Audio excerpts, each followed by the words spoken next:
on Beneath Dark Wings, you all shared a toast before making your way into the Hurricane's Eye, barren valley, at the center of which was a great hill, on top of which was a massive tree, the largest tree any of you had ever seen, with a temple built into its boughs. However, there was an electrical field by a number of pylons with crystals, creating basically an electrical barrier preventing any kind of passage.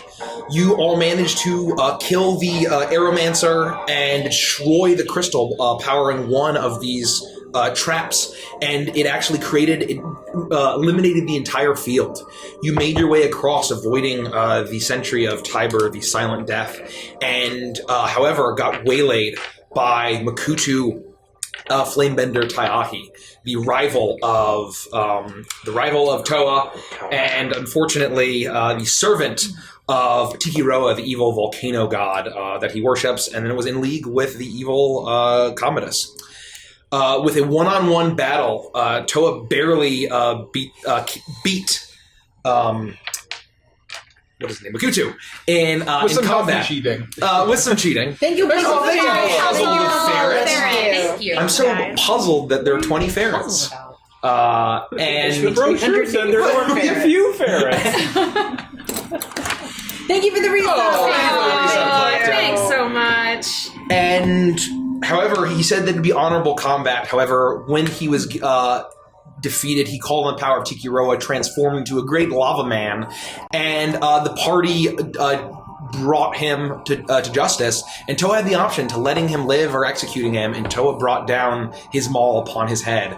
After recovering from that, the party made their way, scaled the tree. It seems as if all of the Aeromancers were not in this temple.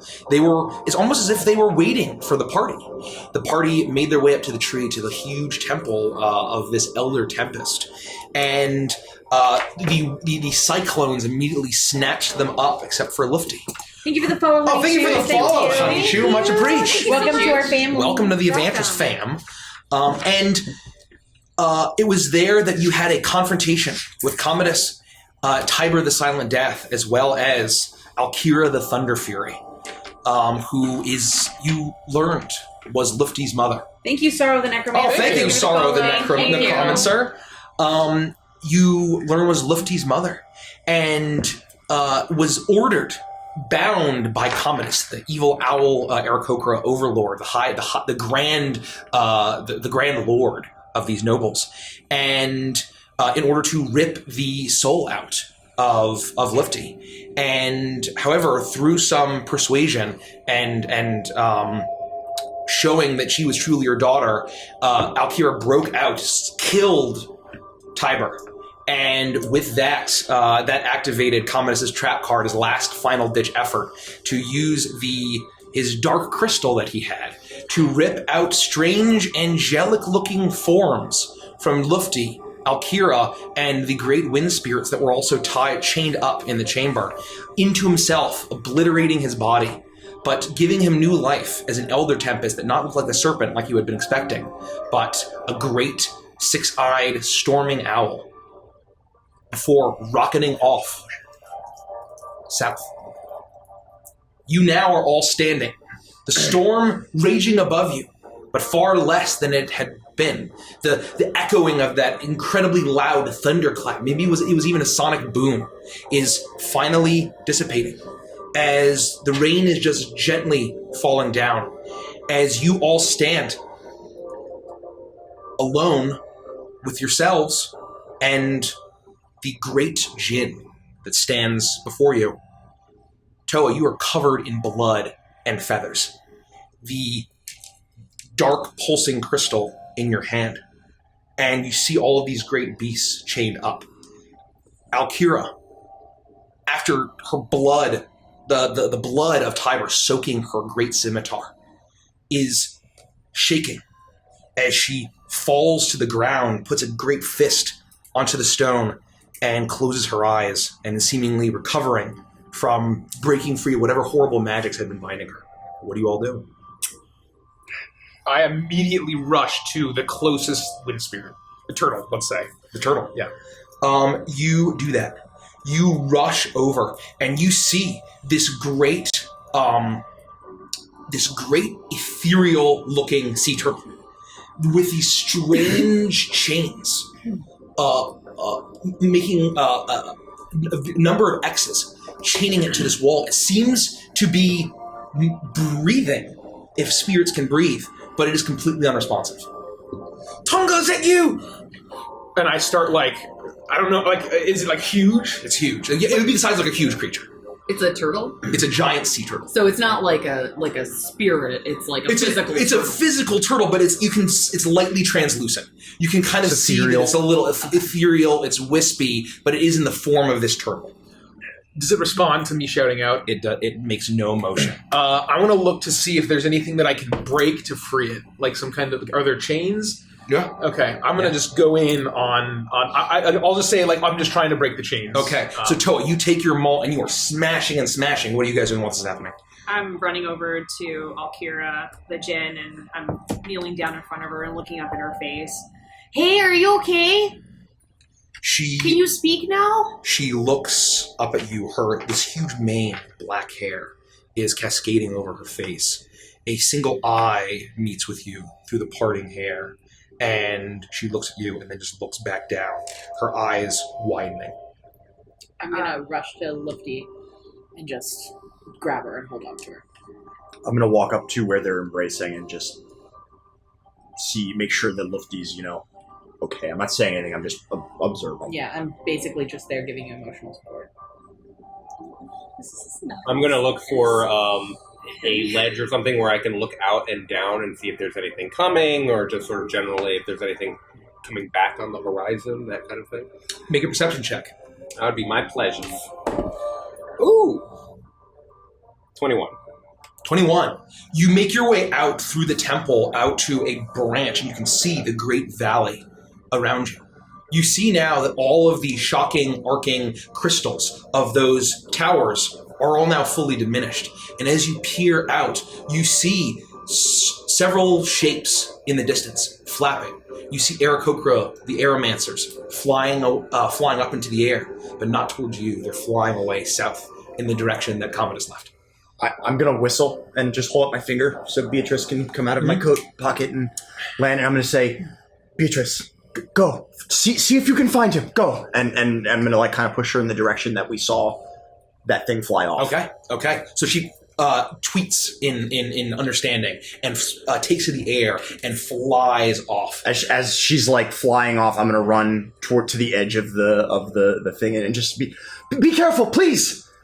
She looks back, and you see kind of one last glimpse of her bluebird eyes as she gives you almost a slight nod that seems almost there's a human element or a personification to it, as she then continues to fly as fast as she possibly can. I think those Aarakocra are going away from us. Are you sending them after the Aarakocra or after Uncommodus? Yeah. After that creature, we got to find out where it's going. It could cause massive casualties to wherever it's going. Yeah, that's some serious shit. Holy fuck. Finally, someone is talking sense. What the hell was that? Are you all right? I don't know. I'm gonna take my wine ski and just kind of You take a huge That breath. helps, I guess. I don't understand what... That was terrible. It was awful. Do you think your mom would want some of that? I don't care if she does. What? Why not? I don't know. I What? don't know her. She's not just like my mom. It's like she's like my mom, No, but she was just chained up for so long. Well, We I should make haven't sure even- she's okay. Hey, focus for just a minute. What came out of you? What was that? I don't know. Do you feel all right? Do I feel alright? You feel like something has changed. You feel like that there had been something that was... It's hard to describe, and it'd be hard to put into words, but it feels like there's something that had been part of you your whole life is now gone. Like in a bad way? Not in a bad way, just different. But you don't feel like you're weak. You don't feel like you're dying, that you're injured. It doesn't even hurt. No, I feel different. Iris, any ideas? Am I okay? Iris? Am I okay? You're sweating a little on my fur. Which is... It's fine, darling. This one time, it's fine. I have no idea, to be quite honest. I don't deal with spirits of this kind. Fair. Does Alkira look like she's made any... Does she look better? No, do I know what she's doing? Her fist is on the ground, her huge mane of black hair is cloaking her, and she's just breathing. She's just recovering, and she's almost... There's a tense tremor to her. You'd seen a little bit of tremor when she was trying to resist the order the Commodus was giving her. Does she look like severely injured? Like bloodied at all? Or? No, not that you can tell. Toa, right. Make an athletics check, real quick. Real quick. If D&D Beyond would load, that's a 20. 20. That is enough. You see that there are these strange chains that are humming. However, they are still made of metal as you smash and smash and smash and smash. And it takes... Oh, thank you for the follow, Zenian. Zenian, You are smashing, and it takes you a good probably 10 minutes just to smash through the first chain. Jeez. And it makes a loud rattling noise. It collapses to the ground. And Tonga, however, makes no motion. Did that help? You're gonna be all right. Just give me just a few more minutes. And I want to just go to the next one. And Okay. just trying to... And you're still working on the same spirit? Yeah. Yes, so this is all just one spirit. Can I run over and... I'm gonna walk over and just... Hey, spirit? are you all right?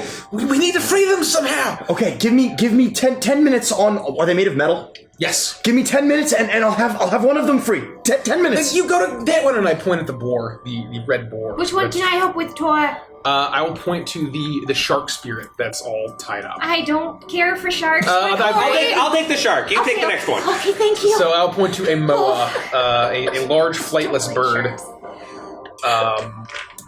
So I guess Are they magic? Are the chains? The chains, they do seem to be magical. Okay. I take it back. It's not going to work. I was going to try to transmute them, just to turn the metal into something else. And damn it! Can you dispel it? And I'm just smashing the fucking. Let me see. chain. And I'm flipping through my spell book and I'm looking. I've got one shot at it. And then I won't be able to transmute them. Do what you're gonna do. Just please help them. I want to, because I think I have charges. Yeah, I have all 3 charges. It's showtime, and I'm gonna put my helmet on, and I'm gonna like as if I'm pressing an invisible button, and I'm gonna back up 10 feet, and I'm gonna ram my helmet of the ram into one of the chains on the moa and try to break it. So do whatever it is to do that. As you see her to put on her helmet, she presses the invisible button, leans down, and she channels the power. A great ethereal musk ox head. You have this glowing orange molten energy appears and smashes into the chain. You can expend one of the 3 ring charges as an action to try and break an object you can see within 60 feet that isn't being worn or carried. Mm-hmm. Ring makes a strength check with a +5 bonus for each charge you spend. So I want to spend 1 charge. I don't think I roll damage. Because alternatively. Oh yeah. So yeah. I would just try to break it. +5. Oh man. Not great. 11? 11. I'll say you get the sense that with all 3 charges, you can break all of the chains and smash into this thing. Okay. As you do that, you see the musk ox head smash into the chains. They splinter and they crash to the ground. That needs all 3 charges? Yeah. Okay. I'm gonna I'm feeling a little lightheaded, but I got the one, Tor! I'm gonna ritually cast Detect Magic and try to figure out what's on these chains. Okay. You ritually cast detect magic. You're taking the time to channel the magic, and while you're doing that, what are you guys doing? Lufty, if anyone is going to talk to her, it should be you. What do I say to her? I have no idea what to say to my mother, and she's been with me most of the days of my life. It's just a daughter problem. But I'll be there with you. Okay. And honestly, I know she has not been around.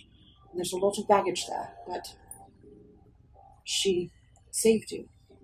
Yeah, that's true. But I'm sure, if she hadn't, I probably could have done it. I have no doubt in my mind you're strong enough. And if she's an asshole, we'll both kill her. Yes. She's my mother. So you want to kill her? No, I think she'll be an asshole. Oh, yes.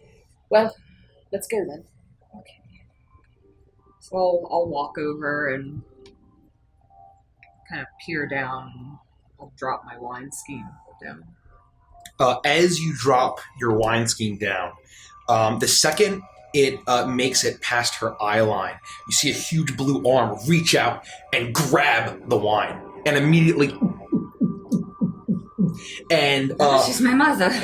she crushes it and hands it back to you. And as you reach out to grab it, she reaches up with her other arm and grabs you by the arm.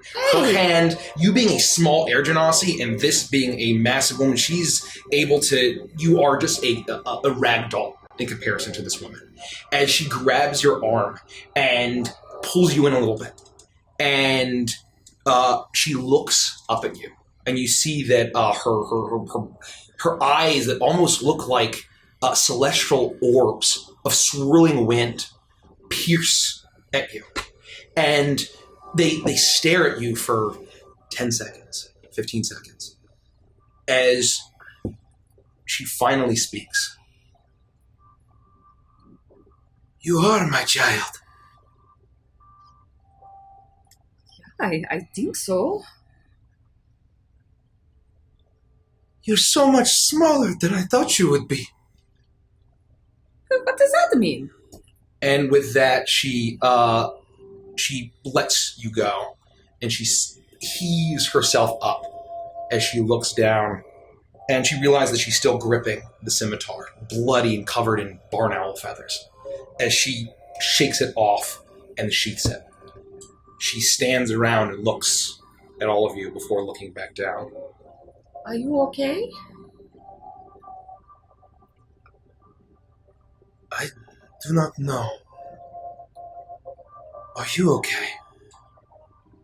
I think so, yeah. I feel a little different than I did before, but I think I'm okay, and thank you, I guess, for what you did.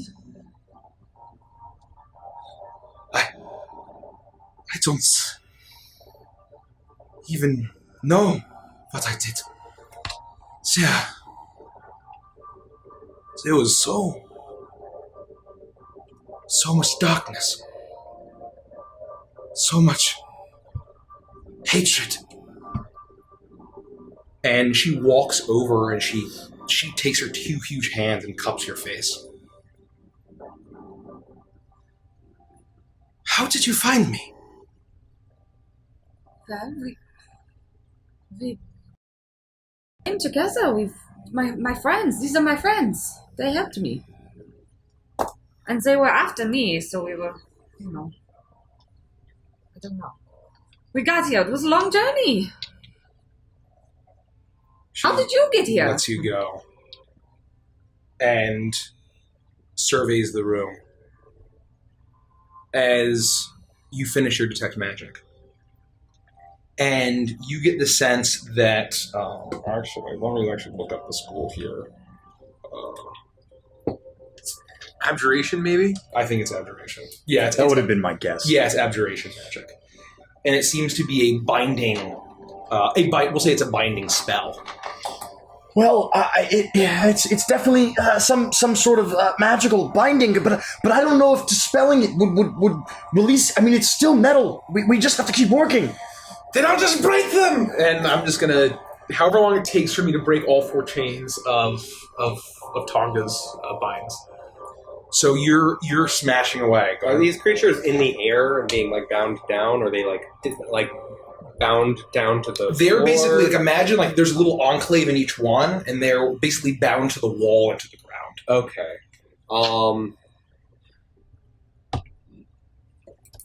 I will take out my bow of the dying swan, and I will, with my downstroke, cast Dispel Magic on. And with my, thank you. With my upstroke, I will attempt to shatter one of the metal items. Nice job. Okay, so you hear this haunting swan song coming from Caprice, and with an instant, you feel the magic be dispelled, and then with the upstroke, you hear almost a deafening sound ring out as the chains shatter. There you go. Just do that, guys. And Do you only shatter one chain? All It depends on how. I would pick a point where I wouldn't harm the creature, but it's a 10-foot radius. So if I could get as many chains as I would possibly get, it was a second level spell. I would say they're far enough away that you could get one. And I Okay. think that with that, and with Toa, you finish breaking out Tonga. And so there's just the huge condor. The shark is freed, as well as the boar. Or no, the moa.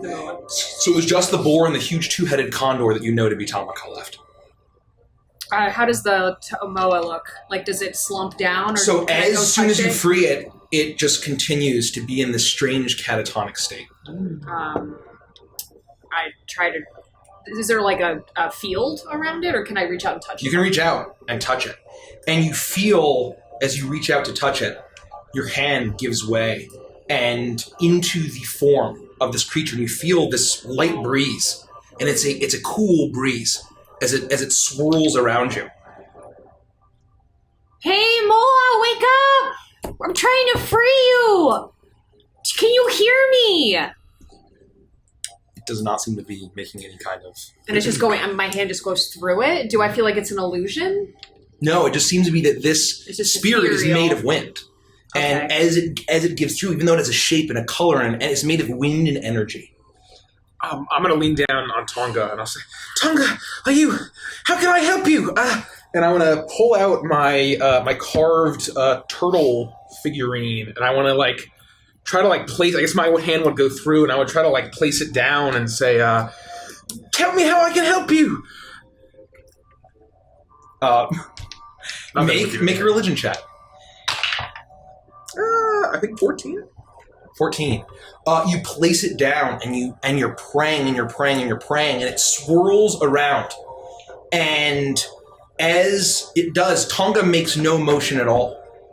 But it swirls, the wind whips around, you see dust and leaves get picked up as it swirls in the direction. Thank you so much for the follow. Thank you. The host. As it flies directly towards Alira and starts to spin around her and whips her hair around and sail off. I want to run up to Alira. I believe you can help them somehow. Is this? Do you have any kind of magic or energy? You're a being of air. Can you help them? Can you? I am a being of air, yes. But I am afraid. And she walks over to Tonga. This massive turtle. And even though she's large herself, she's dwarfed by this huge creature. And she places her hand, goes through.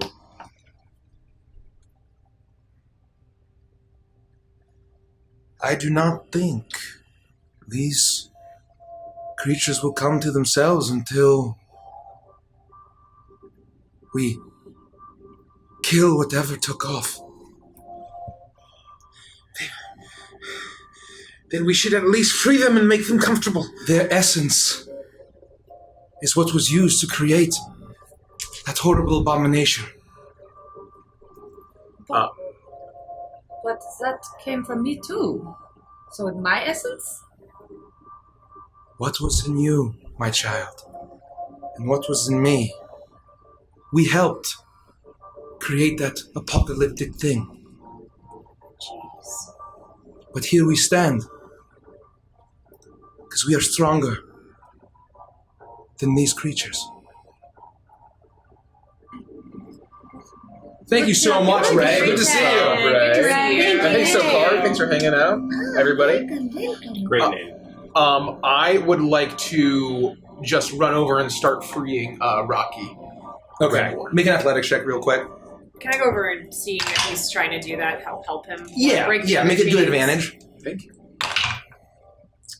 27. 27. Yeah, you are able to do it very quickly this time as you smash, and soon all of them are free. And you realize that as you break out Tamaka, that it slumps forward, this massive rock, as it slumps forward. This is a beast of flesh and blood. As it slumps forward, and you have to dodge out of the way as it kind of rests on the ground with a loud thud. And you see once again, it's in this strange catatonic state. As Alira walks up to it and places a hand on each of the huge condor heads. As she turns to you and says, "Their essence is trapped, tortured. That is what is creating that beast." So we just have to kill it. And it will help them? I hope so, but how do you kill that thing? Gotta go after it. Do you think you could help us? We've had a lot of help with the things that we faced over the last few months or so. I don't know how we're going to do this either. Where is it going? I looked like it was headed south, but I sent Beatrice after it, and I don't know, we can try to catch up or something, but... Were the Aeromancers following, or were they going in a different direction? They were going about in the same direction. But this creature was going very fast. Yes. And Beatrice won't be able to keep up either, but I'm just hoping that she might be able to get some information for us. Oh, this is a disaster. Alira, how are you feeling? Can you still fight? Or do you need to rest? I am fine now. I do not even know how long I was. And the sneer comes across her face. Enslaved by that horrible, foul creature. Commodus. He tricked me.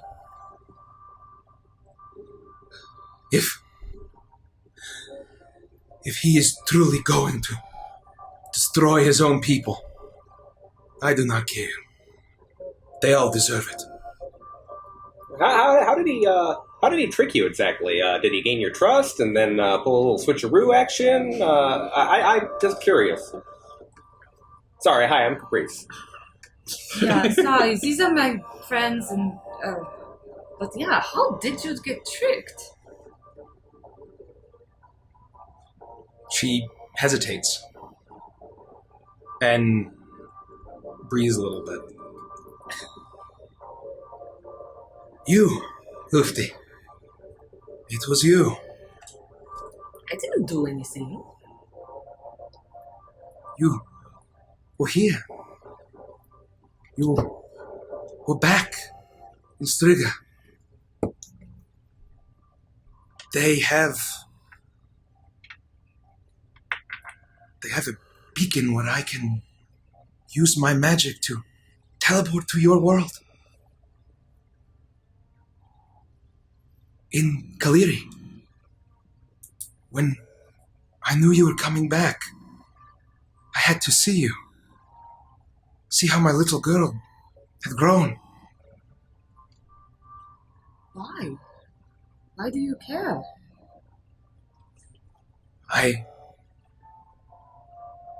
I thought I didn't. But I had to see how strong my stock was. Yes, that's fair. Why did you leave me in the first place? I am not one for raising children. You would have died in a week. For what? What? Why? Why do you think I would die? I'm not weak. You said yourself, I'm strong. I'm stronger than the wind spirits. How long did it take you to get that strong? I don't know. I don't remember. Exactly. And where I come from, you have to be ready the second you come out of the womb. And you were not.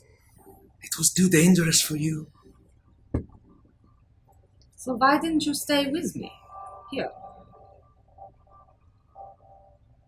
I do not care for this plane.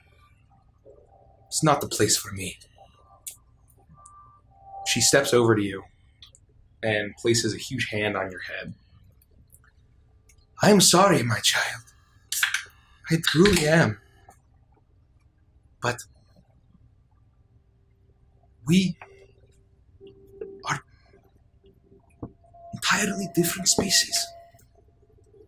You have my blood, and you have the essence part of the essence, similar, that I had carried with me.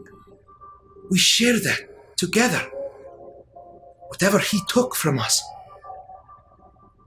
But you're still the flesh and blood, the spawn of a man.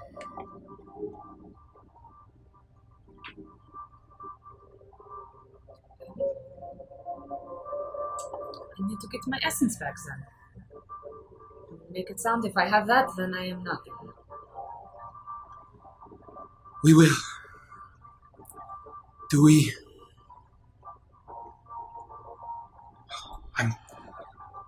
Do you plan on killing it? How do you plan on killing it?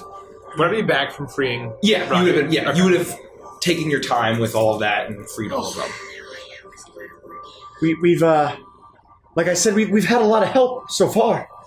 I mean, we'll have to find out where it is and see if we can even stop it from doing whatever it's going to do. We need to go right now. You said it's heading south. What's south?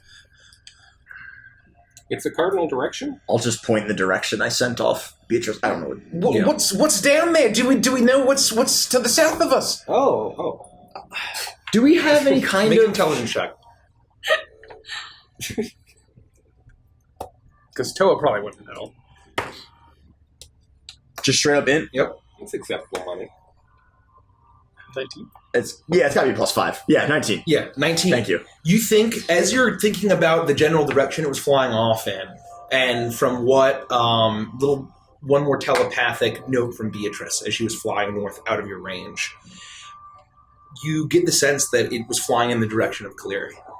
And you recall as he was being formed above you, he had mentioned destroying all of those that had plotted against him. And Keri is their capital city. Correct. He's most likely headed for the capital. Then, did you say that you can teleport there? You can travel there instantly. When I am from my world, yes. But how fast that creature was going. Do you wish to save those monstrous birds? They're all living in fear under those canopies, Alkira. They're oppressed. They're enslaved, just like you were. We have to attack this evil at its core, and maybe we could save those people. Maybe they'll see the good for once. I don't necessarily care about saving the evil people. But we need to defeat it We gotta do to it for save everyone else. and we have to do it for Lufty. Yes. So we need to go right now. We shouldn't waste any time. You all look like shit. You look like you almost died getting here. It was a long journey, but I feel pretty good. I feel alright. Honest. Yeah. I'm a little sore, but it's not the worst shape I've ever been in. As she is looking at all of you, suddenly light bulb seems to go off in her mind. As she Light bulbs exist in Avantris. yes. Candle. They're Sugar bomb. 10 million watts. It's our next they're lux crystals. Uh-huh. Yeah. And Phosphorus moss. created by David Bowie. And I'd like to go to Tesla Plateau, please. we're gonna do that. Moose me smoosin', thank you. Thank you so much. I know that moose means moon. I can't. She Fucked it up. Fuck. she looks at all of you and says, I can only do it but once every time I rest. But we will not have time. If you, my child, wish to save those Aarakocra, if you believe those lives were saving, then I will help you do it. Not just for you. She points to all of the creatures that are chained up. But for these, they are our kin, child. They have a connection to us that I cannot put my finger on. But I have felt a calling deep in my chest my entire life.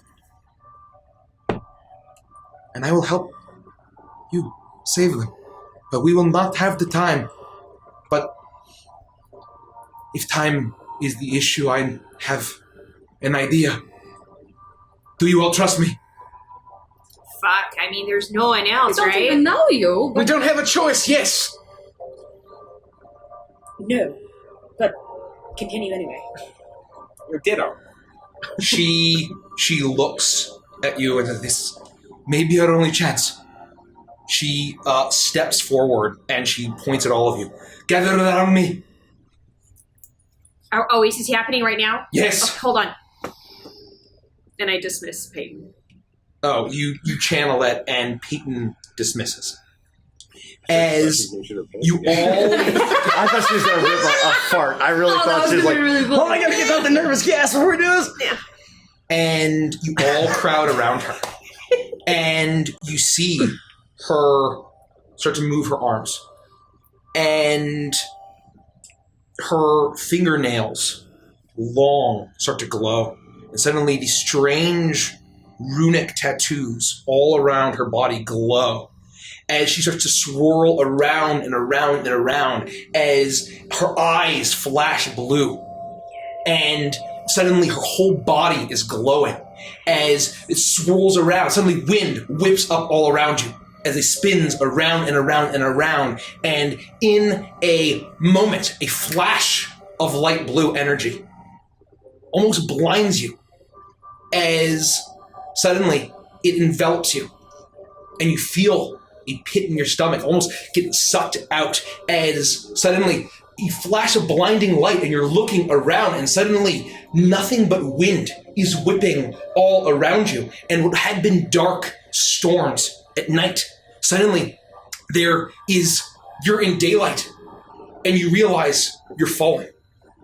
As you look all around, as you're trying to get a sense of where you are, your vision returns and there's sky above. And you look down and there's sky below, there's sky to the left, to the right. There's clouds everywhere. Bits of earth and stone are floating all around you. As I change the music. Oh my. Yeah, we are. Don't care for it!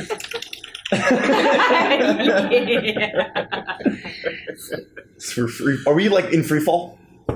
Or do we feel to be like Currently. As you look all around, the sun is gleaming, blazing down at you. As you are all falling and these massive fluffy clouds are beneath you. As you are no longer in Striga. You see Alira. She seems to be calm as you're all in freefall.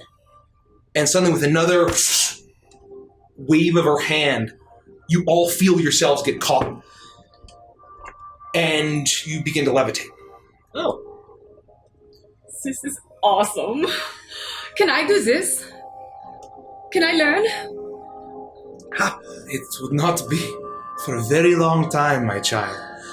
As you all are caught and you get your bearings as you begin to float, you look down for ground and there is none. There's no sense of up or down.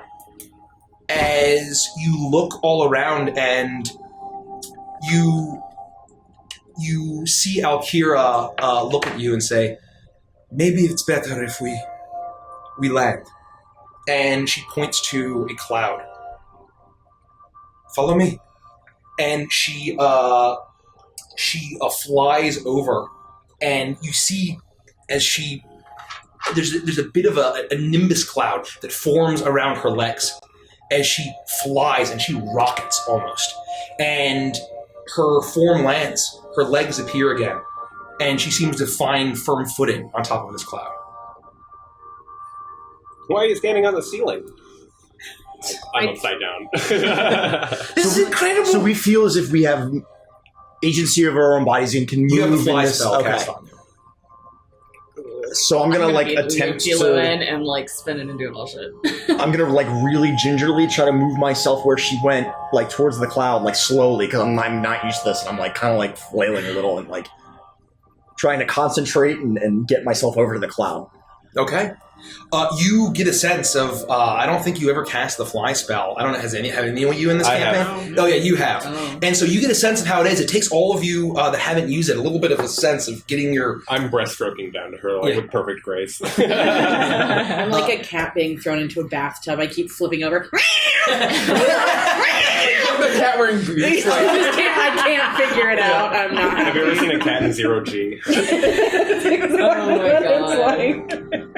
By the time I get to the cloud, all of my fur is completely puffed up. I look very angry. My claws are out, and I'm just huffing. And that's it. That's all I'm doing. I got my shield under my butt, and I'm like got my feet cross-legged in it, and it's like literally PE class in high school where you're fucking scootering around on those little wheels. scoots. So like you're just like pushing yourself on the floor, and I'm just kind of like this. Oh yeah, this is fun.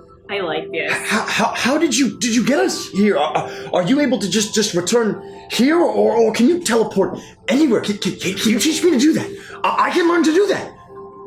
Can you? Yes. I mean, is it one way? Are we teleporting back? How? Between planes? How? You ask many questions. I'm- You have a I'm sorry. book. This is part of my blood, my being. That's it? You don't... No, like, you can't tell me how. I shift planes. Welcome all to the elemental plane of air. Oh, this is incredible. So this is where they live, the wind spirits. Yes. To protect my home? I assume so. But get your footing. Rest. You all can fly while you are here. But time is of the essence. Time we do not have. And you all must rest. And I must rest. And I don't want to rest. I want to fly. I want to do fun stuff. This is like the coolest place I've ever been, and I've been everywhere. There's so much to learn. if we play games with all of us less than our full strength, if we catch the attention of some hungry arrowhawks, would you like to be torn apart by horrible, monstrous bird creatures? To be fair, she's torn apart most nights by horrible, monstrous creatures, but I just call them men. My irritable bowel syndrome tears me apart every day. That's true. This is still a dangerous place, is what you're saying. But it looks so beautiful. It is beautiful, but deadly. I know a place where time does not pass. What?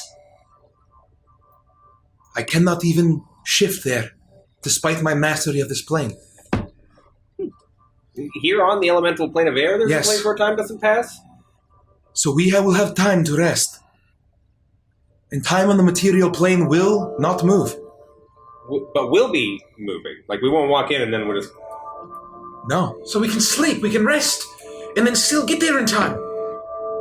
That may be possible. We can prepare. Can you please take I'm us like there right now? furiously flipping through my book, like jotting down notes and like thinking and I guess that makes it okay that we left the totem spirits on the top of that tree back there?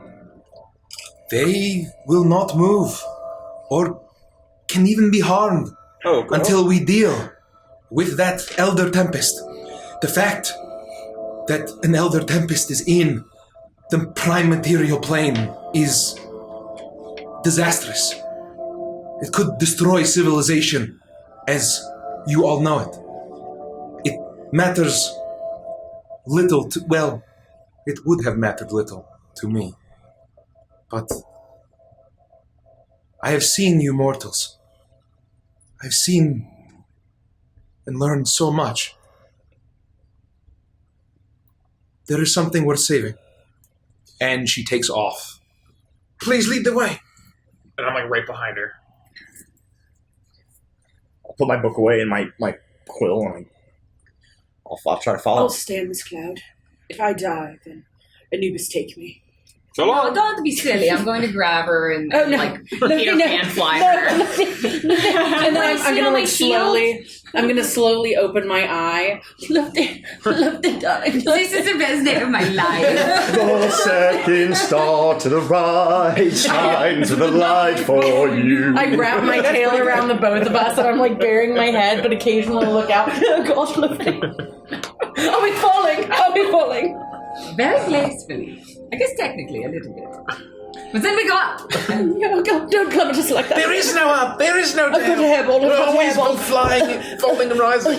Does that mean that if there was no up, there was no down, if I like took out a quill or something, would it drop in any direction, or would it just float in? Yeah, or how does would that work? Yeah, speaking of that, Is there when it ground? comes to material components and their value, how is that determined? Is it determined based on what it costs, or the intrinsic value of the item based on the NPC we're talking Or about? what you pay for? Yeah.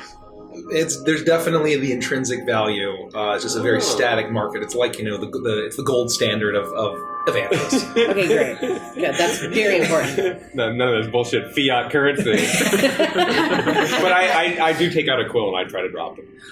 You take out a quill, and you, as you're looking down, you drop it, and it begins to fall in the direction that you dropped it. As you fly, following after Alira, and you see around as you're darting through the sky. You see that there's these massive, puffy, cumulus clouds, bits of earth that almost look like islands that have verdant growth all over it. Some have waterfalls pouring off down into the sky below. You see flapping of wings, fluttering creatures all around you off in the distance. It's hard to make it out. You see that as you fly, you're not flying for more than 20 minutes, and you see very far off into the distance. You see on a piece of earth that seems probably the largest that you've seen since you've been here. You see upside down some sort of city made of white marble. It's almost of a similar stone that had built that temple. As you coast your way through the sky, Alira turns to you, and you feel the moisture in the air start to increase, and it starts to get colder. As she turns to you and says, "We are approaching close to the edge of the plane. Do not get sucked into a cyclone to the elemental plane of water. I cannot help you there." As... What? They overlap? Do they bleed into each other? How else would we have endless war? As she flies alongside you and to you, Lufty. And she says, "Child, do you have any more wine or beer?"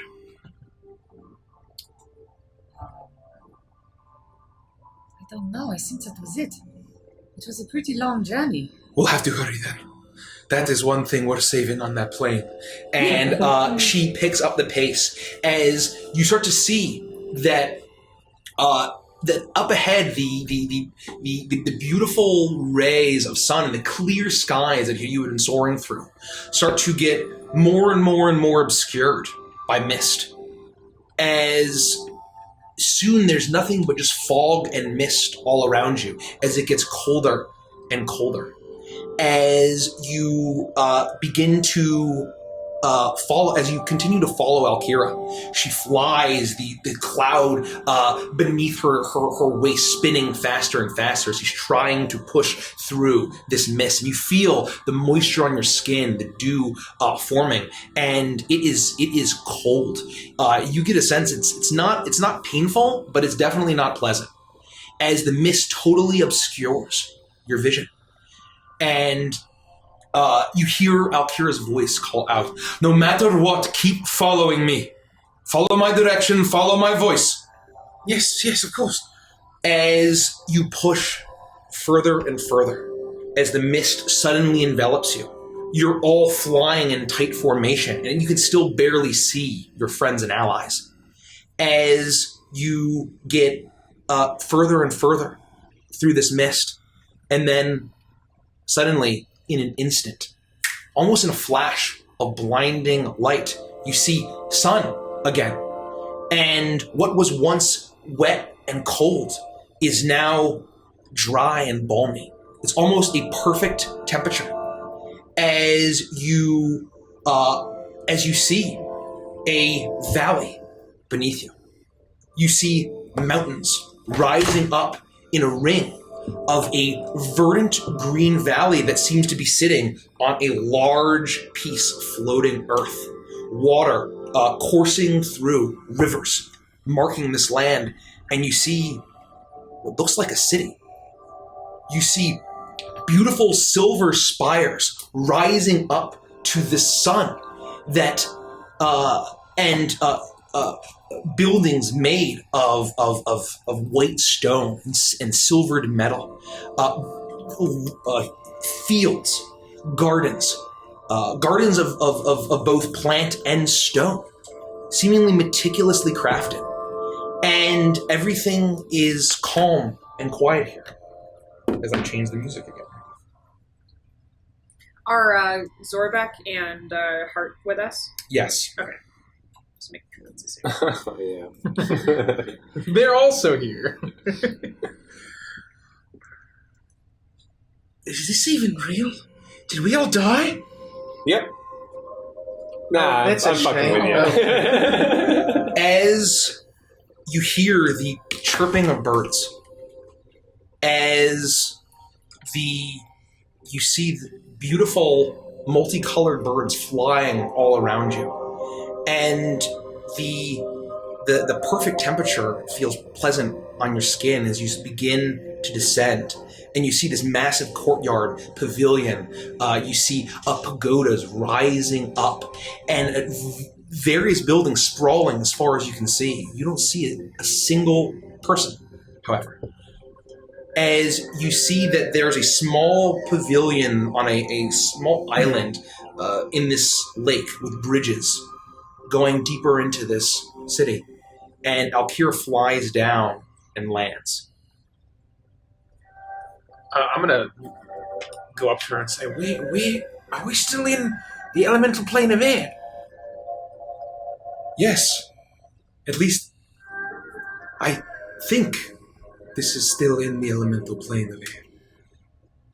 This is the Veil of Akka.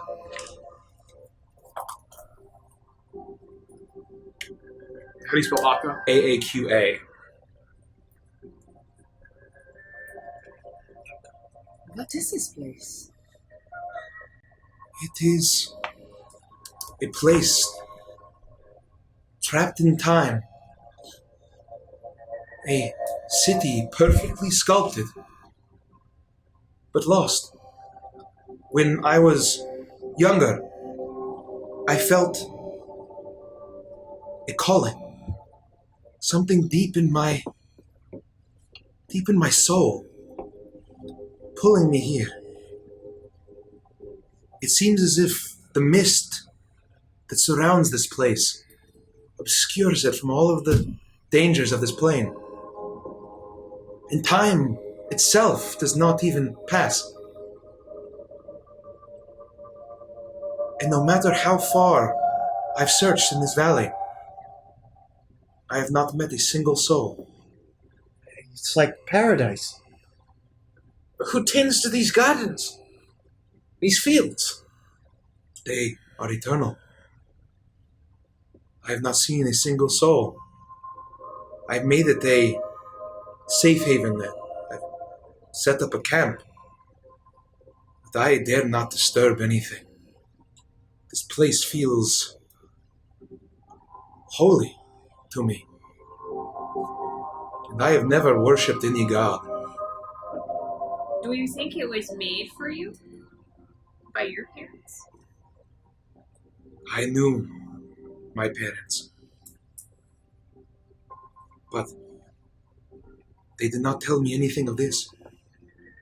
And Ginny do not create works like this. This is not our architecture. But I know that this is the Veil of Akka.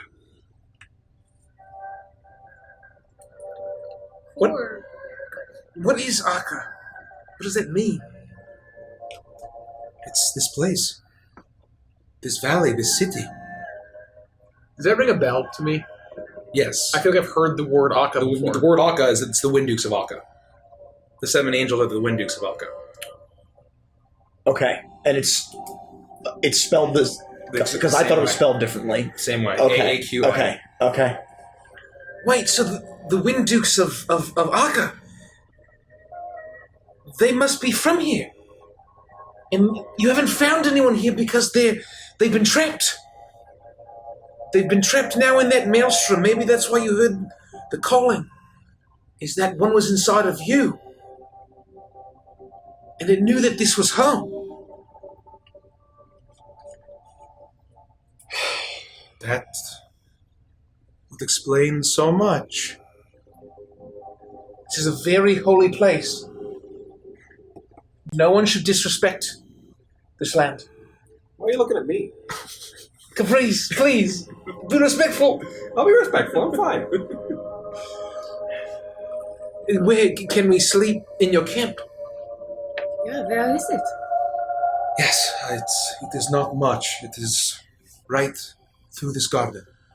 And she guides you through these beautiful gardens with large stone walls, beautiful rock patterns in the ground that almost seem very otherworldly and meticulous.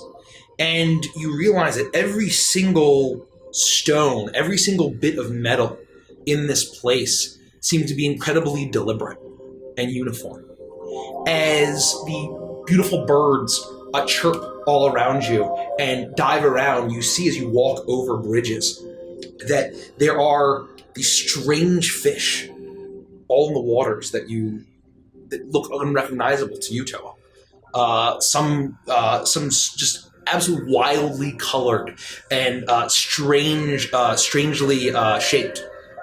As you make your way through and you see that there is something that seems out of place. And as you see these two large trees that look to be similar to willows, but just off. The colors don't look right. The leaves just feel almost too perfect.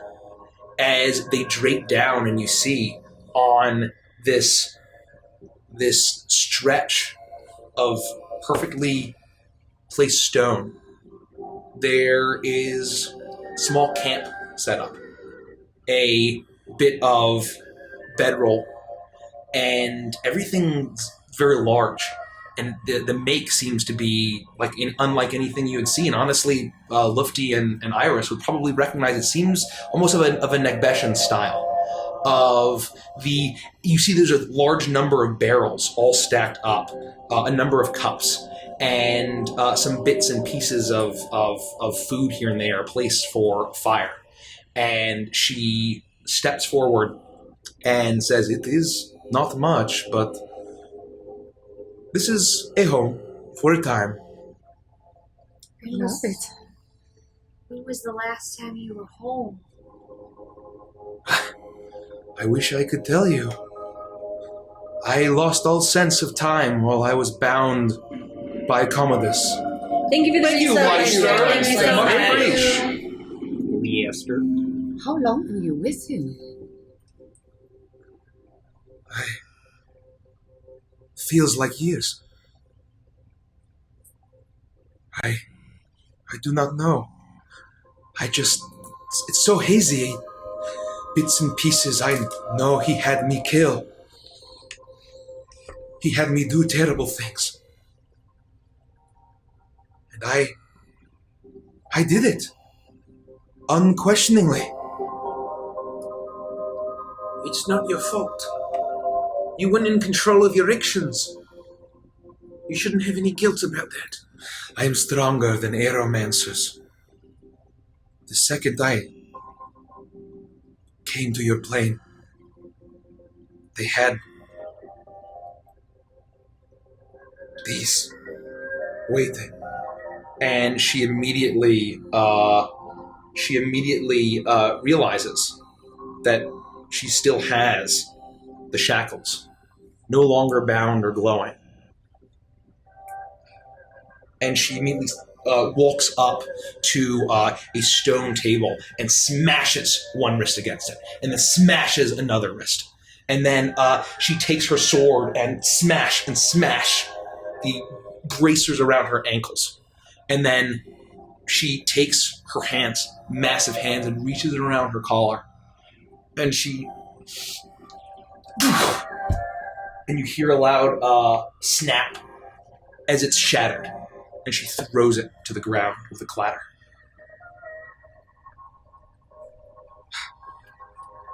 They were ready. Commodus knew what he was doing. And I just don't know why. That reminds me. What do you know about this? And I pull out the dark crystal that I found. Does this have something to do with it? She looks at it. And she grimaces and winces, almost as she's trying to remember. She's trying to piece back. That was his most prized possession. I believe that was the key to his plan. That is how he... And she kind of breathes. She says, I think that is how he ripped my essence from me. Or whatever his essence was inside me. I'm going to hand it to Felix, and I'll say, can you learn anything about this? I'll give it my best It's shot. probably already, took its course, and its use is expired, but perhaps we can learn more. Yeah. I mean, we've got time now. We've got time. Let me think about it. And I'm gonna find just a nice place in the grass, I guess, and sit down and place the crystal on the ground, and I'll start to try to detect magic on it, and examine it, and ritually cast it, and just chill for a bit. Is there like a river or stream nearby where I can You're feel basically... Yeah, there is a beautiful lake that is stretching out probably a good 50 feet from this camp. So is it disrespectful if I go and refill my water skin? Does that sound fun? I'll look at Alira. I've been drinking from this lake for years. Outstanding. Thank you so much. And I'll go do that.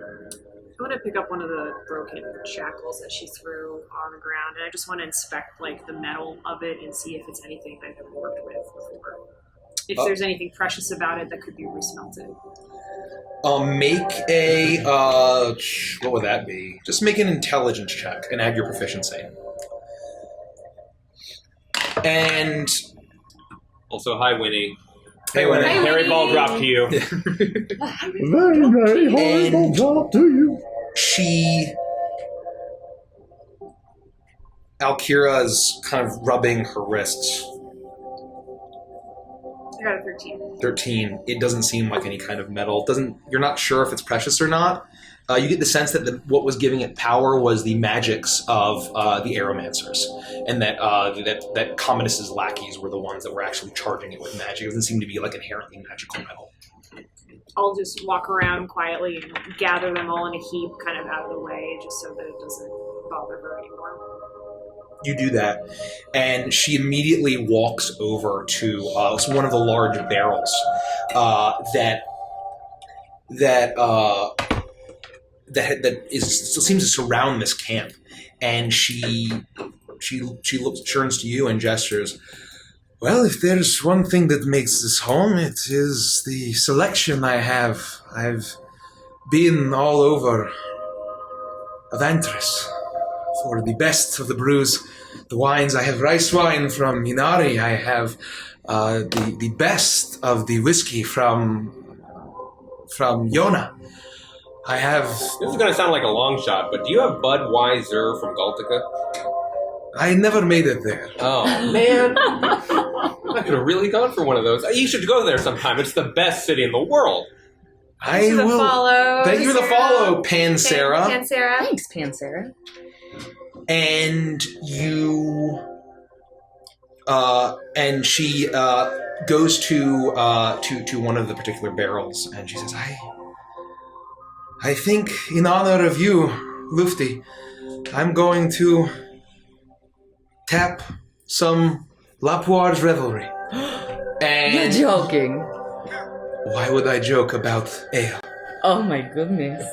She taps the keg, and you actually see that there is a barrel with that same familiar stamp from the monks of Kirstein. And she taps it, and she fills up a mug and places it down and hands you one.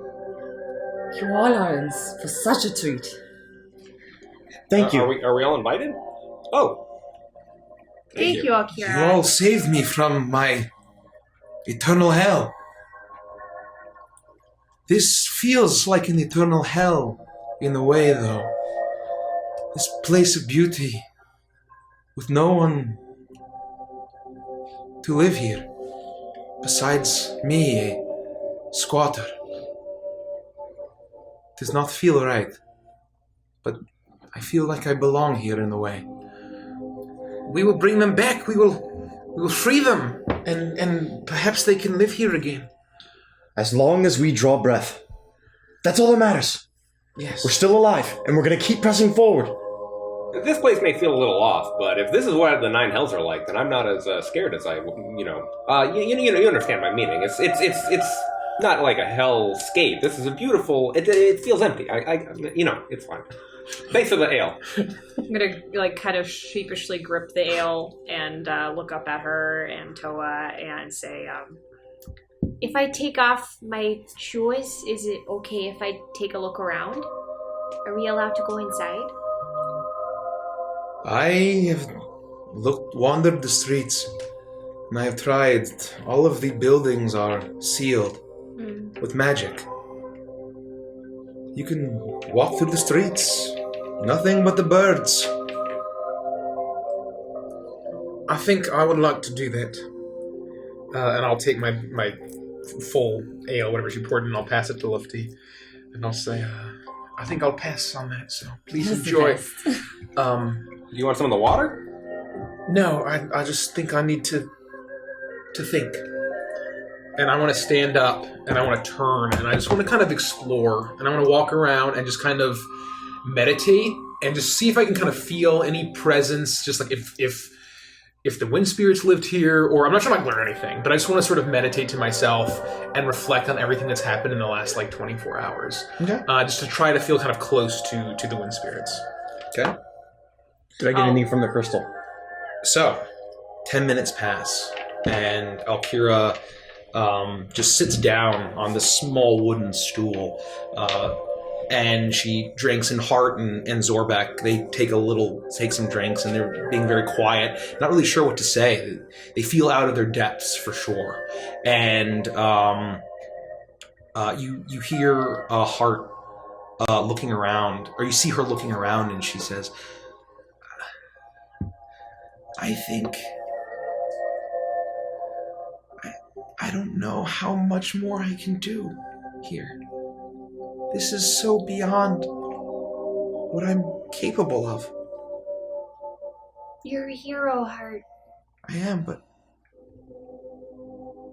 this is...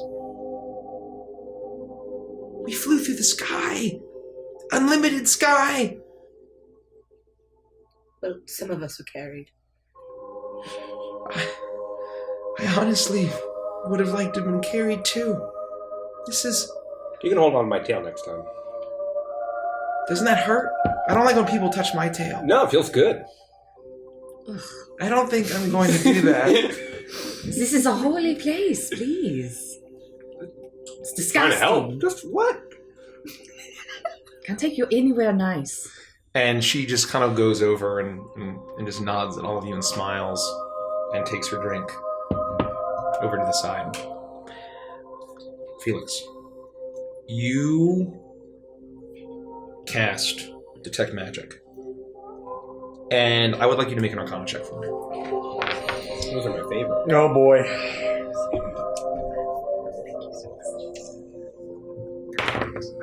$19. 19. As you detect magic on this, you finish your spell, and suddenly you almost feel a sense of pain. As in the back of your mind, you feel a snap as this is magical. It is absurdly magical. You see this crystal that is this inky blackness, but inside there are those 6 red dots of just glowing energy inside. And this is very magical. And the type of magic that, as far as school, it goes beyond school. Schools of magic being beyond a simple spell, as you get the sense that it is absurdly just imbued with magical power. As soon as the detect magic happens and you say it's there's a pop or a snap or whatever, I'm gonna yelp in pain and okay. What's the matter? I immediately go in my pack and pull out cloth and wrap this thing up. Okay. I don't know what in the 9 hells that thing is, but nobody touch it. It's far beyond my comprehension. Oh, gods! And I'm just gonna pick it up and put it in my pack for now. I don't know what the hell that is, but I'm not even sure I'm comfortable keeping it with us. We can't have this fall into the wrong hands. I've never not been able to discern what... I don't even know what I'm looking at. Is it evil, Felix? It hurt. Destroy it? I don't know if that's wise. Who knows what would happen if we did, or if we could. So you can't tell what it does? You can't tell what it is? Not yet. Not now. No, it didn't feel good. I don't know if it's evil, but it's not. Did you do your spell right? Maybe you messed it up. I don't think so. I'm sweating a little bit. I'm gonna. Oh, not now. Not hand him some. Yeah. Thanks. That'll fix you up. You'll be okay in no time. Cheers. And I'm gonna sit down with my back against a tree and take a deep pull from the mug and just kind of think about it. I'm gonna start the fire, if she's got a campfire set up there, I'm gonna start the fire and start seeing that Toa is kind of going off into his own zone. I'm gonna just start cooking up some stuff, throwing some things to reheat in whatever cauldron she has in there and trying to make some stew. Okay. Yeah, there's a cauldron there. There's plenty of utensils and things, bits and pieces of strange ingredients. They look edible, but it's weird. It feels like no one's been here in many years, but everything seems to be perfectly preserved. Can we maybe, with Toa's permission or your permission, the fish, are they tasty? Are we allowed to? Feel free. I have eaten many, and nothing has smote me yet. Oh, okay. Cool. Thanks. I'll go cook some and grab some. I'll start setting up a little spit thing for the fish, or however. Good idea. Skewers, I guess. I'll start sharpening some skewers. I'll raise up my hand and use my gauntlet of the Ashen Furnace and just obliterate 3. Oh! What? How They're almost already cooked. They're It's fine. already smoked. I've never seen you use Low that. and slow. Here. I inspect the fish. Does it look cooked? They're pretty charred, but you might need to probably. It's like scorching ray. Yeah. It would have been beams of fire just lance them and kill them instantly. Capriccia, look at these scales. This is not the proper way to cook tuna. No? I didn't think it was going to just You're gonna tone obliterate it them like back that. a little bit next time, Well, I bud. can't. Okay, that's Holy alright. crap! All right, I guess he's kind of edible, and I Start peeling off some of the burnt scales of the fish, and I'm just trying to salvage it. Okay. You're able to do that pretty easily. I'll assist. As you, Toa, you wander the streets, channeling your spirituality, as everything seems to be pristine. As you walk through, you notice that it never seems to change even a single degree in temperature. As there's just a faint, pleasant breeze. It feels perfect here. As you wander, you see these silver spires rising up all around you. And through long streets of beautiful polished stone. And you make your way through, you see a variety of buildings and strange bits of architecture that you can't even begin to understand who would have built it. It's wildly different from your villages back home on the Makani Islands. You feel, however, as you walk through, a feeling of comfort. Despite everything that happened, despite the wind spirits being shackled or no longer shackled, but catatonic in that horrible tree, this place feels like a place of good. And there is an element of familiarity from a feeling that you get when you pray, just simply that now that you're getting as you walk around. I'll just sort of feel that warmth and comfort, and say, well, I thought the Makani Islands were paradise, but this is a close second. And I will join the others back at camp. Kira, is the whole plane like this? Beautiful like this? Well, in the Vale, yes. This is... I've never seen another soul here. There is only me. Just in this Vale. Everything else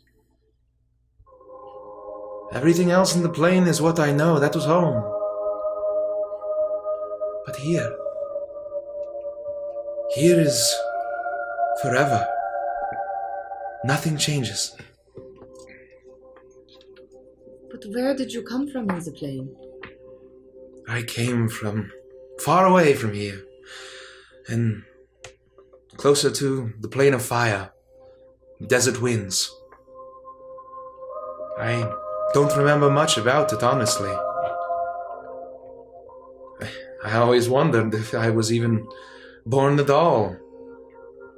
I have memories of my parents, but not strong. It's been a very long time. Very long time. Are they alive? No. I don't think so. Do I have siblings? Do I have family? No, I only got the inclination to do it once. Really? I guess the apple fell a little far from the tree. I guess so. Wow. Standards, my child. Well, I don't know what you mean by that. I have standards. I drink good booze. Well, I have standards. I guess I just don't stick to them all the time. Thank you, Bobo the Mighty. Thank you, Thank Bobo. you. Hey, Wiley. Thanks for hanging out. Your friend seems to think that that's not the case.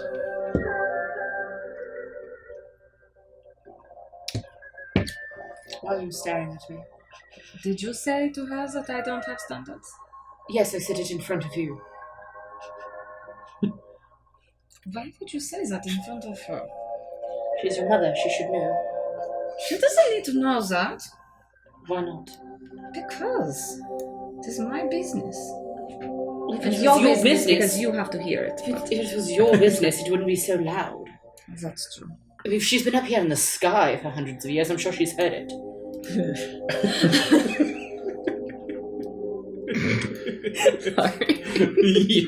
Yeah. Thanks, Wiley.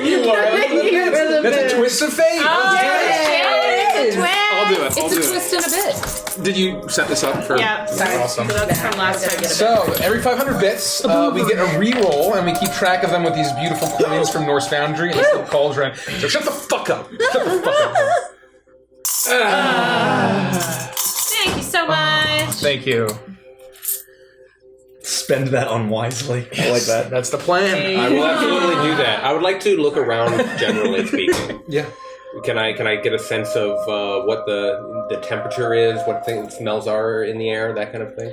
Yeah, I'll say that it seemed to be exactly 72 degrees, unchanging, as the smell is of the sweet fragrance of the gardens all around you, and it's pleasant. You look around and you just see everything is beautiful. There doesn't seem to be a blemish. Could I roll for perception to see if I spot anyone? Yeah, make a perception check. Okay. I'm gonna have to use that twist of faith. I knew there was a bit coming. All for the joke. I knew there was a bit coming. That was a pretty complex bit. Who let him in here? Yikes. Yikes. Fucking Derek. As Toa returns to the camp, you realize that there's a number of you can find some places to sit down. You have your packs and the like, and you all gather around. Zorbek is looking very anxious as he kind of sees all of just this insanity around him. Of it's insane how perfect this place is, and he leans forward and says, Zorbek can stay here forever. I don't know if we age here, so possibly, yeah.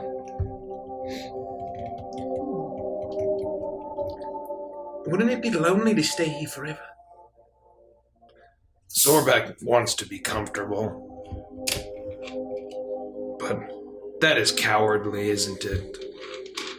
I don't think so. I try to be comfortable everywhere I go. You can be bravely comfortable. Pursue comfort with Verve. yeah. Gusto. Gusto. Well, I don't think Zorbek's axes will do much against that giant cloud monster. Probably not. But you still helped us during the last battles. You still fought valiantly. Yes. Zorbek did. Well, that's a good idea. Why don't you stay here? With Hart?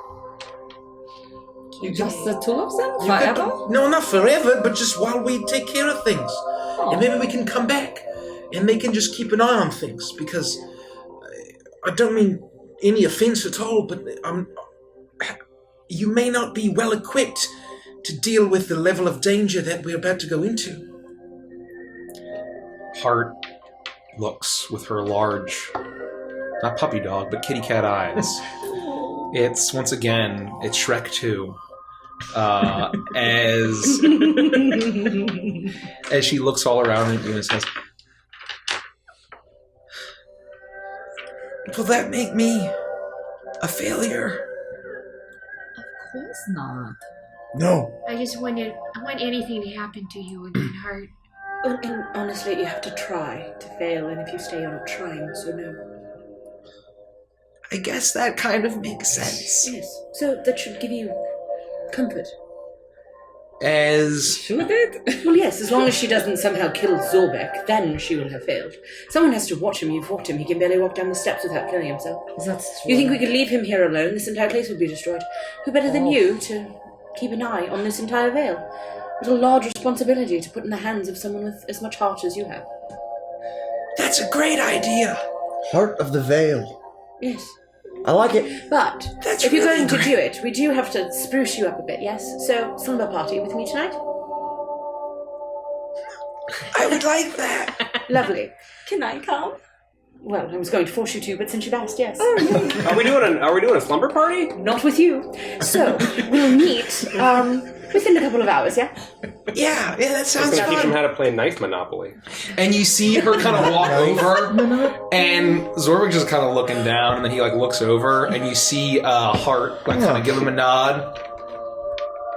And Zorbek's just like, oh, and he just sits down and keeps eating. And Alkira leans forward and says, I do not want to be cruel, but they will die if they come with us. Can they stay here? Yeah, would that be Not okay? forever, but for now. For now. As long as she keeps an eye on this one. She points to Zorbek. It's like, that's my job. Certain death for them? Zorback, maybe you should reconsider. I don't think. I'm sorry. You think? No, I'm kidding. I'm kidding. Have some water. He drops a little arsenic in it. Drink this non-exploding fireball water. Definitely not delayed fireball water. Snakes come out. You all enjoy. There's, the fish that you enjoy from this pond tastes delicious, and the water is incredibly pure, pristine, and clean. Man, this is really good water. Good fish, this. We should take some of this back to the prime material plane and sell it. What kind of fish is this? Tuna. This isn't tuna. I don't think that's too That's the closest thing I could think to tuna. Tuna's like this big. It's a little tuna. It's a little guy. What does it like? Actually, what does it like taste the most like? Would I be familiar with anything? Is this like fresh water? Is it a flaky I think the closest fish that you would have had would have been like carp. It's the closest, but I was right. Yeah. It's tarp. Temple it's tarp. tarp. Yeah, it's tarp. It's very similar to tarp. It's like a white fish? It's a white fish. Okay. Yeah, it's a white fish. Wait, is tarp a real fish? No. It's just temple carp. I know a guy who can make a delicious whitefish salad. Tarp ADM, I always say. Okay, you all get a chance to sit in enjoy some quiet, and it is difficult to really to fathom, and you're hoping that this is the case, that despite horrible death descending, the storm descending upon Caleri and potentially the rest of Irios, Striga, Avantris, that as you sit here enjoying a moment of quiet, that is all paused.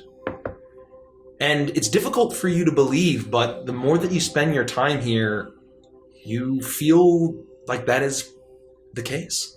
It feels timeless here. Do I feel like I'm aging? I would say you feel like you're probably going to die soon, as the rocks from the mountain up above. Could you feel if you were aging in a single day on the material plane? What a stupid question! I turn it away and I just drink my water. It is difficult to tell, but it feels like timeless. So she ain't shitting us.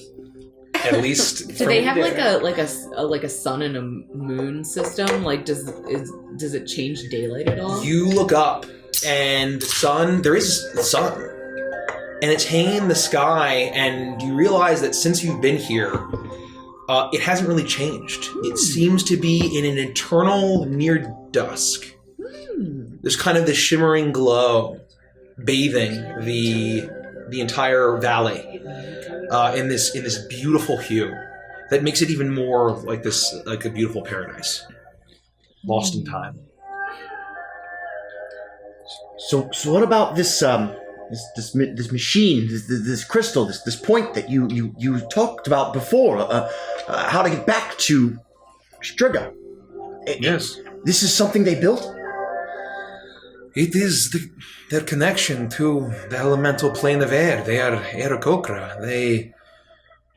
They are beings of air as well, and they have a beacon, a place where you can tune to. But I, as a being of air, can, when I am here, I can use my power to attune to that point in Kaleri and bring myself there. And you said tune, like a frequency. I suppose so, yes. Interesting. Is it like a gateway? How does one use something like that to move between planes?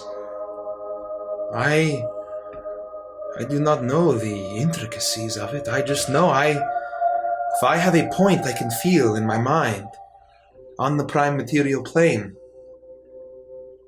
I can use my power to teleport there. But they built this, right? They made it from scratch. I believe so. Probably to lure me and other creatures as well. Interesting. Can I use it? I do not think so. Do you feel like you can? I don't know. I've never done it before, but I am air. I belong here, right? You are. You belong here. But to blink in and out is... Your father was not that strong. I'm sorry. Are you going to take us back to Striga using that point? If that is the plan, if you wish to save Kaleri, well, then that will be where I take you. Sure. I mean, we want to find the beast. We have to kill that thing. We have to stop it. I want my essence back. I want to see that machine. We need to stop it somehow. Yeah. We'll figure it out. It is an elder tempest. Do you know what that means for us? I do have an idea. Elder Tempest is a being of pure air. It is destruction and death. It is normally unthinking. It is just a slave to its own nature. Destructive.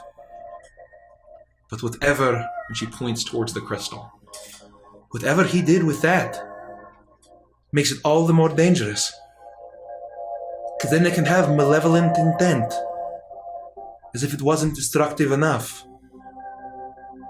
And I do not know if we are currently ready to take on an Elder Tempest. If there's something we can do, we may be able to find answers, but that is for tomorrow. Tonight we drink. Would I be able to even do any damage to it with this? And I pull up my maul. Ma'am. Yes. She grabs it.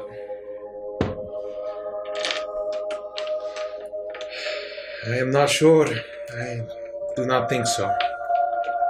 So when it flew off, did it look like the wind spirits, like an air energy thing, or was he like a corporeal owl? He was it looked corporeal, but made of like storm clouds.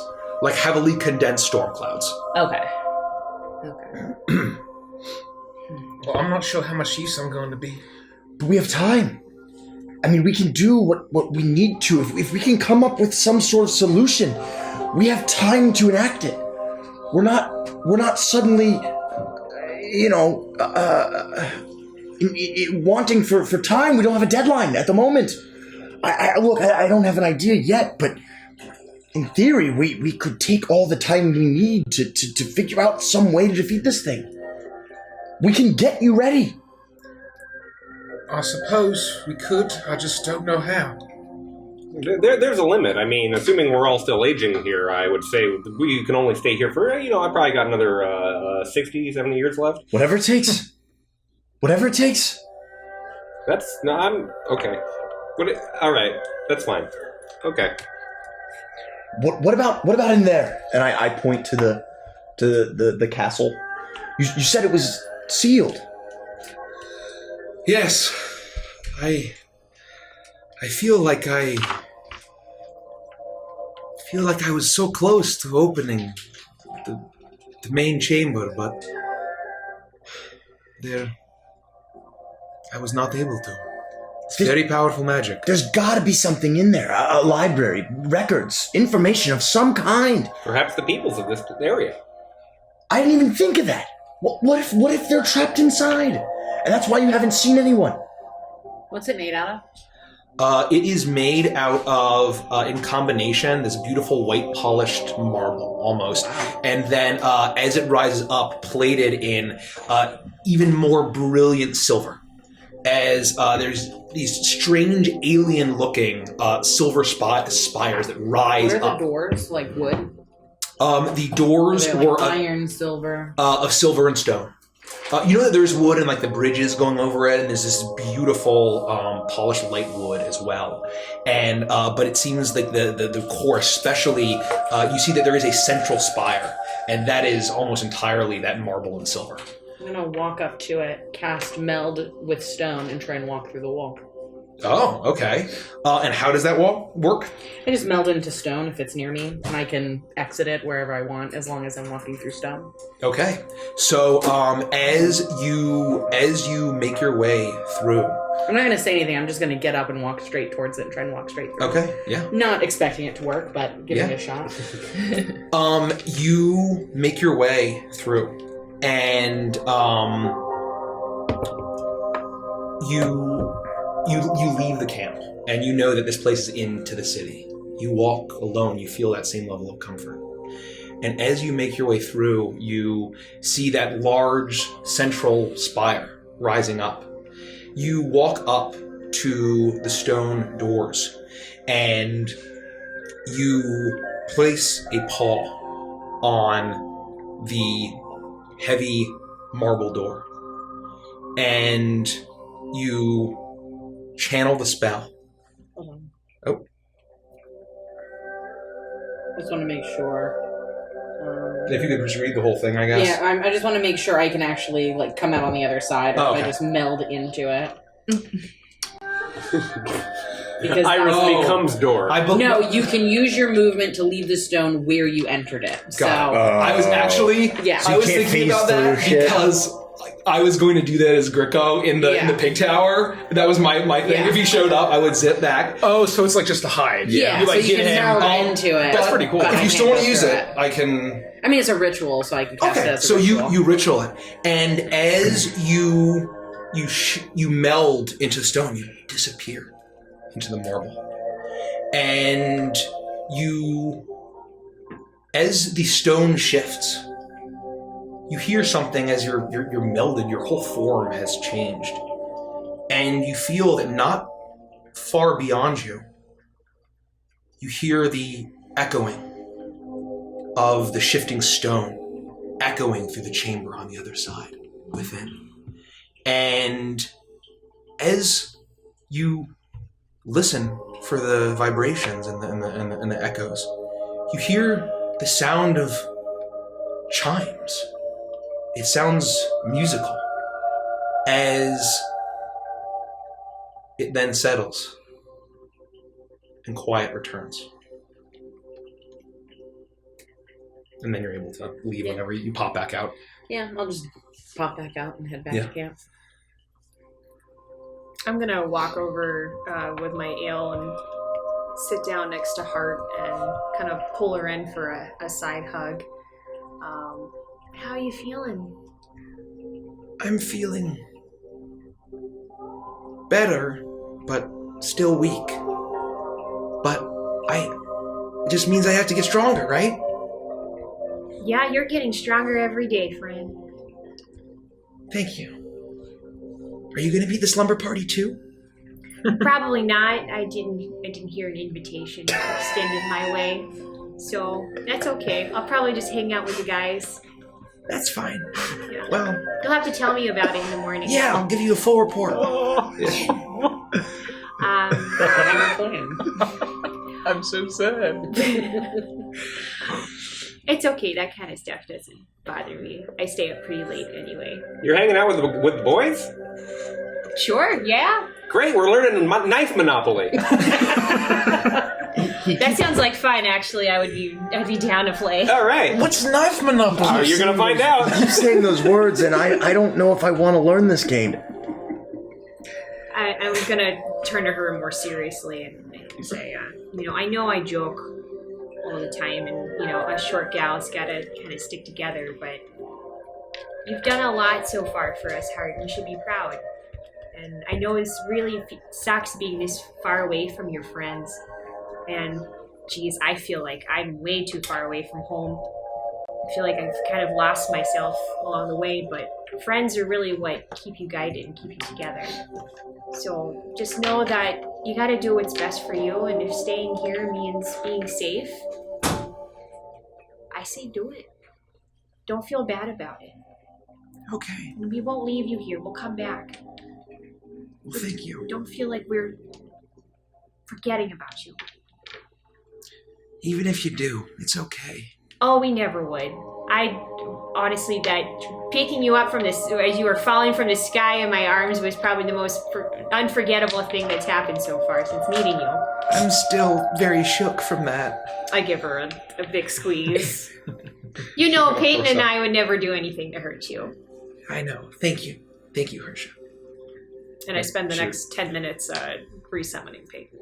Oh, yeah. Peyton shows up, and she's very surprised. Peyton, look around! Peyton, look around! And I, hop on her back, and we, trot around, just outside She mostly. seems very comfortable. She starts to graze on the grass a little bit. It's very delicious grass.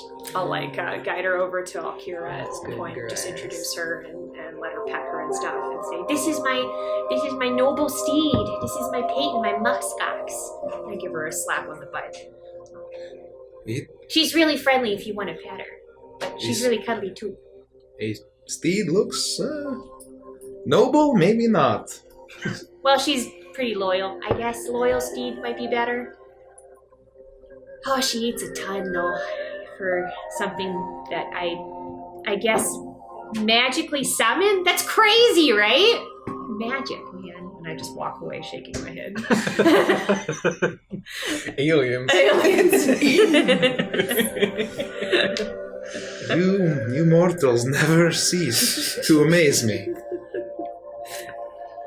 I'm gonna settle down and I'm gonna lay my head down and I'll say, Caprice, if knife monopoly's anything like regular Monopoly, I'm gonna have to pass. And I go to bed. No, but you don't know the rules. Everyone always homebrews until it's ruined. A knife sounds kind of homebrewed to me. I don't want to argue, but No, I'm gonna go around. I'm gonna collect Lufty, Hart, and Zorbeck. Oh. And I'm gonna pull them all the way off to the side, and we're gonna find a place. We're all going to, I guess, cuddle or something and go to sleep. We're going to take last watch. Our slumber party begins in the morning or something. I don't think that. Trust me, Lufty. Okay. I'm going to need your help more than any. And I kind of look at Zorbeck uncomfortably. Well, we're going to take last watch, so figure it out amongst yourselves, commoners. Let's go to bed then. And I'm just going to lay down and go to sleep. Okay. You and Zorbeck? Zorbeck, Lufty, and Hart. Oh, Because I have plans for the morning. Okay. So when they wake us up for final watch. I'll take first, I guess. There's some things I still want to work out. I've got a lot to think about. Well, I thought we were all staying up playing Knife Monopoly or something. They don't want to play. They're lame. I'll play with you. It's not really good at 2. Well, I'm gonna take watch and do some work, and I literally just walk away from them. I don't want any of Knife Monopoly, and I just take my book in my backpack and go off to watch. I can teach you, though. Yeah, I want to learn. This is knife parking and get out of knife free card. Oh, it's not like this? No, that's Bishop. You're thinking of a different game. Oh. Don't pass go, get knifed 200 times. That's right. Yikes. We have that in Sitka. 200 knives. So many. Oh, income knife. Shit. Oh, the knife road. Fuck. Knife Monopoly. As you're all kind of settling down, Alkira's continuing to drink. She actually seems to be tipsy despite her massive size and being a genie.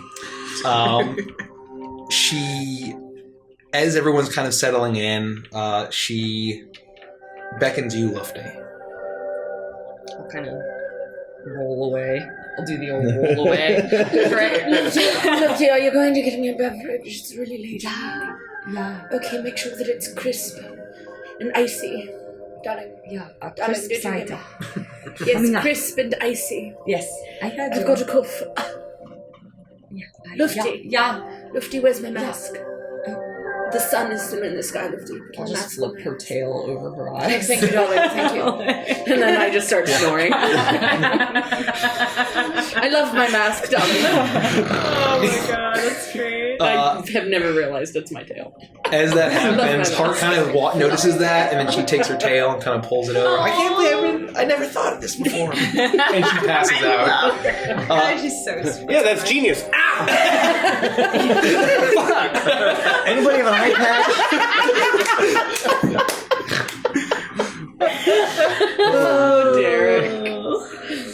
So I'll make my way over. So you make your way, and she pulls up a chair, and she looks at you and says, "Well, if this is our one chance to chat, let us have a mother-daughter conversation." Well, I think we should, but does it have to be the last time we chat? Frankly, when I saw you, I was kind of pissed off because you left me. You know how you left me when I was like a little baby and you just left. Remember that? I do. Yeah, me too. My memory is difficult sometimes, but there are some things I have never forgotten. And I've never forgotten the day I left you at the monastery, when I found out your father had been killed in war. What was he like? I knew him for but an evening, Okay. but he was strong. He was strong. He almost beat me. Do you care to elaborate on that? Yes! There's no judgment. Although that's weird now. I guess it's okay because I never really knew either of you as a parental figure, so go ahead, tell me the details. I was... What up, Thank you. What up, Thank you. She smiles as she takes a drag, and a drink as she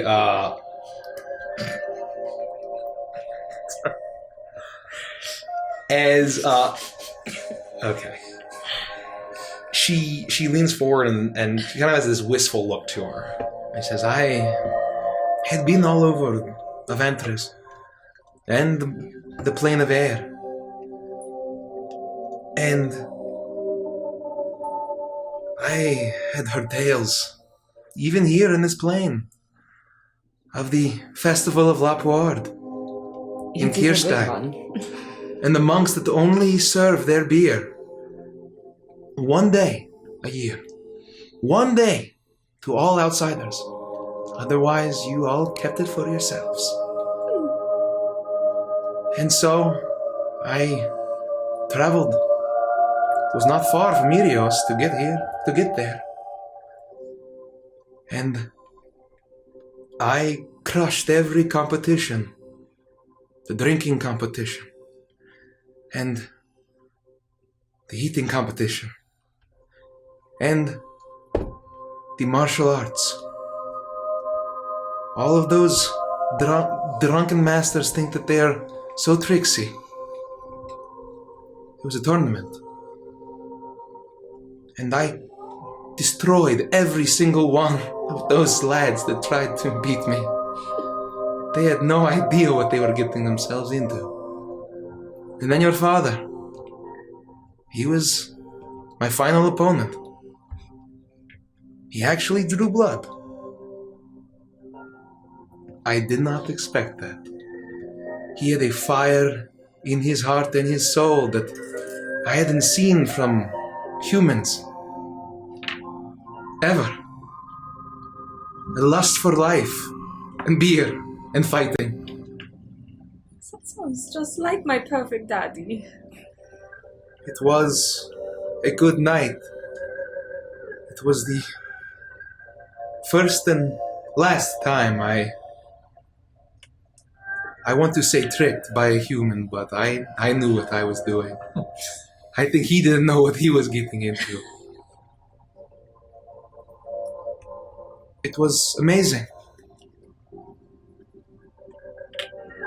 And then, before he could awake, I left. Why? I didn't want to get comfortable. Could you imagine the genie hanging around a place like Kirstein? Horses and barley. No, I guess I see your point. That's why I've traveled a lot too. There's so many places to see. I cannot be tied down. I am a being of air, like the birds. And I can't be chained. Never again. And Being then, up here has just been like the most free I've ever felt. it is.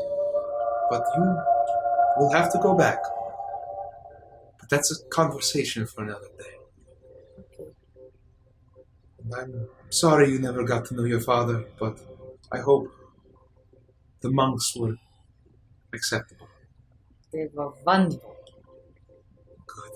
I didn't know what else to do. Well, go to sleep, my child. Okay. We'll talk tomorrow and we will get our essences back. I think we will. Whatever they are.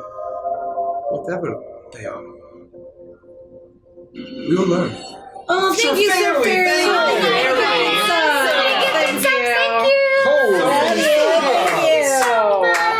Look at those Peachy Pixel got one. Who else got one? Joko. Wow. Iconic. Wow. Thank A lot of you. subs. Trunks.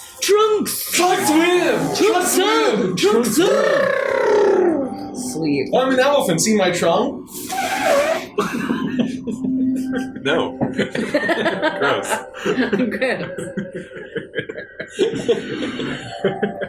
No, it's Never feel bad. Never feel bad. We really appreciate that. Thank We you. love you. the gifted subs. That's awesome. We do.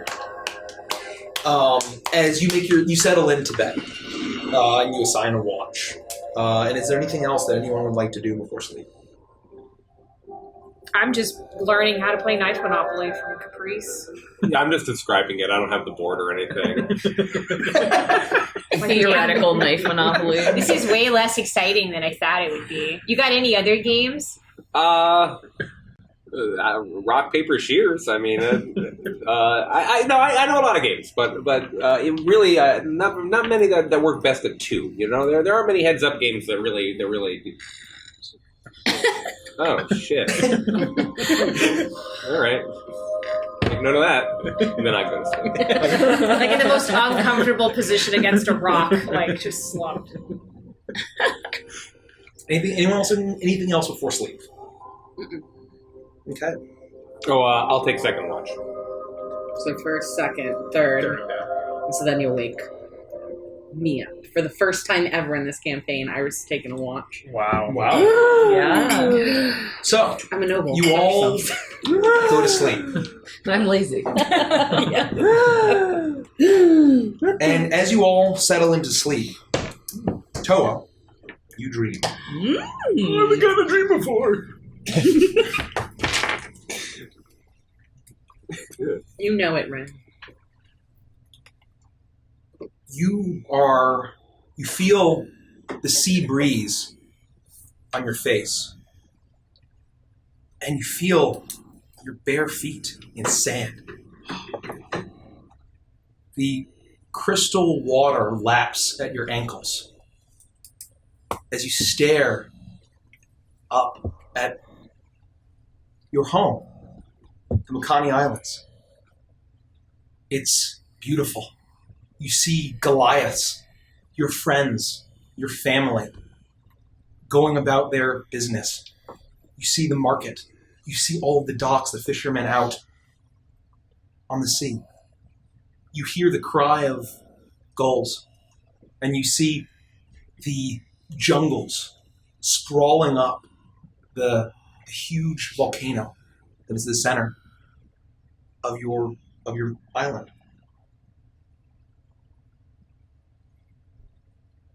And then suddenly the earth starts to shake and rumble. And you hear screaming. And you hear a loud as you look up, and the volcano at the center of your island, the top is blasted off. Rock and debris starts to rain down as smoke billows into the air. Lava begins to pour down as immediately the molten magma rains down on the villages and catches on fire. You run around and you see women and children burning, running away. You see people heading to the ships, to the boats, to make their escape. And you see them untying some boats, and actually some are managing to get out of the water. However, debris, another burst, and you see a ship that looks like it's about to get away get crashed by a massive boulder. Holy shit. You hear their screams as they drown. And you look all around as your entire island is burning, and you look and you hear off in the distance. Very distant, the other islands in your chain, you see the volcanoes erupting off on the horizon as everything burns around you. The screams are echoing in your ears until you hear a flutter behind you. The light flapping of wings and a little clack. Tap, tap, tap. Tap, tap, tap. And you turn around. I'm dreaming, right? So There you go. You turn around. yes, I do. Yeah. And everything has stopped. And before you, you see a seagull. It's tapping on an oar. And it looks up at you, blinks, and you see 6 red eyes. Oh, we are so fucked. This is so not good. And it This looks at is you so bad. and tilts its head back and forth.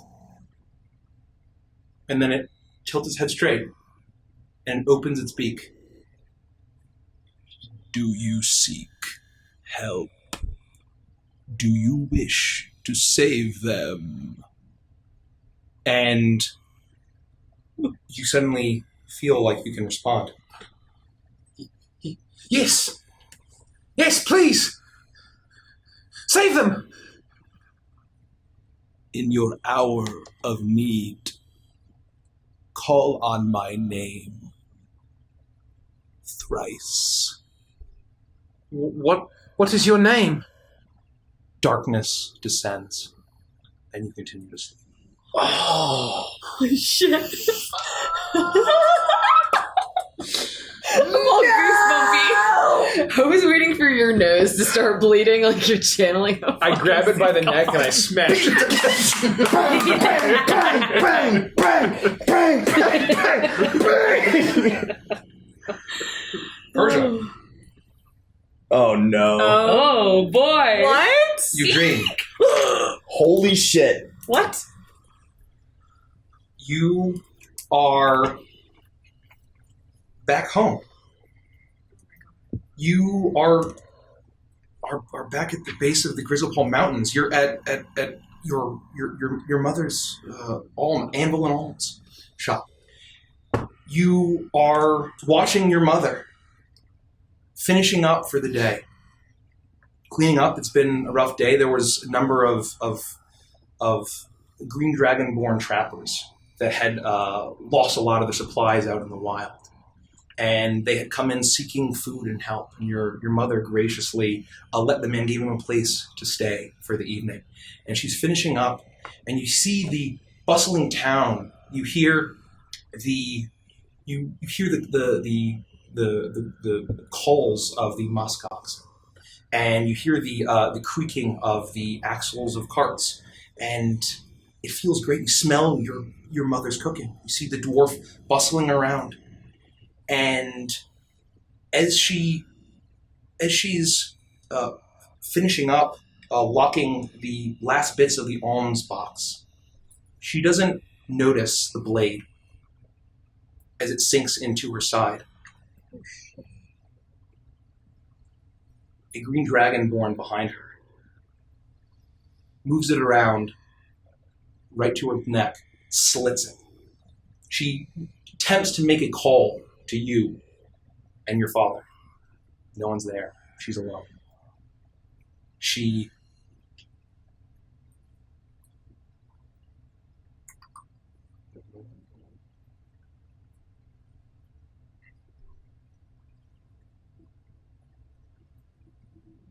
lets out a cry, and it's replaced by gurgling as she falls to the ground. The Dragonborn lets out a call, a little whistle, and his companions enter the room.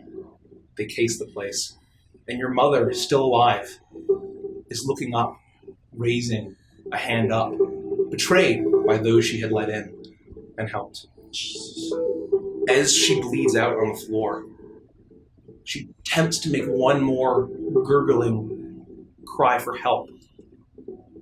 And suddenly it all stops. You hear a fluttering.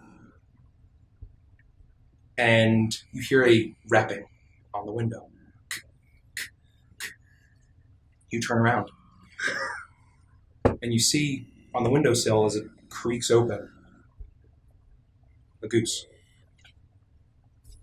It shuffles, it turns and looks around, and it blinks 6 red eyes. Do you need help?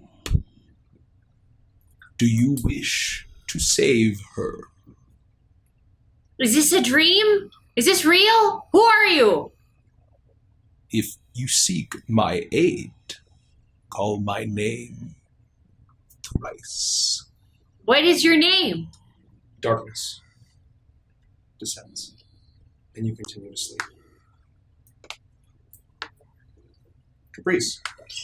Horn here. Oh, fuck. Let's flip a coin. Let's flip a coin. See who we're getting this time. Oh my god.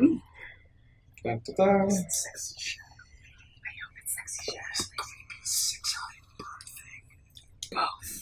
You dream. One can only hope. It's called good time. Flame. Fire.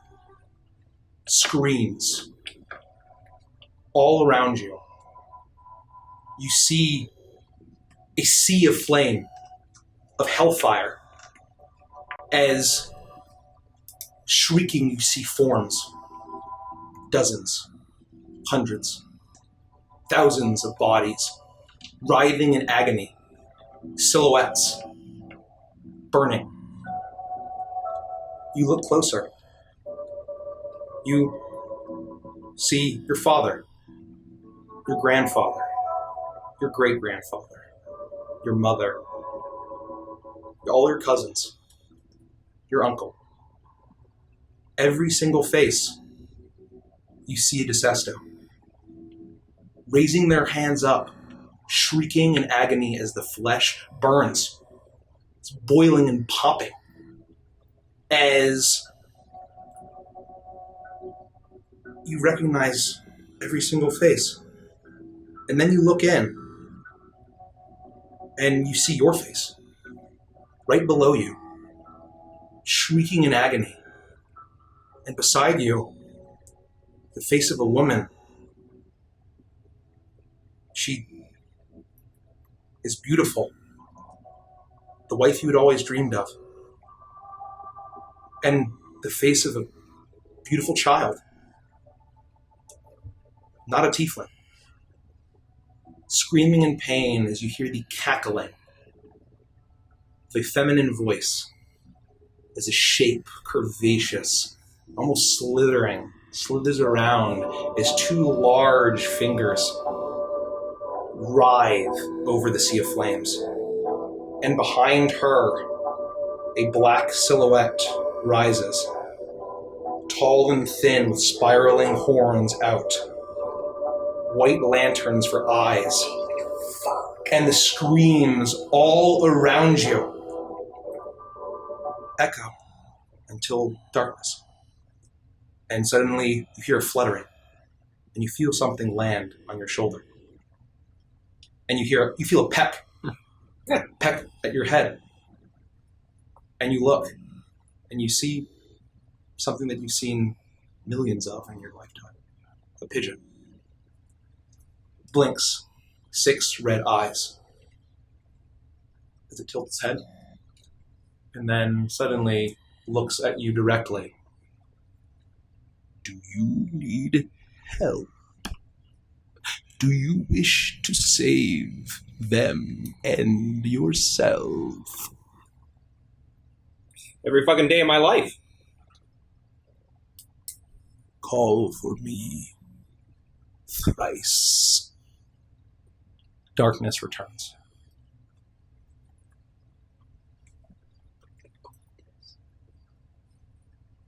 Lifty. That's true. You dream. You are back home in Kirchstein. You see a festival. It's the Festival of La Poire. People have come far and wide to enjoy the incredible beer of the monks. You see Brother Gruber, his belly jiggling as he laughs wholeheartedly, as there is laughter and joy, feasting, eating and drinking. As you suddenly notice a commotion coming from the monastery.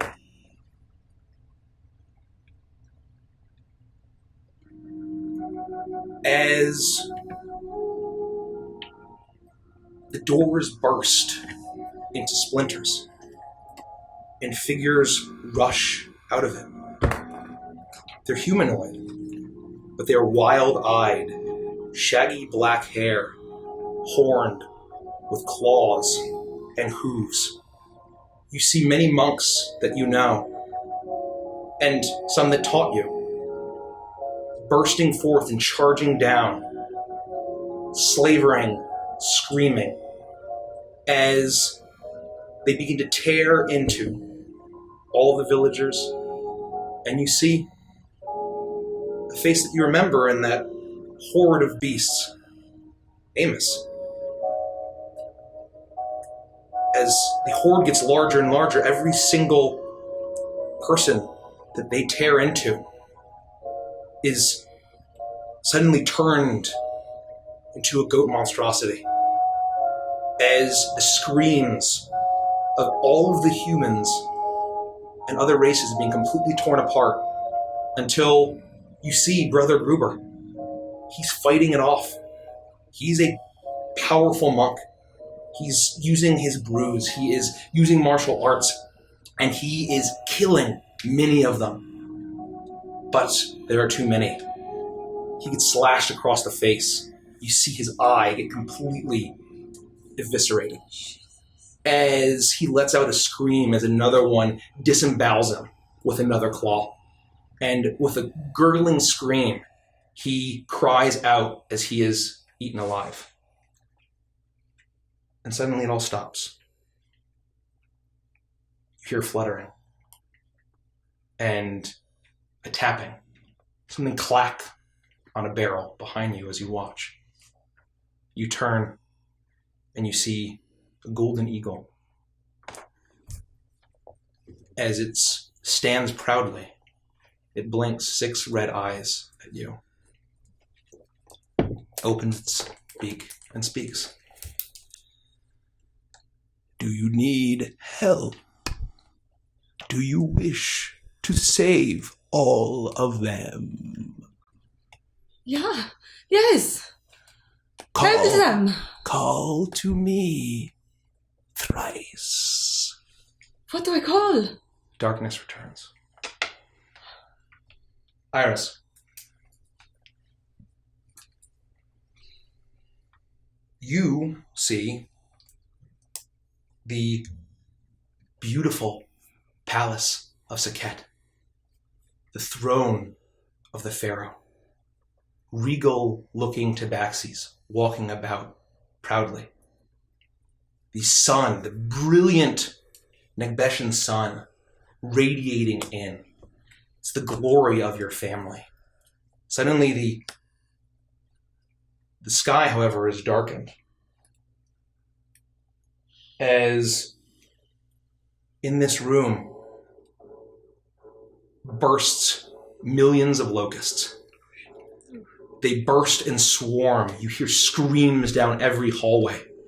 As Tabaxi run, your servants are screaming as boils are appearing and popping on their skin. You see that there's someone trying to help someone to clean one of these boils, and they are attempting to pump water out of the cistern, and nothing but blood pours out. They're shrieking as the flesh begins to fall off, as all of these tabaxi are running around. You see one of your handmaidens completely covered in locusts as they devour her. And you see in the throne room your father with his great scepter as his flesh falls off of him, boils in his eye popping all over, and he reaches out with fear and pain to a small cradle beside him, and you see a human baby covered in boils, blood pouring down his flesh until it all stops. You hear fluttering on smooth stone in the palace behind you. Tap, tap, tap. You turn. See long legs, long neck as an ibis stares at you with 6 eyes. Do you require help? Do you wish to save them? I crumble to my knees. I do require help. And I look up and I make eye contact with it, but not with you. Anubis, Lord under the mountain, we will fell whatever this beast is. And I'm going to look at it. Whoever you are, you will beg for his forgiveness. And when damnation comes to you, I will bring the judgment. And I'm going to slam my staff down on the ground. You will call my name. Anubis. Thrice. Anubis. Anubis. And as that echoes through the throne room, darkness, and you continue to sleep. Felix. Cold stone floors. Darkness. You can't see anything. Then you hear the rattling of chains. Very slight. And a soft moan. As your eyes adjust to the darkness, you see a small shape. A boy no older than 13, maybe 14. Matted, tangled hair. Bruised and bloody face. It's hard to even recognize your brother Milo. Chained up in a horrible putrid cell. You smell his waste. You smell the decay. How long has he been in here? He's alone. Until a heavy metal door opens and fire blazes from the other side.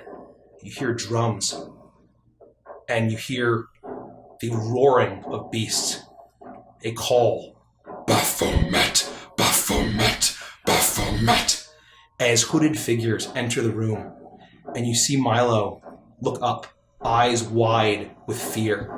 He begs, he pleads, no, please stop, as he shrieks and screams louder and louder as the hooded figures yank him, undo his shackles, and they begin to drag him out of the room as he kicks and screams, and he cries out one name over and over again.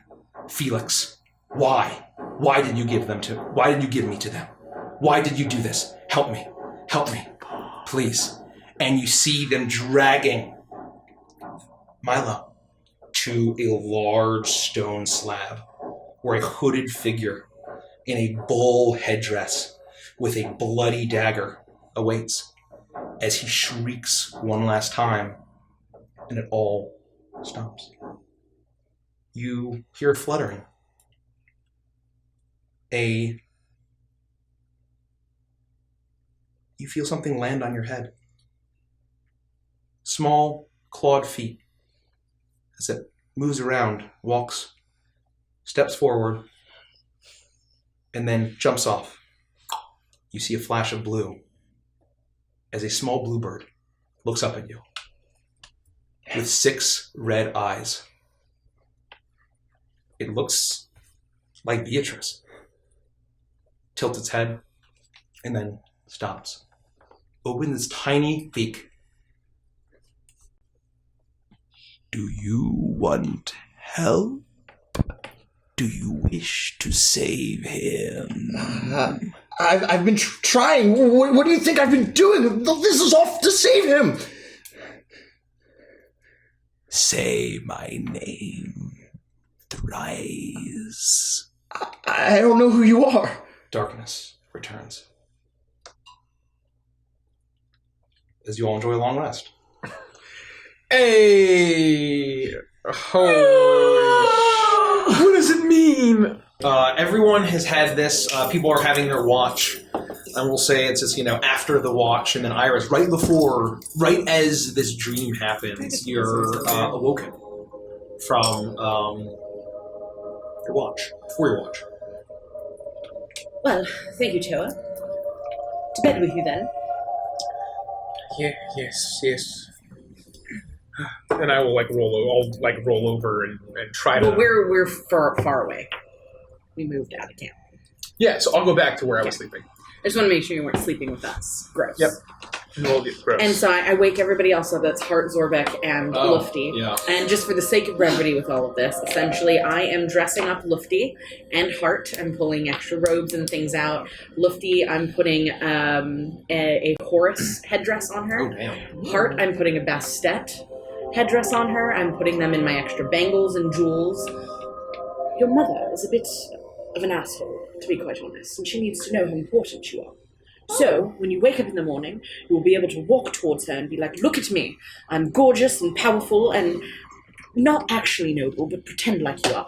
Hart, you have a huge mission here, and you need to look the part. You can't live in a veil that looks like this and be the heart of the veil and walk around wearing whatever you were wearing before. I mean, yeah, it's a little big. And so, I've drawn makeup on them. She's got, the gold eyeliner, and she is all spruced up. And then we're going to wake up Zorbeck. But, all right. Uh-oh. Now, I've done all of this for you. I've wasted some of my perfume, my makeup. You're wearing my jewelry. You might tarnish it, but it's fine. It's fine. I'm not bothered.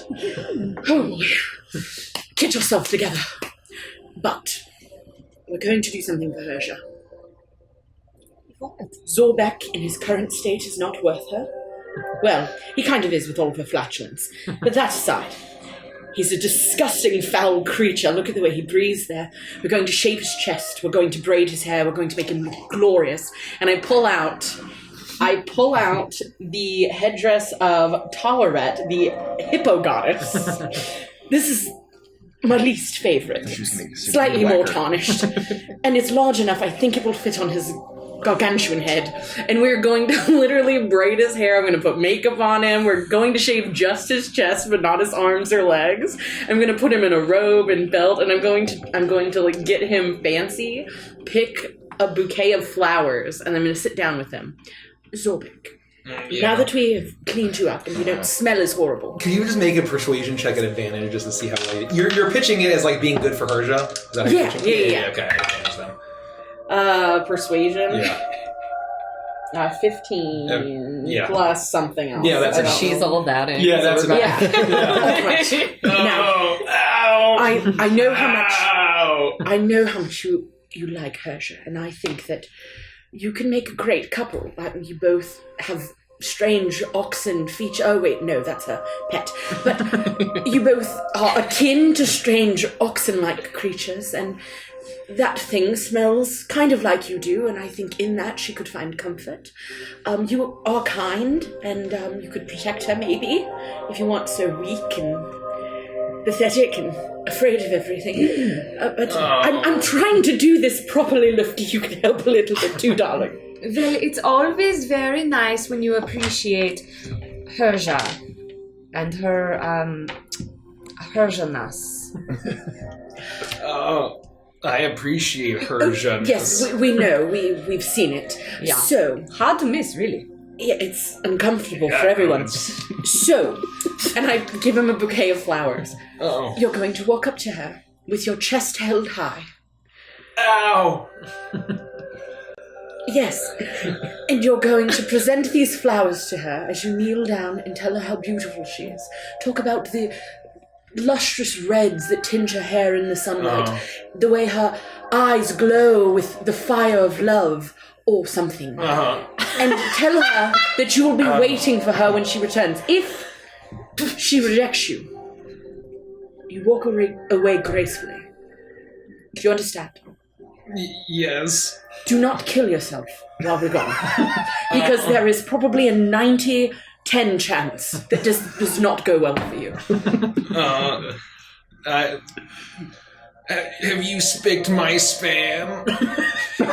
Yes, and I look down at my fingernails that are covered in stuff. I look at his shaved chest and his pot belly hanging over the belt that I put on. And there's like a bunch of nicks all over his chest. They're like little pieces of linen that I put there.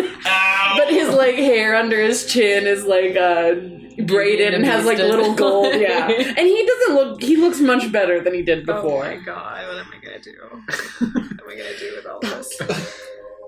I've seen the way she looks at you, and I think you have a 10% chance. That's better than a no % chance. Yes, and I believe that Caprice would, well, I believe he'd convince her that her vagina has legs and could run away, and quite frankly, I think she would believe him, so I think this is the best chance she has for love.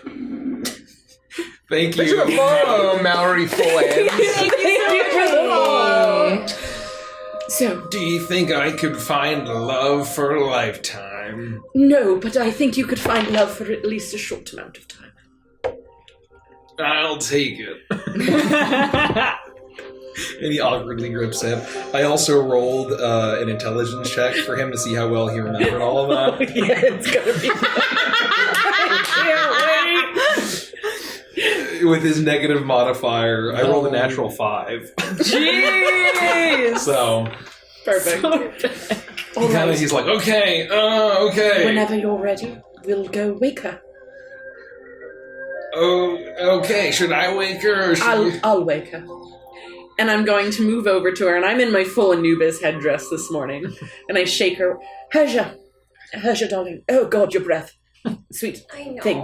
Just let me go back to sleep. No, Herja, we have a messenger. No, you're... I'm going to slap her across the face really hard. Ow, no, you reek of your perfume. Get the fuck away from me. I will spray it in your face if you don't wake up. Oh, gosh. Zorbeck has something he would like to say to you. Sixpence None the Richer's Kiss Me begins to start playing. Kiss me beneath the bearded barley. I just... What? I get behind her and I button up her butt flap, which has fallen open while she's been sleeping. Yeah, I know it's a lot to take in. Hey, Zorbeck. Yeah. Did you do it? Yes, we did for you, honey. It's for you, darling. I get out and I'm just like sweating my sweaty palms on my pajama pants. That's the greatest thing I've ever thought of. What happened? I like your sweaty palms and butt flap. And he just extends the bouquet. I'm miming behind her.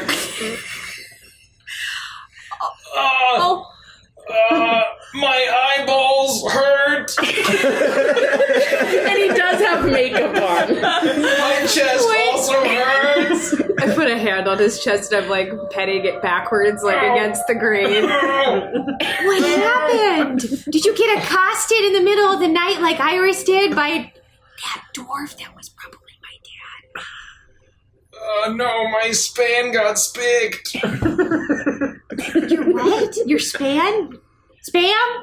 Like, I mean, I got some for you for breakfast if you want I me to stand behind her and I'm nodding vigorously. Do you want some spam for your spick? For your spit? For, like, you want to put spam on a spick? On a spit. On a stick! That's a great idea. You want... Well, I don't know what to do with these. He's like looking desperately at both of you. We're both nodding vigorously. Spam on a stick. That's how what you want? Yes. I got... Yes. Mm-hmm. Yes. What does all this make? Oh, Zorc, that is so nice that you offer to have breakfast with Reja. I mean, yeah. Oh, Yeah. that is so Breakfast. kind. What a gentleman. And I'm like wiping like Caprice hates breakfast. He's kind of... He does sleep in a lot, doesn't he? Yeah. He doesn't normally join us for breakfast. No. And he also... You're kind of right about I that. think he would also Why? convince you that something would walk away and have legs. Like maybe a child? Oh, maybe. But this is progressing quickly. I don't know what he would do with a kid. He's never talked about that before, actually. For the I don't know first much time about ever, him. a tear rolls out of Iris's eye, and she looks at Hart and Lufty. We've done a beautiful thing today, ladies. Yeah. And we slowly walk backwards, and we stay within enough to like be able to keep giving him verbal signals. Well, they have a little date. and I'm just like wiping all this like What is this? Is this muck? Oh, it's bat guano, darling. Bat shit? Yes. Oh no, we need to get that off. I won't even let you sleep like that. That's disgusting. and I like guide him over to like the water. How would you let me sleep? You can, I mean, we could cuddle up on Peyton. I guess she's pretty comfortable. That's how I like to sleep. Cuddle up on... Oh.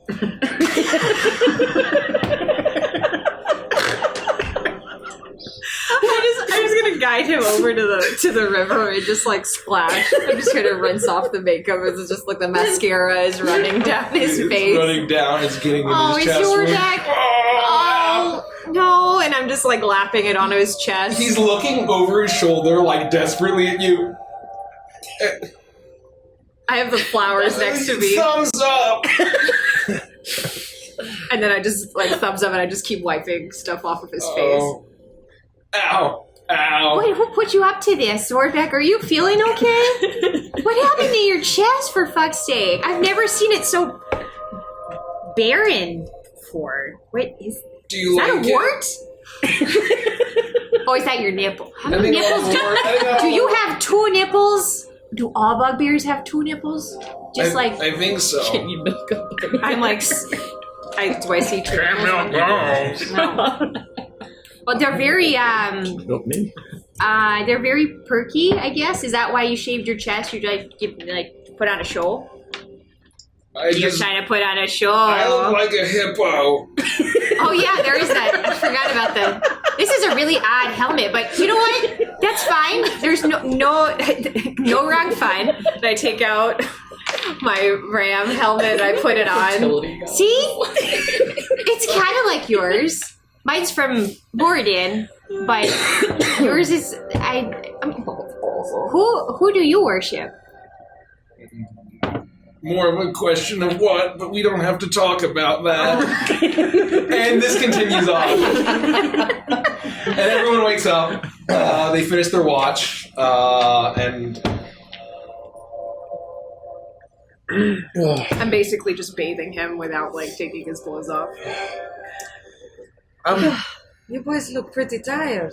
Yeah, I just hope Beatrice is all right with all this time stop thing. I just don't know where she is. I hope she's all right.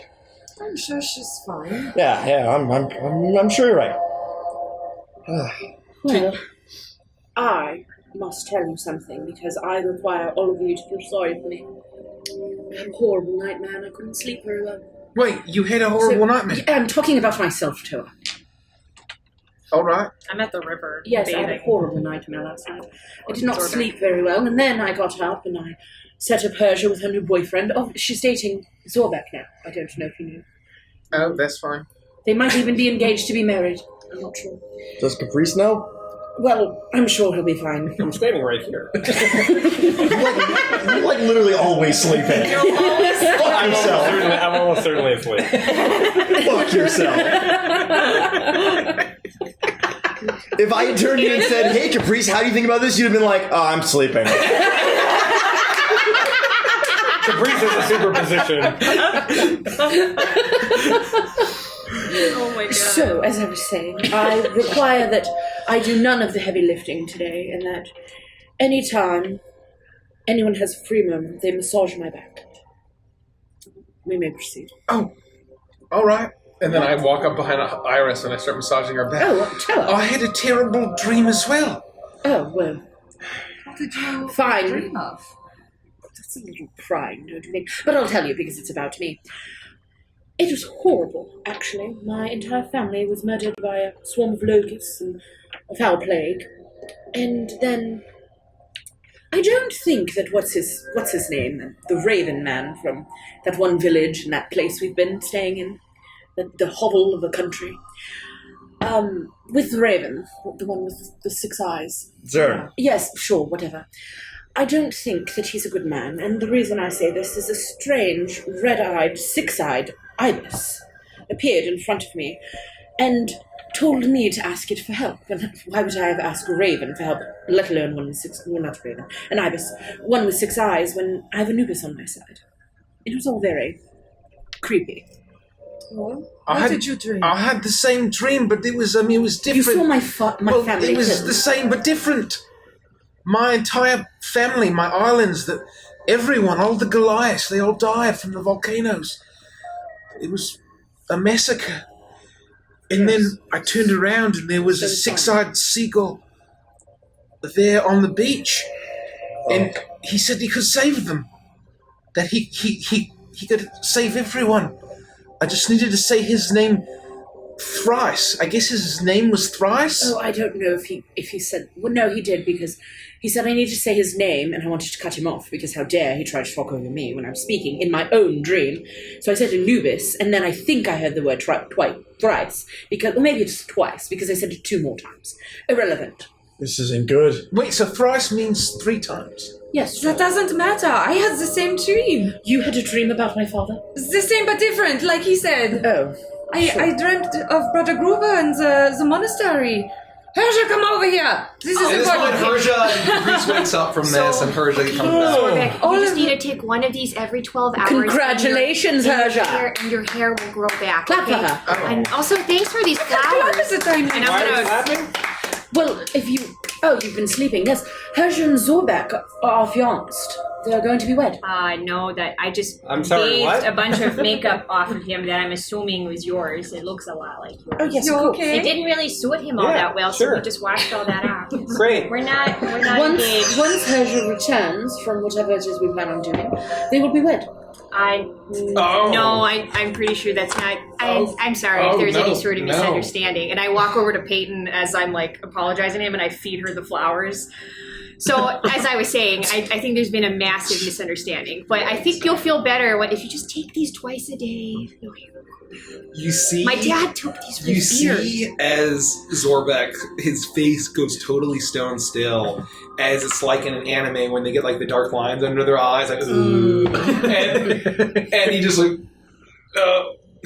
okay, but. And he walks off, and you can kind of hear, but I'm a nice guy.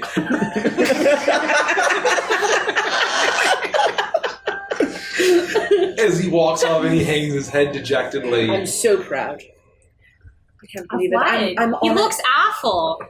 What are you talking Yes. about? I had to wash all that shit off of him that you probably put on him. Not That's probably did. But yes. that's probably only intended for like your face, not for his. Did you shave his chest too in the middle of Of the course night? I shaved his, not in the middle Without of the night, his in the morning. permission? Oh, he didn't I mean, when I nicked his nipple, he was a little frustrated. But outside of that, he was perfectly fine with what Yeah, I I was did doing. count 2 nipples. I thought maybe Bugbear Well, was 1.5, more. but it's fine. Did we all have dreams that everyone we knew died? Yes, that was what I was saying. There's nobody hears it. Did anyone else talk to the ibis? No, mine wasn't a golden eagle. I had a goose. Did you talk I to saw it? Amos. And the beast peoples, they took over Kirstein. Everybody was dying. I have dreams about Milo all the time. I didn't think anything of it, but then I thought it was Beatrice, but it wasn't. It wasn't her. It was 6 horrible red eyes. What the hell is that raven that Zern has? Did anyone else talk to it? I did. Yeah. Did you agree to anything with it? Nope. It asked me a What was question. I yours? told it I was trying to save Milo. That's what all of this is for. What did it think that I'm doing? Basically, Caprice, did you dream too? Are you here? Awake? I'm awake. I'm just being very quiet listening to this. I don't answer. I just. Do you have look to at use the bathroom? are you feeling okay? Yes. I'm gonna go use the bathroom. Thanks. Yeah. Sure. I turn and I go. And Be respectful, Caprice. I don't know how you do You guys that are peas in the river. Take a respectful dump. Thank the ground for accepting your dump. I lay unto thee my dog. Hart, Zorbek, did you have a dream? Zorbek is just, he's no. And Hart looks and she's like just smiling as she's actually like over the water looking at her reflection. She's grinning from ear to ear. He's like, no, I didn't. Ikea? She looks beautiful, doesn't she? She does. Very cute, but... Where's Alira? She's not around.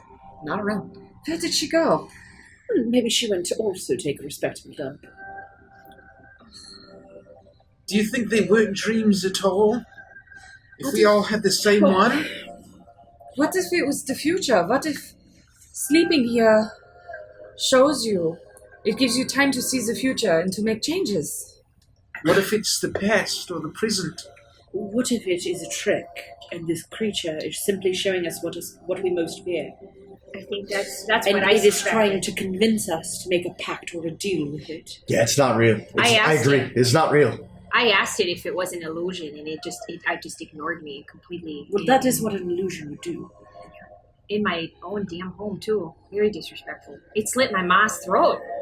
Oh, I'm so sorry. It was a bunch of freaking green dragonborn. I mean, I haven't seen them in a while. Normally we don't hang out with them that much, but I guess she was just putting them up for the night. And then they woke up and they slit her throat and they fucking ransacked the entire Alms and Anvils home. That's terrible. I watched Thomas die in his cradle. I'm sorry. And I go back to rubbing your bag. Brother Gruber. That's spot right there, Toe. Right. Well, you are made of stone, aren't you, darling? Well, not literally, but I suppose. Well, that's one thing we can do. We can write Brother Gruber and make sure that he's fine. And if he's fine, then everyone else's dreams probably aren't real either. We'll find out. We'll make sure he's all right. Maybe if we can find Alira, we can ask her. I actually meant to ask her last night if she overheard anything from, not Cern, what's his name? The big bad flying guy? Commodus. I meant to ask her if she had overheard anything from Commodus, maybe his plans, maybe where he'll strike next. Maybe she'll have some insight into, our missing family or anything that he might be plotting, The only thing that concerns me, I guess, is that I already suspected that my brother was with the Horned Legion. That's all my dream showed me, is that they just were going to sacrifice him tonight. Maybe they plan to, but maybe they have not yet. Maybe this is a sign. There's more time. Well, at least in here. If he's still alive, then it will be for a while. Well, what do we know what General Zern's bird's name is? Did we ever learn his name? Nope. We don't know. You asked him and he did not tell you. I'm concerned. He said that the Raven Queen sent him this bird, this avatar. I don't think that's the case. I spent a lot of time in the military, and part of it was all the teachings, the religious stuff, and it doesn't add up to me. Something's not right. Zern might be in danger. Maybe Zern is... Maybe he knows full well that it's manipulating him, if he's being manipulated. He seems like an intelligent man. I hope that's not the case. Not one to be tricked by a bird. This is not good. Well, all we can do now is stop Commodus, and hopefully the wind spirits will be enough to prevent what I saw in my dreams. And I don't have to say anyone's name 3 times. I mean, we don't even know what name to say. Not that we would, because I think that's a terrible idea. We're not helpless, goddammit. We can fucking do this ourselves without the fucking help of a stupid chicken. No, we've had a lot of help so far. Well, I think your mom's gonna be a huge help if we can find her. Yeah, she does this all the time. 2 times I see her, 2 times she leaves. How's that going? Alira! And I'll scream out for her. You cry out. You're a bit farther away from the actual main thoroughfare of the town, of the city, and it rings out. And Caprice, you hear this echoing out, but I'm finishing up and heading back to the party. Yeah. You arrive. Caprice arrives back, but Alira doesn't. Maybe try Mom. Mom, Mummy, Mom. He thinks that's a little fast. Hey, Caprice, I know you don't want to talk about it, but if you had any kind of shared experience, you gotta let us know. You gotta tell us something. I just wouldn't trust anything that you experience in a shared dream like that. That doesn't seem like a very important business at all. It's fine. That's, we all the same dream? That's not what I'm asking. Did you Caprice. see a bird too? You gotta tell us. If you saw some sort of creature that came to you in a dream, you gotta tell us. Yeah. I saw a pigeon with 6 eyes, yeah. Uh-huh. Did you see tons of people, everyone you've ever known, horribly die? What's the matter, Caprice? Yeah, I mean, yeah, uh-huh. I'm not gonna pry. This is for our own good. I just wanted to confirm, that's all. I'm not trying to be overstepping my bounds. Well, All I right. think if they are going to be stepped over, they should be stepped over now. You're safe here. You can tell us what you saw. I did. I saw people that I knew dying, and I saw a pigeon, yeah. I don't trust it. I don't think we should listen to it. I think that we should ignore it and tell it to fuck off. I do like to tell people to fuck off. We should go. I don't know how we go. How do we leave here? We'll wait for your mother to return. I'm sure she will. She won't bring us here and leave us here forever. Well, we're going to be waiting a long time if I have anything to say about it. How old am I? I'm pretty old. I mean, not too old. I can still, party and stuff. But I'll be waiting a long time. I'm sure she'll come back. Do we want to ask Anubis a question? You do that. I'm going to fly about and see if I see her. Yes, we should. What do we want to ask him? I can use more resources to get a better answer than just yes or no. Good or bad. Could we ask him if these were illusions? It needs to be pertinent. Just anything within 7 days. If a six-eyed bird is friendly, force for good. Do you think Anubis would be able to even identify what it is and tell us that? I could ask. Maybe we could ask him if it's yes or no, if these are all illusions. It's more than yes or no. Oh, okay. But it's only one question. Okay. What do you think we should ask him? I think that's a good question. Should we trust these birds? What can you tell us about these birds? Yeah, that's great. That's a great idea. Yeah. Well, I only need 11 minutes. I'll need you not to be breathing loudly or singing your songs. Or... Sure. anything near me? Yeah, of course. I just want to take a look at the castle. I'm not gonna go all the way down there. I just want to look at it. And I'm going to immediately start setting up a circle around me and bring out my lantern. And for the next 11 minutes, I'm going to cast divination. Okay. It's a 4th level spell, but it's a ritual, so it's How does that work? Your awesome. magic and an offering put you in contact with a god or god's servants. You ask a single question concerning a specific goal, event, or activity to occur within 7 days. The GM offers a truthful reply. The reply might be a short phrase, a cryptic rhyme, or an omen, so, similar to what you did to me in Curse of Strahd. The spell doesn't take into account any possible circumstances that might change the outcome, such as the casting of additional spells or the loss or gain of a companion. If you cast the spell 2 or more times before finishing your next long rest, there's a cumulative 25% chance, each casting after the first, that you get a random reading. So the first one's truthful, anything after that is random. But the first one can still be cryptic. It is It could be a short phrase, a cryptic rhyme, or an omen. And it's something that is something that'll happen in the next 7 days. A specific goal, event, or activity within 7 days. 7 days. So you begin to light your lamp. And what are you going to ask as you pray to this? So make sure it's some kind of event or activity. Oh. Lord of the spirits, guider of souls, Anubis, the jackal-headed god, I pray to thee. We have a journey ahead of us that culminates in taking down a powerful spirit of wind and death. We've been visited by wings, alight with 6 eyes of red. They cause trouble in our hearts. Are they friend or foe? Do they help us in this journey? Do they hinder us in any way? I need your guidance here today. We have a task ahead of us. What does it mean? And I'm going to end with what does it mean? As you do that, you will roleplay as she takes 10 minutes to do that. Because the DM needs... Well, I've accomplished the ritual, and he will reach out to me. I cannot guarantee the mind of a god is something not even those of us that are closest to him can even deign to understand completely.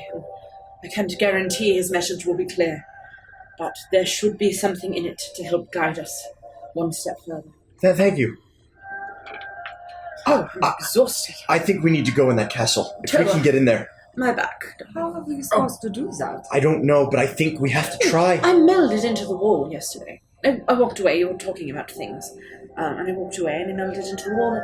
And I heard the sliding of stone and chimes, I believe. And then it all stopped. So I left the stone and walked back. Did you hear any people? I didn't, no. I think that this place is empty. It contains the memories of those that once dwelled here. And I don't believe that until we free Toa's wind spirits from whatever it is that has been done to them, I don't think that this place will regain the life that once flourished here. Is there any chance that there could be information regarding this Elder Tempest inside there? I feel like we're so close, and if we can just get our hands on the right information... It would be disrespectful to try to break in. No, I don't want to break in. If there's some way... disrespectful to the people that we are trying to save, the spirits who live here. We don't know if these are hollowed halls. It could be horrible of us to break into a place like that. Of course, and I would never suggest forcing our way in. If the information we need to win is right there, And if it I helps hate to the walk people, away. How could we turn away from that? I agree with you. I will help you try to get in. I don't want to What if it hurts the people? Right. You should never make a decision on something you don't know. Well, maybe What we if could you open try the door? to ask for entry. Right. What if it's a tomb, not a tomb, a prison? For an entity you don't know, just because it's gorgeous on the outside does not mean that what it contains on the inside is not horrific. I've seen many beautiful people do horrendous things. As it stands right now, we have nothing to go up against this thing. And maybe we can find information if we get back to Striga, but I would hate to let it go. I don't want to desecrate it. I'm not going to force anything. I don't want to be disrespectful. I think it could help to take a closer look, is all. While they're talking, I want to walk up to Caprice with Peyton next to me, and I'm going to be like, can you help me with Peyton? Sure, what's up? And I want to walk him like outside of the group towards the river. How can I help? And I hand you a brush. I just brush Peyton. Are you feeling okay? I mean, I think we all had some pretty restful sleep. Yeah, sure. I just noticed you're not like yourself. You don't seem like the same Capriccio that I remember back in Galtica. I really am very concerned about the dreams that we all share. That's, I'm trying to think about what I can do to help. I'm concerned about your shoe being on the other foot. But the socks don't know the difference. I go back to brushing. What? Is she hitting on me? Nervous laughter. That's what someone says before they knife you in the back. And I just I stop brushing and I just like lean over Peyton staring at him. No, but really, are you feeling okay? You don't have the same skip in your step that I remember. You don't crack the same jokes, and I kind of miss it. No, I'm just still waking up. I'll crack lots of jokes. Did you hear the one about the cannibal who dumped his girlfriend? God. Damn it, Derek. I can't say I've heard that one. Well, What happened? You just did. See? Oh, that was a joke. Okay, got it. Right as rain. No problem. Everything's fine. You told him before it still got me. Can I insight check him, knowing what I know about Caprice's personality? Not great. that's not 11. 25. Ooh, there's a caraway bagel scene in here. Caraway bagel scene there. I'm gonna put my hand on his hand as he's brushing Peyton. Listen, I'm not actually engaged to Zorbeck. You seem really upset. Iris I know pulled that. that shit. Yeah. That's just some shit. That was a lot to absorb, too, also. It was a very strange way to wake up. Who fucking shaves someone's chest in the middle of the night? Like, that's disrespectful. My God. I know. Yeah. I don't know if I'm shaved or not. I have no idea. I feel like you probably would be. I don't know. You're kind of like. I don't think I would have any hair. I'd probably just have the long black hair. The but long I'm black wearing hair. my full leather armor, so it wouldn't Just matter. have It's one just a- really long curly hair. Yeah. I know we're really far away from home. I really want to get back to Volstagg, to Galtica. Yeah. See the people that we always spend time with. I'm sure they miss us too, and I know you want to get back there, but I hope you know you can trust me. Thank you. I do know that I can trust you. I feel that very much. Thank you. Yeah. You sure you're feeling all right? Nope. But we're gonna find our way back home. And I walk around Peyton, and I'm just looking up at Caprice, big green blue eyes. I saw other of our party members doing this. I haven't done this before, but I hope you feel better.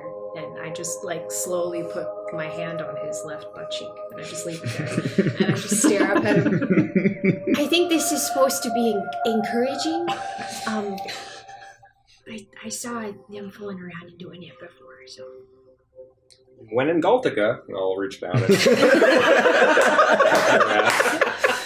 Just a friendly ask Just, up. give a little I'll heft. look around and I'll see if I see Zorbeck anywhere. He's sitting by the water looking over. His crying. eyes are crying under the hippo helmet. He's like, God, I wish that Eyeliner's were running me. down his face.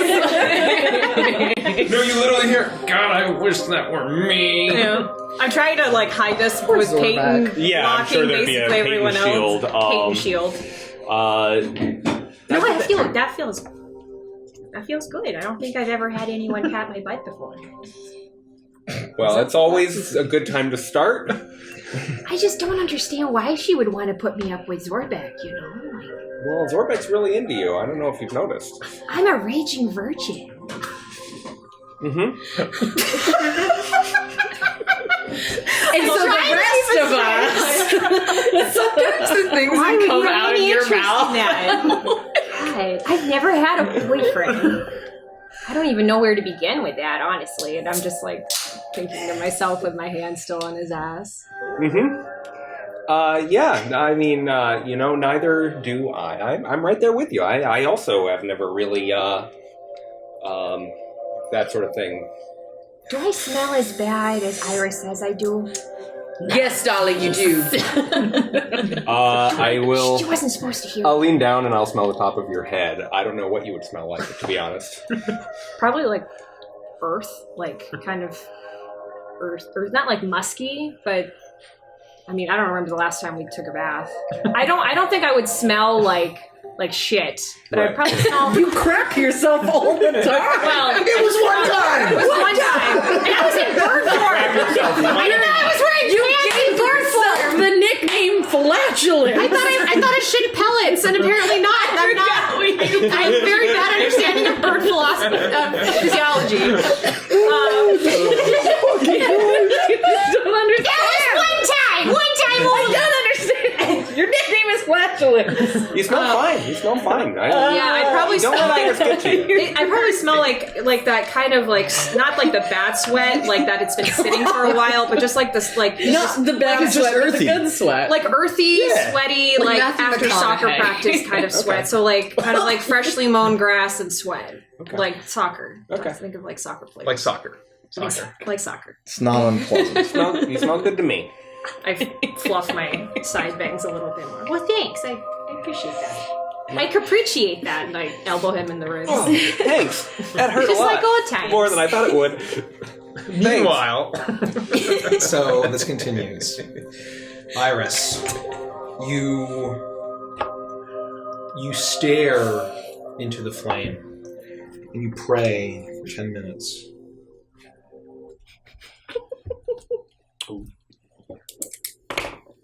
As you suddenly hear a voice in the back of your mind, deep and reassuring, but with urgency. I'm gonna use thaumaturgy immediately and just repeat the voice from my mouth. It booms out from Iris's voice, and you all hear this. Deception beyond the Lord of Lies. Doom and chaos take to the skies.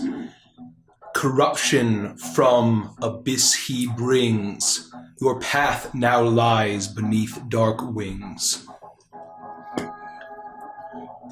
He said the thing! I did it!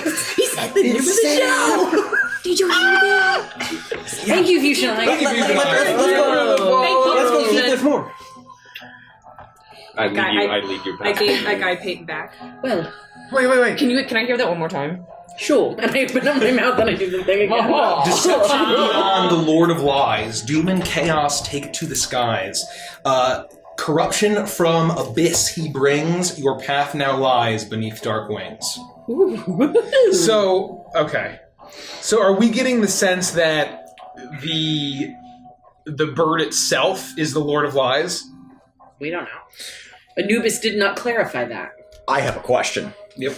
In the week, Thanks, Nikki. in the What are week, you doing here? in the week that I spent doing research on everything that I could find about Baphomet and Moloch and demons and devils, did I ever come across or hear the phrase "Lord of Lies"? I would say make an Arcana check at advantage. That's gonna Natural be 20. a natural 20, which is going to be a 28. Natural fucking 20! Lead by example. Thank you. Come on, down. The name immediately strikes you. Lord of Thank you for Lies continuing to play this music, by the way. is the Lord of Lies. Love it. You've read that name in an ancient book that was buried deep in the library of Zentra. The Lord of Lies is the only name known to many scholars as not just a devil, not just an archdevil, but the Lord of the Nine Hells himself. No. That can't be right. That can't be right. Beyond the Lord of Lies, there's nothing. There's nothing beyond the Lord of Lies. Who's the Lord of Lies? Do you know who he is? Or she. Or she? No, it's just that's it. There's no name. There's no nobody knows any. Nobody knows. What are they Lord of? I can say the Bator, the Nine Hells. Yeah, there was the Lord of all of the Nine Hells and lies. That too, but wait, hells like are those devils? Like Caprice? Yes. Well, Caprice isn't from the Nine Hells, right? No. That's not how tieflings work. Right. I don't know how tieflings work. But... What the hell could be beyond the Lord of Lies? Can you read it one more time? Sorry. Yes. Deception beyond the Lord of Lies. Doom and chaos take to the skies. Corruption from abyss he brings. Your path now lies beneath dark wings. I'm not necessarily sure that it means that the corruption is coming from the Lord of Lies, or the deception, but more that the deception is so large that it is even more... That's what worries me. Deceptive than... Yeah. It's more prose, I believe, than... I'm concerned. Look, no, of course. You don't just toss that around. Because it talks about devils and demons all in one, but we know that they've been working together. Now, it's the part at the end. Your path lies beneath dark wings, which would imply that we should work with the wings of the raven, the six-eyed raven. Maybe Anubis is guiding us in that direction. But they mention corruption of the abyss he brings. Yes. That's not good either. Do I know what the abyss is? I would say you don't. Do I? I would say Caprice and Felix and Iris roll religion arcana checks. 20. 22. 14. I would say it would be very to the three of you. You would know that the abyss is the realm of the demons, where Baphomet came from. And the line is corruption. Corruption of abyss he brings. Corruption from abyss. From he abyss. brings. Well, that sounds like I think this is a safe place to talk about this. Yes, the big dude we learned about. Well, it sounds like they're opening maybe a portal and they're allowing the corruption in the abyss to seep into the material world.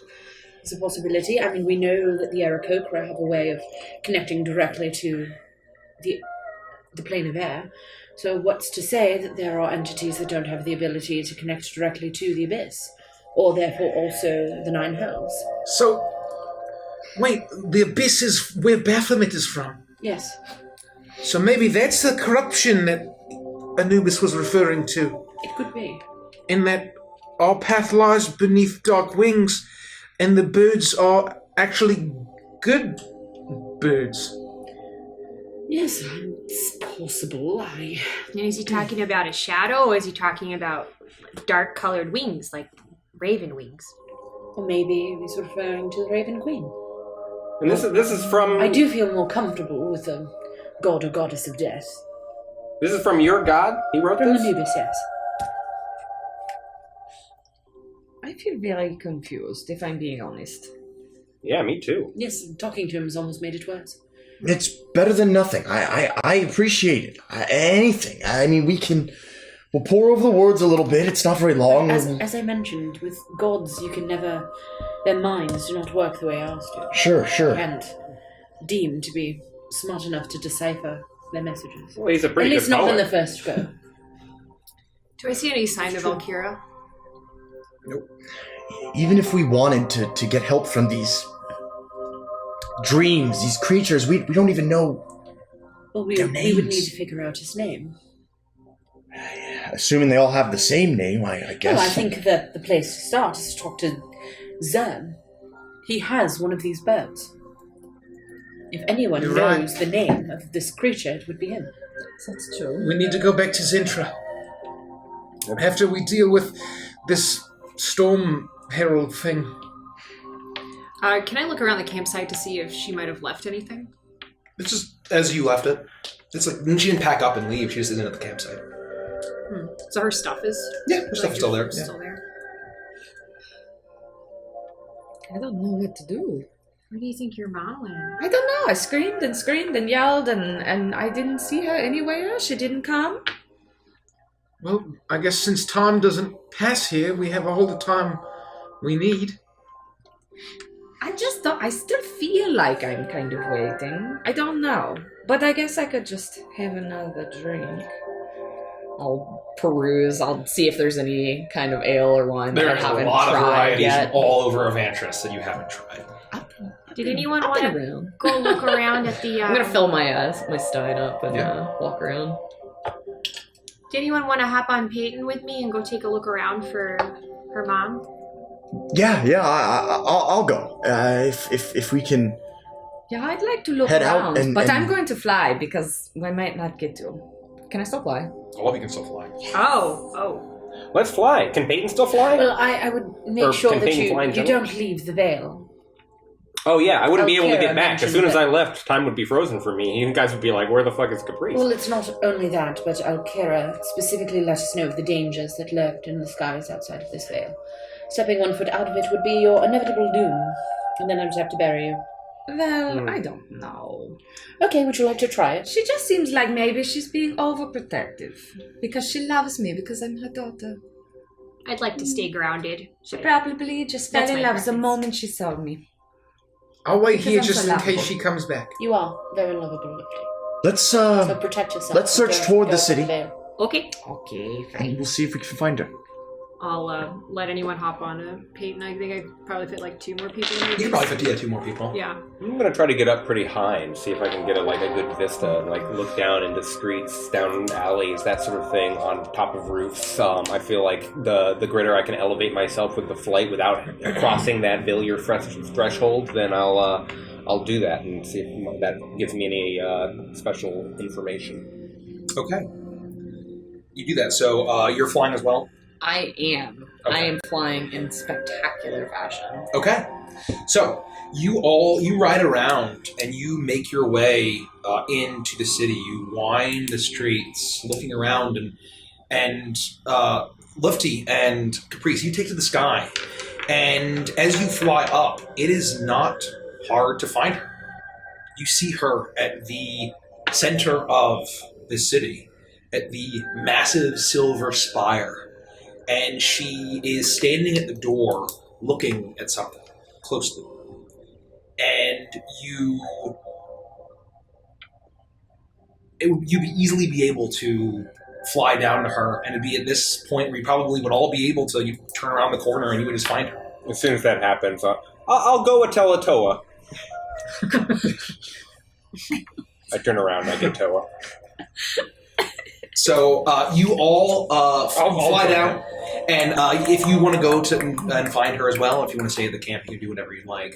I'll join them. And it's at this point you all arrive, Oh, hello! and you see as she is taking a look at this large door, and she gives you a slight nod in acknowledgement, but doesn't turn.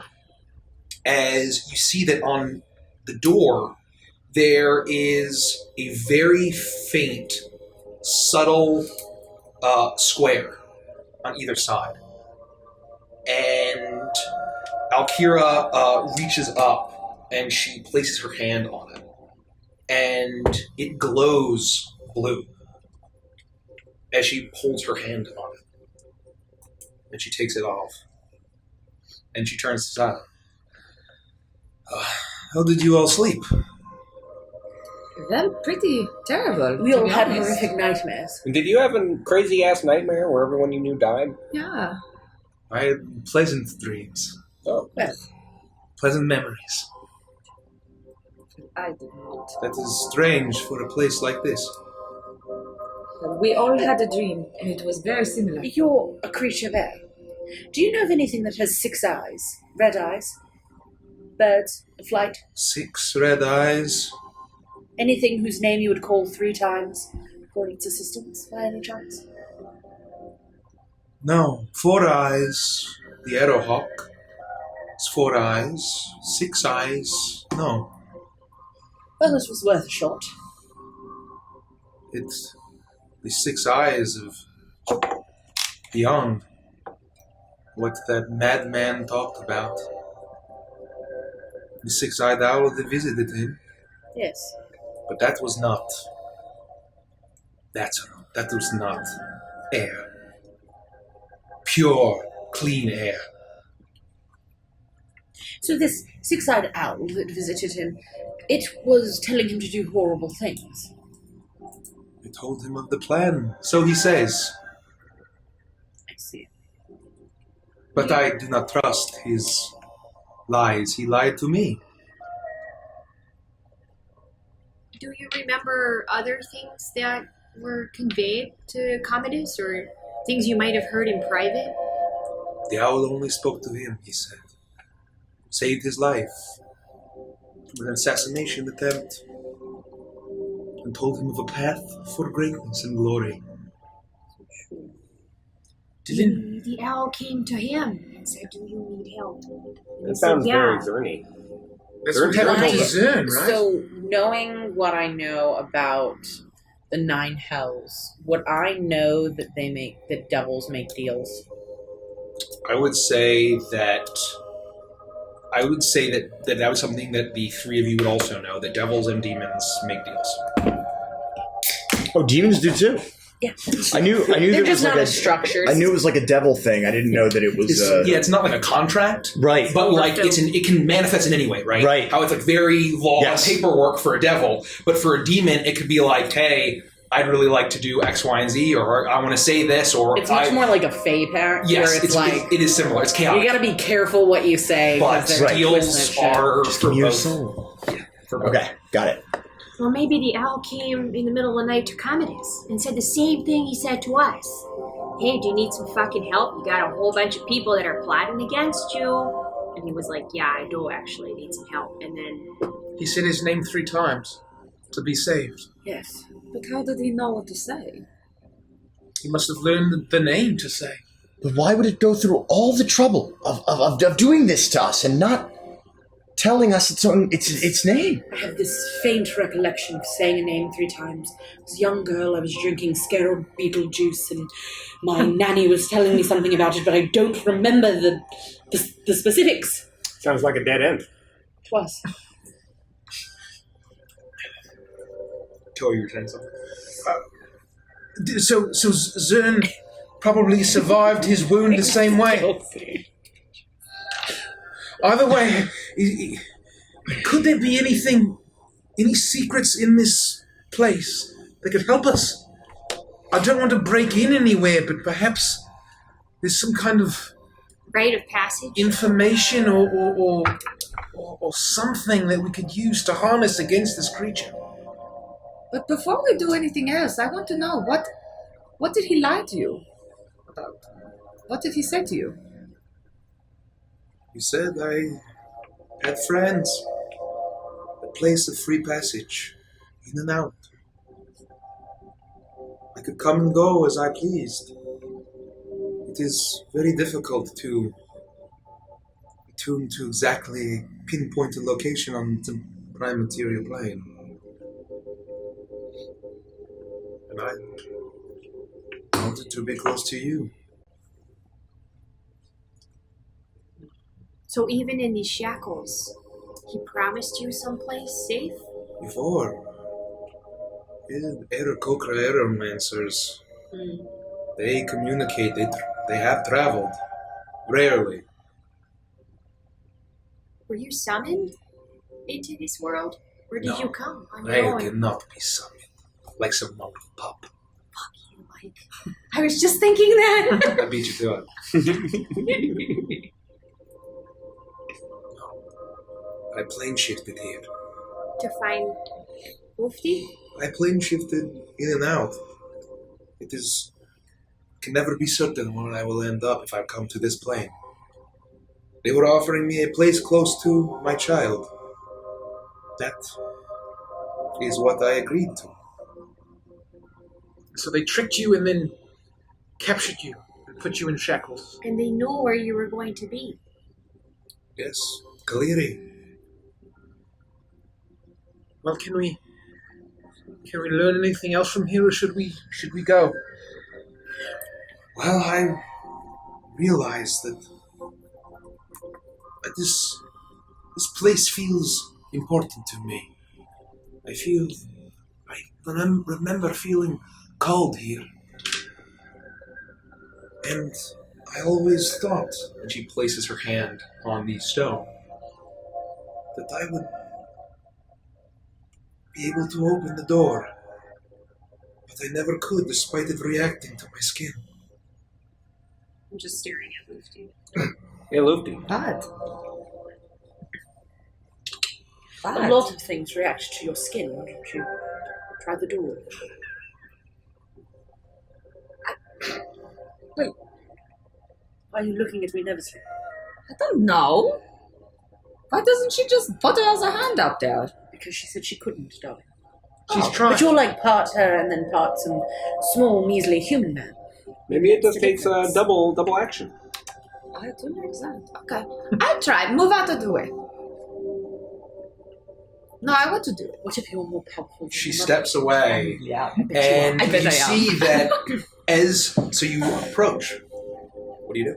Put your hand on the door, Lufty. Prove to her you're more powerful than she Which is. one? Which is the best one? They're both the best ones. Put them both on the door. Well, she put her left hand here. You put your right hand up. Put your left hand Don't here. listen to her, and Jacques. shake Put it your all hands on about. the door. Put your hand on the door.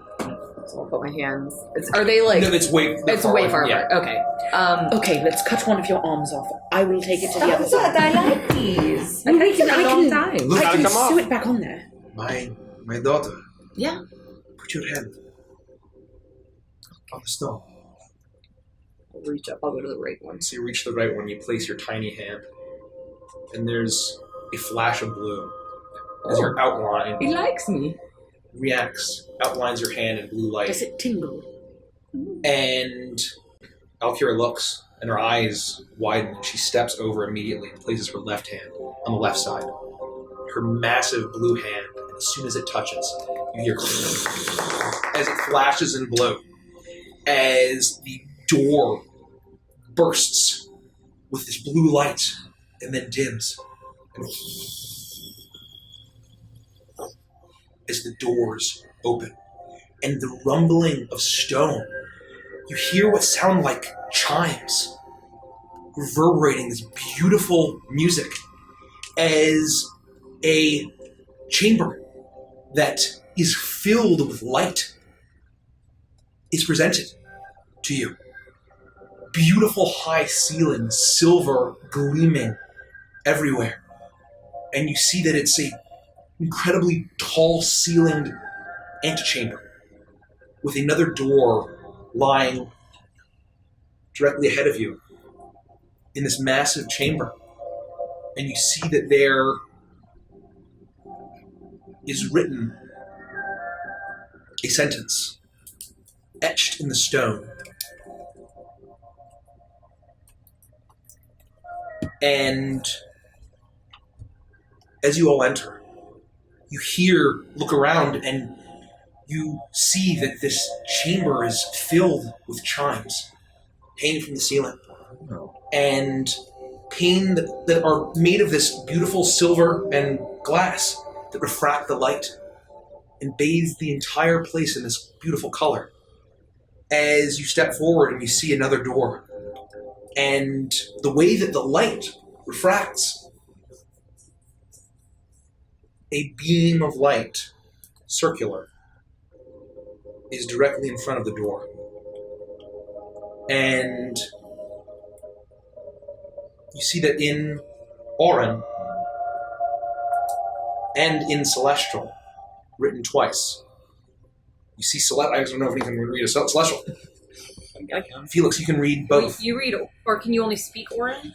Oh no, I can primordial. celestial and primordial, which is the Primordial. primordial is all Orin. Those that can read Celestial can read this in the same sentence, written twice.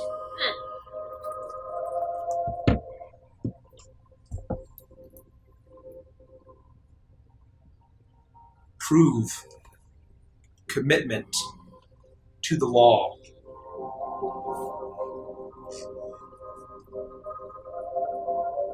And then beneath it, it says, the Vati await the return of the Windukes.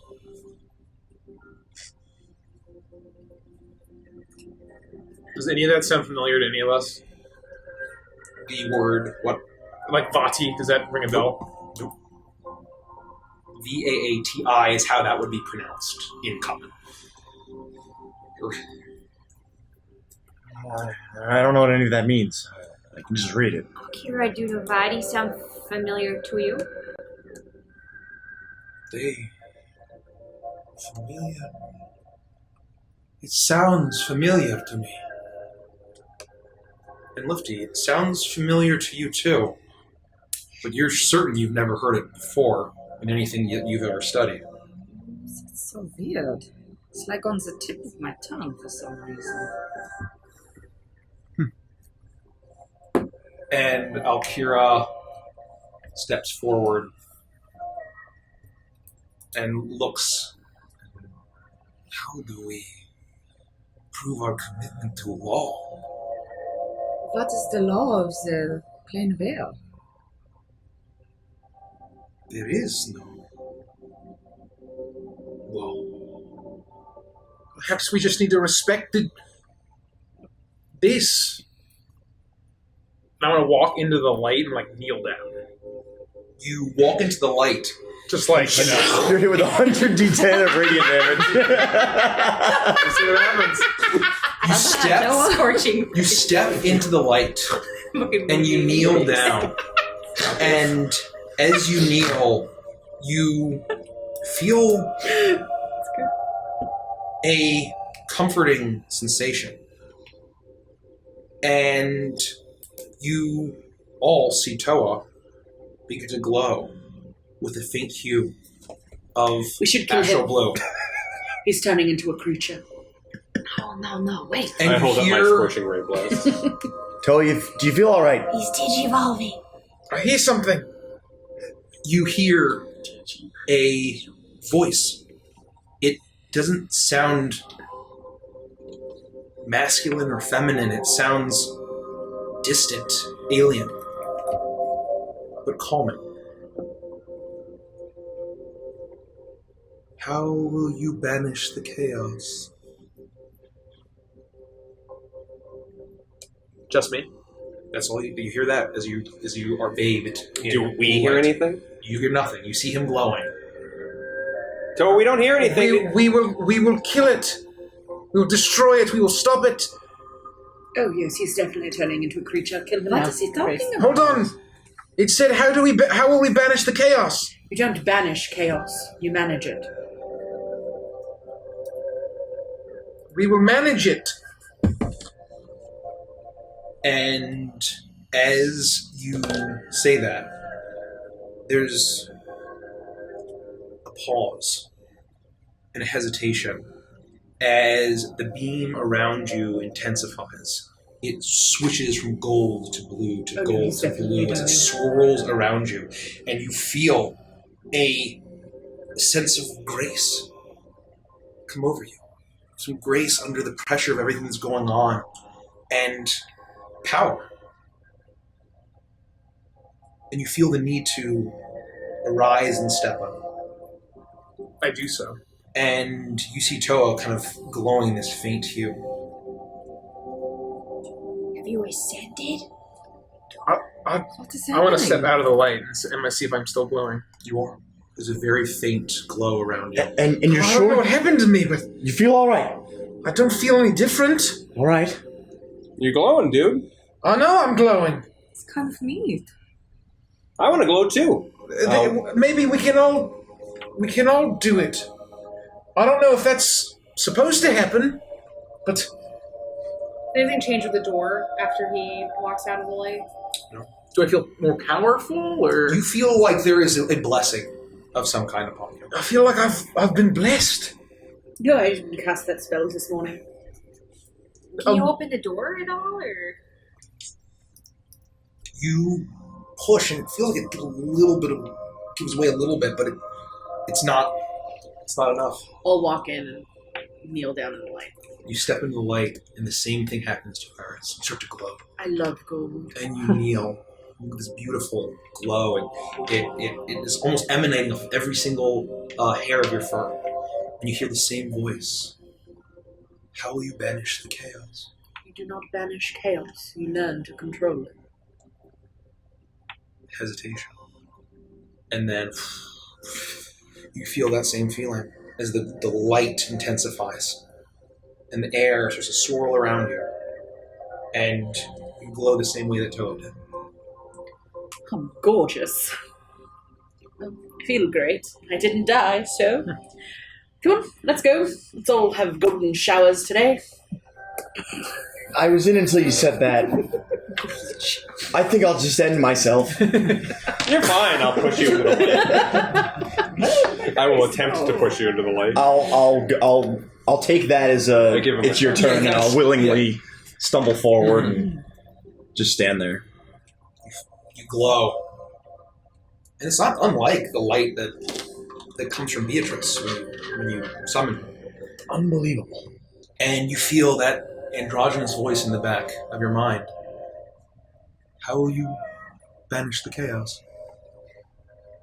Well, I guess the same way I tackle every other problem in my life. I'll learn as much as I possibly can, and then I'll be really stubborn until I do it. Over and over and over again, I'll just succeed after learning as much as I can.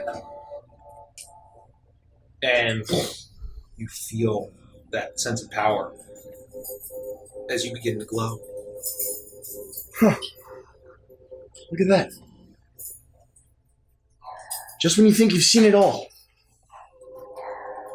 Celestial unicorns begin barking in the distance. I love unicorns. And Especially barking one. what else do you guys do? Let's step into the light. Blue and Keri gold nods at is a you. great combination. Yeah, I look pretty You good all begin the to time. glow. The color of the glow, not unlike your skin color. As you step in, you hear that voice. How will you banish the chaos? Well, I will banish it with strength. I will overpower it, and I will put it in its place. It will be chaos no more. The air swirls around you and you glow. And you feel that sense of calm and grace and blessing as you step out. hashtag blessed? I do feel #blessed. I'll walk into the light. You do that. Same question. Honestly, I have no fucking idea. I don't even know if that's something that you can do to chaos. But if there's a will, there's a way, and I'll find it. Using this, then I'll hold up my viola. It takes a bit more time than the others, but you eventually feel your skin begin to glow as the wind licks your face. And you feel that same grace. And you step out. Thanks. I'll back out. We'll step in and looking Glow. down, look down at my flail and down at my shield. And I'll just look up and gaze into the light. And I will say, I'll do what Ma and Pa always taught me. Kill them with kindness. I will show people the kind warmth of Moradin's Forge.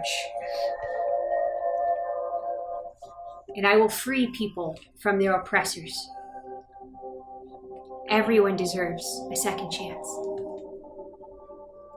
Almost immediately, you feel that grace. And you glow. And the door doesn't move.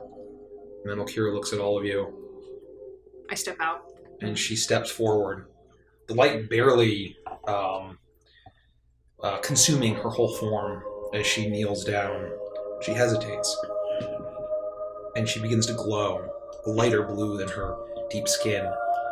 And she looks up and says, "By helping my daughter." She glows, and as soon as that happens, all the light that emanates around all of you burst out and fill the room as the letters in both Auran and Celestial glow as the door begins to open. And you see a long hallway, hundreds of feet long. As you step in, once again bathed in the blue and golden light as the air whips around, and you step in and you see chambers all around going up to the ceiling. They're large, and you see in all of these chambers are humanoid shapes. They seem to be people, staying completely still. They have dark obsidian skin, pure white hair, muscular, almost statuesque, and all androgynous looking. It's hard to tell if there's any male or female shapes at all. And you see rows and rows and rows and rows and rows, hundreds of these creatures all surround you as the entire chamber fills with light, and they make no motion, but you feel like you've come to the right place, and you're all level 8. Nine? Nine. And you're all level 3. Yay! Level up! Yay! And that's what's great. You all are standing in a great hall of what you assume to be the Vati. Rows and rows and rows of these statuesque humanoids, at least they look humanoid, in a stasis of some kind, seemingly waiting for the return of the Windukes. The light is bathing, and you see that there's also the same kind of chimes that refract the light in a beautiful way as you all step through this threshold. And Lufty, you suddenly feel a pull in your soul. Something seems to guide you as you step in across this threshold. You feel as if you need to continue, and you feel like you have a sense of how to defeat the Elder Tempest. I feel very strange. Sorry. A lot of pizza. I got that pizza con. I got the old pizza con. Pizza phlegm. I feel it's so strange stepping in here. I feel something pulling at me. And I feel like really smart all of a sudden. Like Don't let Iris hear them. No, I heard it, but she's a liar, so. I'm not. I know it sounds strange, but I feel like I know what we need to do, or I can find what we need to do to defeat this thing. Follow your gut. Lead the way. Oh, don't tell her to follow her gut. Follow your nose? That's better. Where does your soul live in you? I need to follow that. What do you know? In your heart and in your head. Like a mix. Like in your throat. I'm gonna close my eyes and just think really hard for a minute and just feel where it's pulling me. You channel that new feeling in your being, in your fiber, and you're drawn forward. And you begin to walk, almost as if you're being pulled.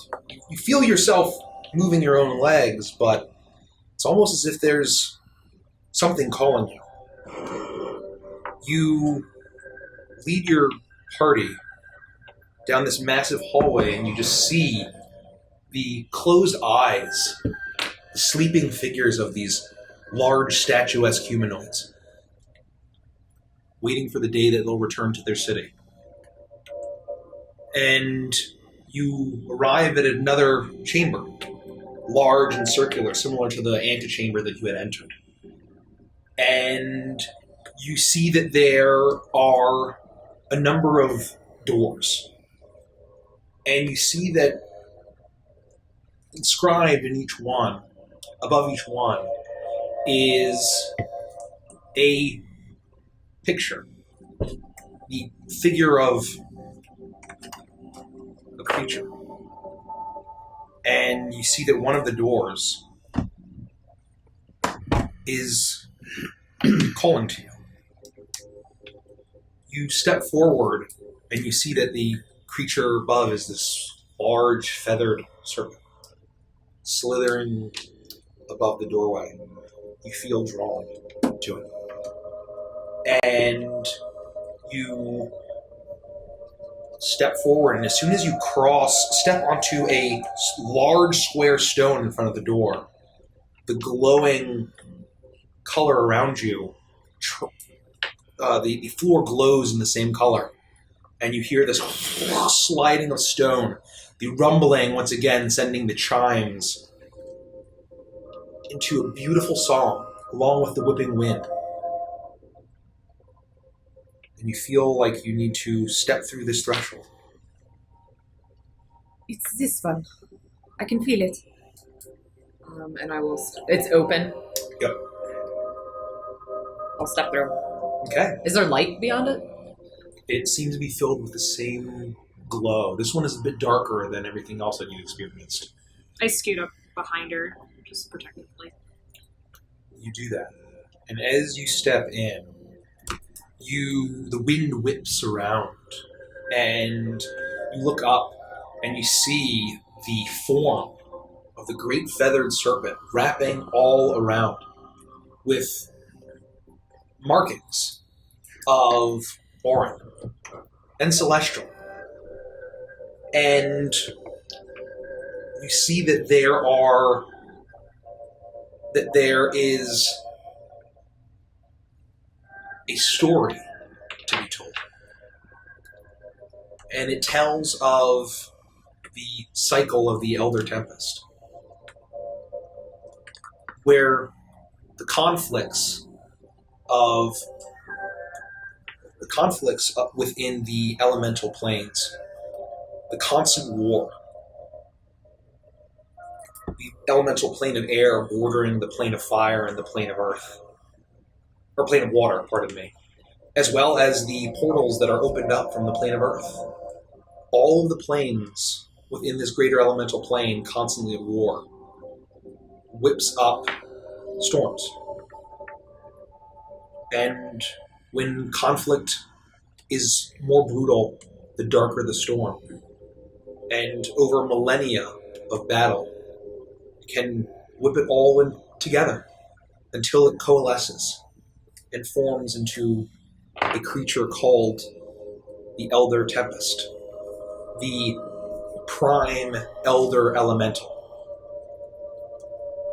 the counterpart to the Leviathan and the Phoenix. And once it is whipped up, it is a being of pure destruction. No good, no evil, just storm. But destruction is in the nature of the Elder Elemental. It will rage across the plane of air until it is either slain or it rages for so long and destroys so much it eventually loses its steam, but after tremendous loss of life.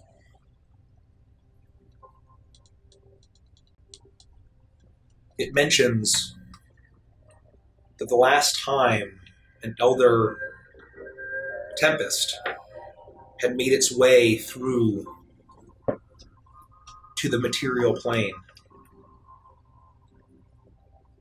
it destroyed numerous coastal cities, civilizations in the mountains, horrific death and destruction in times long past.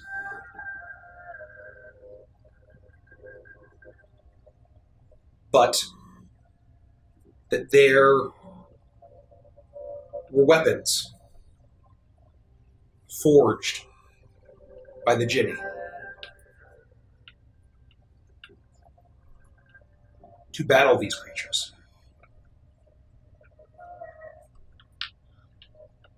These are the Windseeker blades.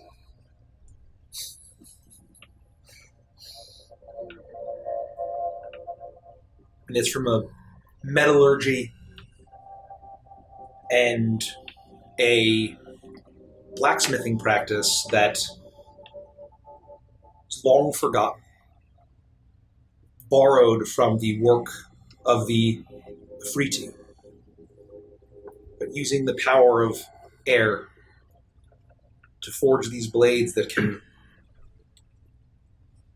make a tempest vulnerable to a proper assault.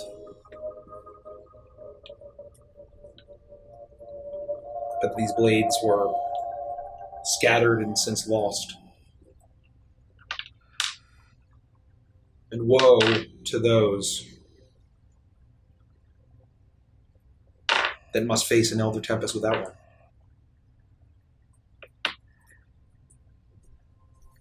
That's the general gist. What do you think? You can read this. I think you did it. I think you got us what we needed. Well, got us farther along, but what we need is those blades. That's okay. This is a great start. I'm sorry. I guess not all of you can read it, but there are blades. This has happened before, and it will happen again. Does it say where to get these blades? It says that they are lost. They are scattered. They were made by the Afridi. I want to look down at the carefully crafted flail that my forge cleric father made, and I want to think back on this metallurgy that he's talking about and see if I recognize this form of blacksmithing, the magic that's being imbued in these blades. I assume, like, lost knowledge, but curious if I might have overheard my father ever talking about them or passing that knowledge. I would say make an Arcana check at disadvantage.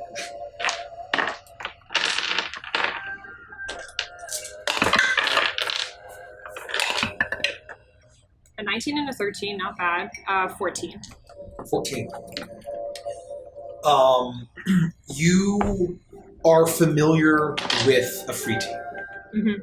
I would say that you would know that they are renowned blacksmiths and crafters of weapons. Beyond that, nothing else. How do I know where Ifriti reside? Elemental plane of fire. Fire. Okay. Alkira, do you know about these? I did not. I've heard tales of great weapons, but genies have always been creating great weapons for as long as our species has existed. But I did not know about these tempest-slaying swords. But this is true. We just need one. Well, I guess that's true, but I don't understand how you could have something so powerful and then just lose it like that. To keep it away from evil, maybe. That's true. So it was. There's a lot of death. If a djinn wielded one and was slain in the air, who knows how far it fell? Where it fell to? We don't have time to look unless it's in this city. I do not think they would have written this if it was in the city. I think you're right. Alkira, how... I hate to ask this, because I know there's ongoing war, you mentioned it, between the planes.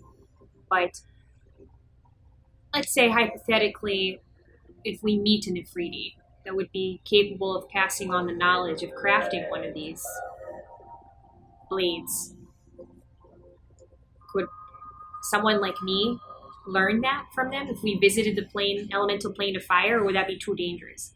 I think that would be far too dangerous. You don't have There any are- Afriti friends? Vile creatures. Any place I that have slain many. would there be a place they would store this kind of knowledge, or is that only kept among their ranks and passed down that way? That I do not know. They are very protective of their secrets. Whatever Ginny stole that knowledge, I bet many died to gain it. But if there is a place where one of these may be, I may know of one possible option. I hate to suggest it. Do it. We need it. There is a great collector, a cloud giant, Nimbansi. How do you spell that? Nimbansi. Say that again, sorry. Nimbansi. Nimbansi, got it. I thought you said named Bonsi. I did was too. like, oh, Yeah. Bonsi. And then you started Hey, spelling it, and I was Bonsi. like, wait a minute. Nimbonsi. Silent Cloud. Y. Yeah, Nimbonsi. Cloud giant? Cloud giant. Cloud giant, so maybe on this plane. Is he in the elemental plane of air? He is not close, but not as far. I have avoided him. He has a great collection, a treasure trove, and his menagerie of griffins. He's obsessed. With griffins or with the treasure? All of it. If he were to have such a weapon, would we have to trade him for it? We have to figure out something. Do you know him? I have met him once. He is a being that cannot be trusted. He is trickery incarnate, but he trades. He also is, for those willing to go against him, a gambler. He makes great wagers. Oh. But I have heard of those torn apart by his menagerie that have failed. But there is a great wealth of lost treasure in this palace. How do we get there? I know where it is, but do we wish to face him? Do we think we can parlay? Oh, yeah, of course we can. Or is it better to sneak and steal, to kill him? Well, we could try the first, and if that fails, then... Well, we could talk our way out of that. It's not so bad. We shouldn't kill this giant just because he has a sword that we need. Why? He's not a bad guy, is They he? would be cloud giants are all bad. You say that about a lot of people. Thank you so know- much, Vinny Otheg. Thank Oh. you. Vinny of the G. Oh, Vinny yeah. of the G. Oh. Otheg. Sorry. Off Or the Vinny Of of the G. Theg. Maybe. Off Teg. Welcome, Vinny. Vinyothic. Vinyothic. I love Vinyoff trying to There say names over and over. Are evil traits of so many creatures across these planes. The cloud giants harbor a deep insecurity and hatred that in the ordering of their kind they were but second to the storm giants. Then who decided that? The Allfather. I haven't met him. Do I? I mean, I recognize that name. Would I know that name? I would make a religion check. I would say... That's so bad. Because that's. Oh, I am proficient. Ah, not great. 11. Probably not. I would say probably not. No tie to Moradin? Okay. This is a different Allfather, it sounds like? Or I just don't know. You're not sure. Okay. The god of the giants. Well, I don't know. What do you think? I mean, Should we sneak or should we? No, we should ask him for it. Tell him that we can stop a great evil if he lets us use the sword, and we can return it.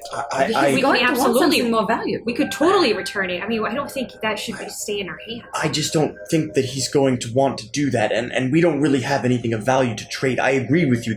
We don't need to kill him or steal from him, but I'm just worried that we don't have anything as valuable as that sword may be. Maybe we have some magic items we could give him? I think we just need to make our case. We should definitely talk to him. I agree. You said he was a gambler, right? Yes. Well, we don't have to have anything to trade. It wouldn't just be a straight bartering operation. We could make some sort of pitch to gamble something for the blade to test our metal or entertain him somehow or something along those lines. Yeah. I have awful luck. What were you thinking? I haven't got that far. Just Do you that. have cards or something? Yeah, I mean, I got this deck of cards right here. You can cheat? I probably would be capable of some form of deception. Well, then we're fine. Let's go. We'll try to persuade him, and if he can't see reasons, then we'll just, steal the pants right off of him. You said he resided in this plane, in the plane of air. Yes. He's just far away. Does that still mean that time is stopped? No. When we leave the Vale, we will be on the clock. So whatever we do, we have to go in and do it quickly and then get out, get back to the prime material plane, take care of business. Have you rested enough in case we needed to? Yes. I will be ready when the time comes. I am attuned. It has not yet been destroyed. You mean the machine in Caleri? Yes. All The right, anchor good. point. Good. Then we should go. Please, can you take us there? I can. We'll make haste. Let's go right now. We will. Wait, should we look at anything else while we're here? One of the other rooms? I don't think that will help us in our quest here. Well, I at least want to see what other creatures are on the thing because I'm curious.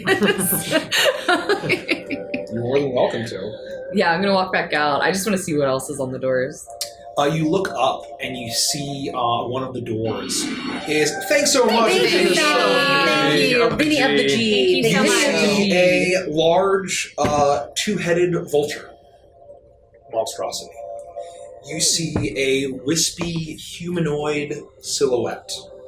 You see a bird creature that is very elongated with two pairs of wings like an X-wing, with also two pairs of eyes on either side of its beak. It's a symmetrical creature.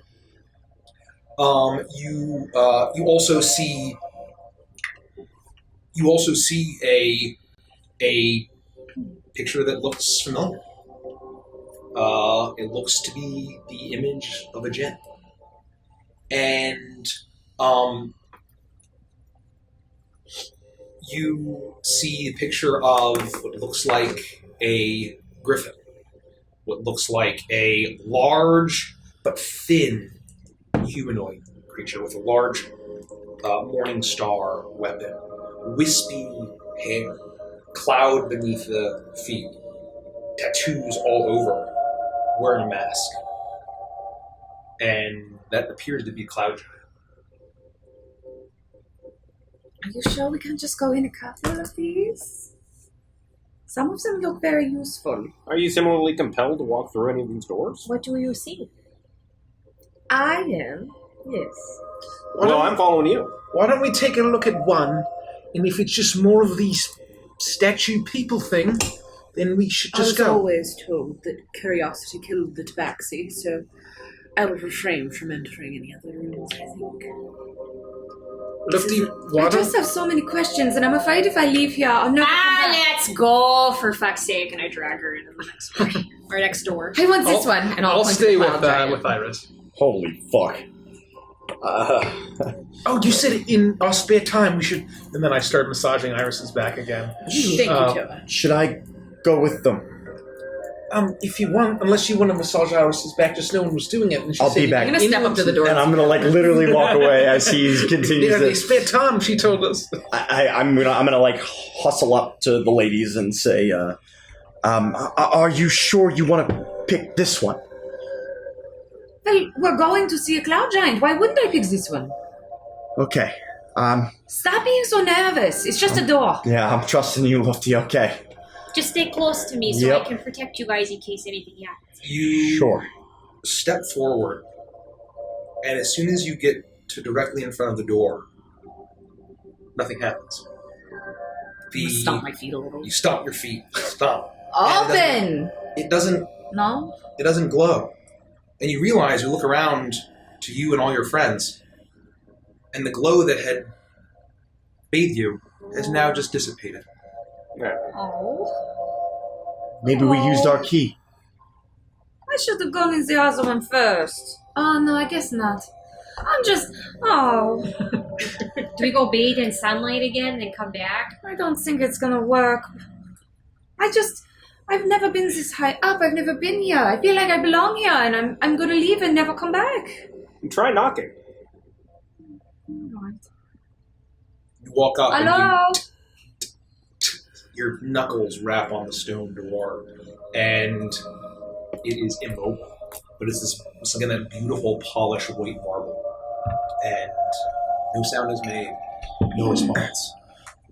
Stupid. I'm sorry. I know that this isn't going the way that you wanted, but all I can say is that when I figure this out, we can come back. I promise you. I'm gonna figure this out. And I can bring you back here. If you are lying to me, or you don't fulfill your promise, you are going to owe me. I'm gonna figure it Idea out. has been struck. I promise. Yeah, I'm gonna figure this out. I know that I can do it. I know it. I know it.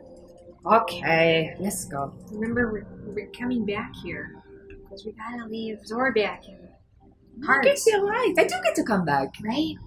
But that won't be the last time either. I promise you. Now let's go. What did you guys think about these things as we're walking out? They seem frozen in time. Are they real people? Or I can't tell. Are they real people or are they statues? They're people. They're people. They look statuesque, very muscular, but they're very. You can see the rising and falling of breath, as they all seem to be in a stasis, but they are very much living, breathing Do you creatures. think they can hear us or see us? I walk up to one of them and just like wave my hand in front of it without touching it and see if like it locks You eyes. wave your head in front of the chamber that seems to be. Or it's a chamber. It's a chamber which seems to be closed off with glass. I thought they were like As I thought they were you can see them through the glass chambers. Got it. You wave and you just see the still figure, that dark, almost like shimmering ebony skin, and bright white hair, but totally unmoving in the stasis.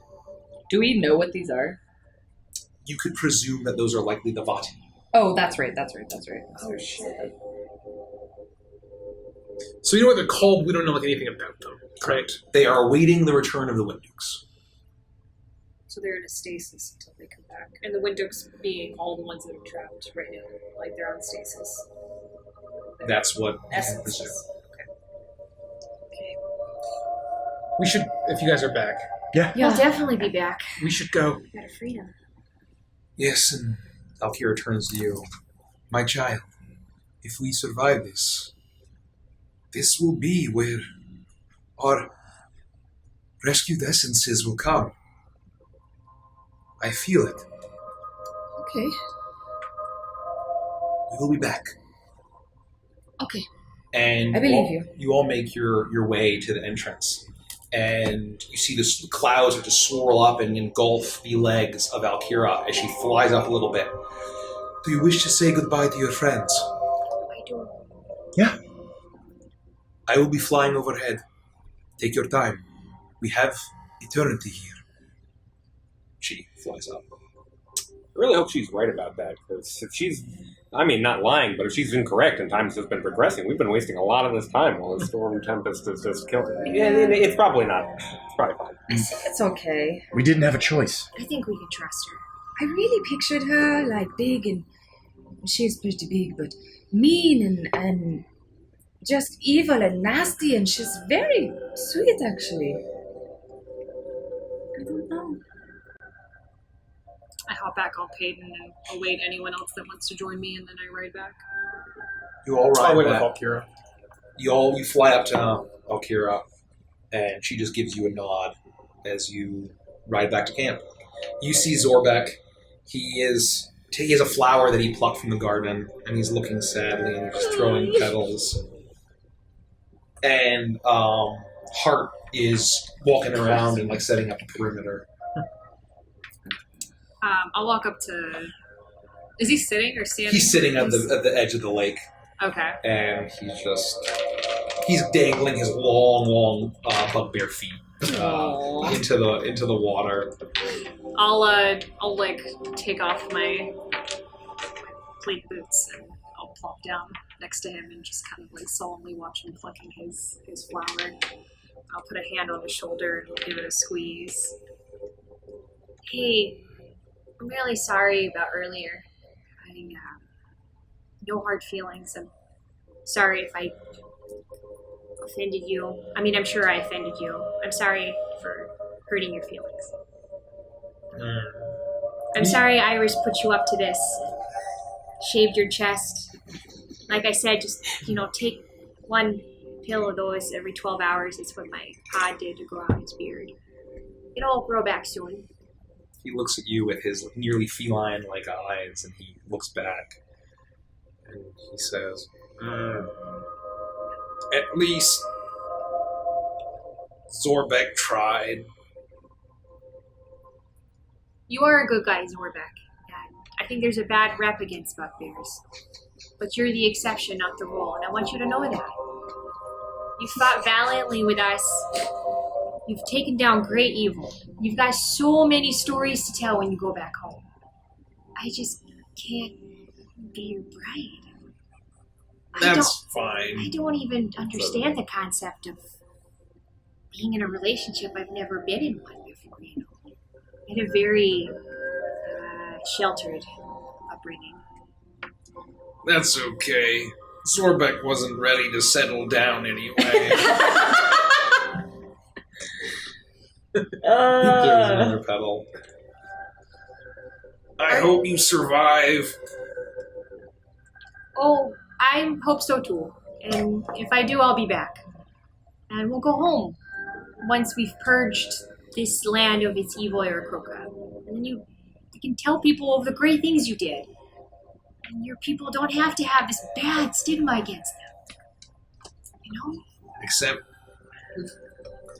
at least stigma against Zorbeck. Right.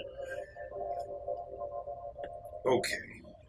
And he reaches over and awkwardly pats you on the back. I give him like a side hug. They're just like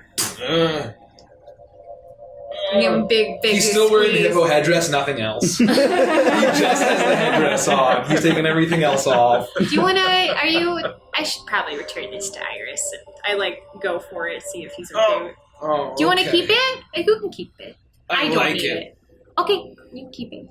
See? And he grabs little ears and wiggles them. Oh, you're so cute! And I give the nose part of it, I guess, a pinch, above his forehead. He smiles, and it's actually genuine. The sadness kind of leaves the face.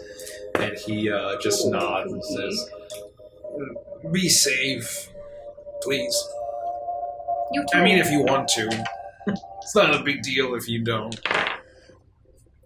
Yeah, I haven't practiced unsafe sex or sex at all, so I'll be very safe. Oh. Oh, okay. Oh, is that not what you meant? Bye. Oh. And he kind of scoots over. Oh, trying to go. So long, Zorbeck. He looks. He says, I hope, Toa, I hope you're safe. Felix, I hope you're safe. Iris, be safe. Lufty, be safe. You and I need to have a conversation. Goodbye, Caprice. Hey, man, I'd say it probably costs about 40 gold pieces to get from the left eyebrow to the right eyebrow, and your chest looks like a gibbon monkey, but you're all right. So long, man. It could have been worse. He could have called you an ocelot. Oh, I don't even know what that is. And he lets you approach for the conversation. You can keep the helmet if you like. It's the least valuable of all the jewelry I had on me. Oh, well. It's slightly rusty. That's It was my fine. younger brother's when he was a small child. That's better than Zorbeck normally gets. So how do you feel now, having poured your heart out to a woman? Not good. Yes, it sucked, didn't it? Yeah. Don't get into a relationship. That's my idea of things. So, now that you've been spurned, you know what it feels like. I guess I'll be a bachelor. Yes, you will. And when all of this is said and done, you'll come visit me in Saket. And I know that you like them thick and juicy, as it were. Well, just like that helmet on your head, we have harems. Hippo women. That will be right up your alley. They won't judge you for being a bugbear, and they're not going to look for... And I'm going to look over at Caprice. The beautiful, skinny tieflings. They'll like you just as you are. Oh, that would be nice. Yes. I'm just happy to have a meal regularly. Well, I can't guarantee I'll feed you, but Oh, you can at least come and enjoy the splendors of Saket. that sounds nice. If you survive and if I survive. Well, chances are neither one of us will. But dreams to hold us on you. Good dreams. Yes. Keep the hippo helmet. Think of thick thighs. They save lives as well. Thank you for that and for sparing my life, Iris. I would never let you die. If it can be avoided. For friends. I'm going to reach up and I'm going to put my hand on his face. We will always be friends, Zorbeck. You can always call on me if you need it. And personally, I'm going to slap his jiggling belly. I like it a little bit shaved. It gives you a change about yourself. I don't know what she was complaining about. Not my style, but it's good all the same. Sorry I nicked your nip. I'm going to turn around and walk away. You're looking at all like the bloodstained linen. As soon as you come, ow! Toughen up, Zorbeck. He'll That's get what there you hear. eventually. And his Hart's kind of making her business. She's just walking around. It's like kind of swinging her sword around, trying to be good in the full guard mode. She still has the full Bastet headdress on. Oh, Hart. I think I'm going to miss you most of all. You really mean it? Yeah, this is goodbye forever, probably. Are you Right in front of crying? Are you crying over somebody else? No, I just got air in both of my eyes. I was so worried for a moment. But I am going to miss you so much. But you do a good job here, I can tell. I have to go now. Goodbye. And I'll wink at Zorbeck over my shoulder. And I'm gonna just jet off into the air. We're not going to die. There's no reason to be a Bastet case. Everything's going to be all right. If I can give you a Well, if anyone can survive this, it's you guys. We're not gonna die. Thanks for your faith. You're going to do a great job here. Thanks. Safe here. I want to make sure he doesn't fuck anything up. Did she have a sword and a shield? Yeah. Or is it... Okay. Did the door of the temple that we exited close when we left? Or are they going to be able to walk in and We don't know. look at a bunch of... Yeah. Oh, Just probably gonna fuck everything up. shit. Rats. I was just trying tonight.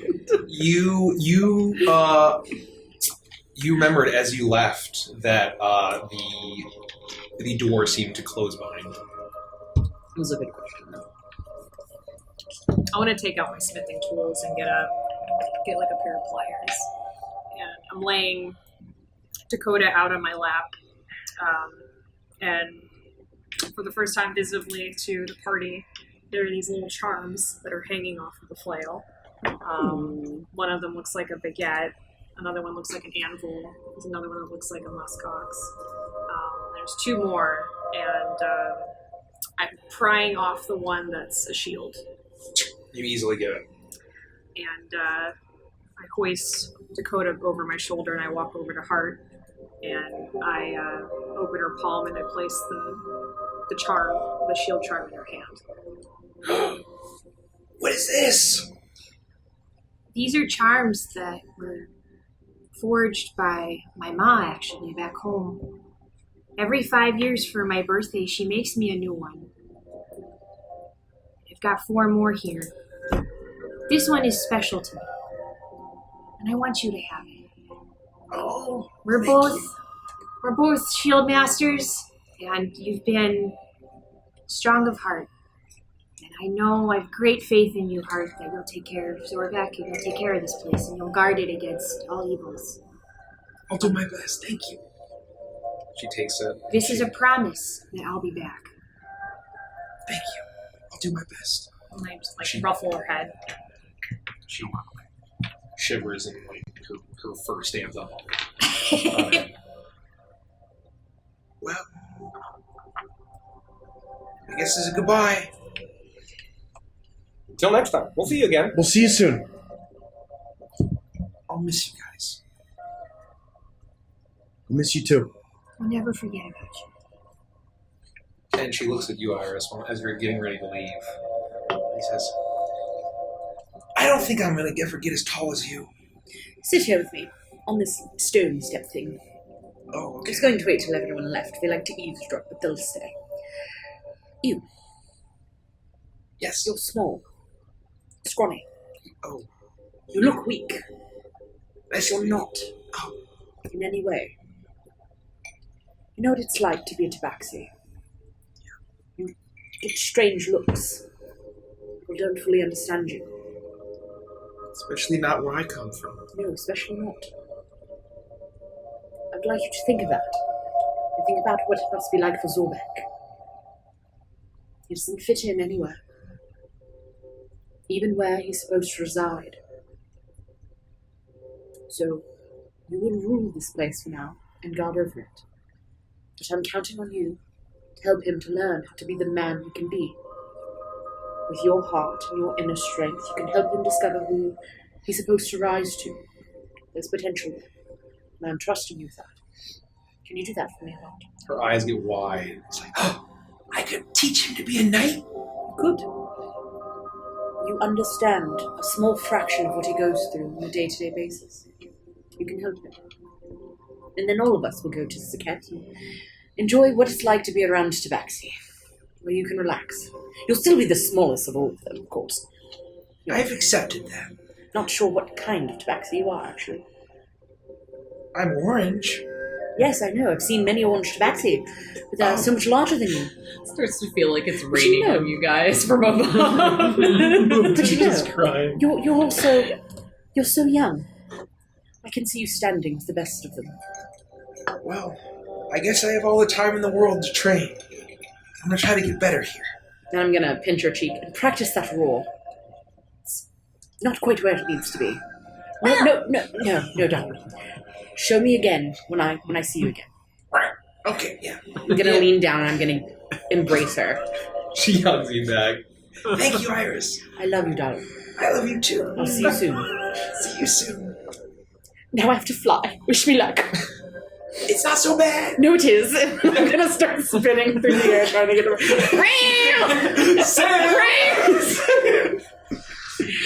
That's what I'm gonna do.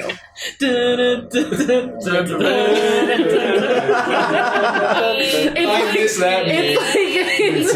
What is this stupid Pop-Tart cat?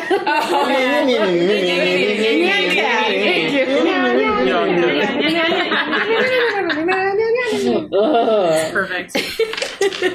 With that, Fucking Hart. I love Hart. I love Hart so much. You're gonna be okay, Kelsey. It's both I Lucy and swear if Kelsey anything crying. happens to that cat, I will die. No, we're gonna come back in 3 years and she'll have been practicing her like roar and we'll She'll be like, but it she'll will be be like, better because she's she'll gonna be like absolutely shredded. Good vagina. And that's what happens as you all fly away, wisely leaving the easily killable NPCs. We did something right! Yay! Leaving Zorbek and Hart, they look up and they all wave at you as you meet up with Alira. She just nods at all of you, and the cloud begins to spin, and she takes off into the sky and flies upward. As you follow, getting the hang of this, maybe not Iris doesn't get the hang of it, but No. You're able to keep up as you... It seems like it's a beautiful day. And it's that same perfect weather, that same perfect temperature, that same nearly dusk state of the sun. And then you keep flying, and suddenly, out of nowhere, you are enveloped in mist. As the cold dampness coats your skin, and you fly, it's incredibly thick, as you leave the protective shrouding of this veil. The beautiful gardens and towering silver steeples behind you, as the mist gets lighter and lighter and lighter until you arrive on the other side. Ah, shit, I forgot my copy of Knife Monopoly. Oh, dear God. Well, Zorbek's going to be dead when we come back. What's this? I get to pass knife going. All like according to plan, $209. So, Oh my god. you fly through, and you are once again that blazing sun greets you, and you see sky in every direction. And as you fly away, you look behind, and where there should be this huge valley, there is just a massive shroud of mist as you fly away. And Alira turns and says, "Well, now time is passing. Not a moment has gone by since we first entered. But now, every minute we spend is a minute where the Elder Tempest is heading towards the people we want to save." Listen, let's go. Let's not waste a moment. We should hurry as quickly as we can. Keep up. And she's rockets forward. The nimbus cloud that is swirling around her legs is trailing behind her. And you fly through the elemental plane of air. The Dragon Ball Z theme song starts playing. Could I have Peyton with me that time since I summoned her yesterday, or would she not be a part of this? She doesn't have fly cast on her, I guess. Okay. I dismiss her. Yeah, she's dismissed as you fly through the elemental plane of air. And you see, once again, the strange topography of this plane, where it seems as if there are huge stretches of clouds that are so entrenched with magic that there are structures, cities built on top of nothing but clouds. You see buildings rising up on every single direction, sideways, upways, down, and there seems to be, it seems whichever way you turn, the gravity seems to shift with you. It's all based on your perception of how you choose to fly. And you... That was very That was good. I was like, oh god. I thought something was actually happening. Is this what they call vertigo? Exactly. That would be a nightmare. Yeah. I can't even really, I can't wrap my brain around that, really. This is otherworldly. And it feels incredibly bizarre as you fly further and further. You travel for about 2.5 hours. And you know that that's 2.5 hours passed on the material plane. As this is so bad. They're all dead. Yeah, they're fucked. There's nothing we can do. And I will say that it took you 5 days just to walk, so it is a great distance. That it He's needs to travel. like flying across the sky at breakneck speed. Helps. That's true. It definitely helps. Yeah, but there is a little bit of distance, but he's closing in on that. You probably had hours at this point until Commodus arrives. And Commodus Norrington. finally, in the distance, you see a patch of cloud off in the distance. And Alira looks at it, her eyes narrow, and she draws her scimitar as she stops for a moment. Perhaps it is better that you go without me. He will not be happy to see me. Why? What did you do to him? She gets a sly smirk. Let's just say your mother is a great gambler. Oh, Let's do as she says. okay. And we just go there. There, you see the Palace of the Clouds, and you very, very faintly see the outline of a glorious palace built onto this incredibly fluffy cloud. And you see just these rounded peaks of towers and turrets and chambers, and you see specks of creatures flying around, all around it, almost swarming it.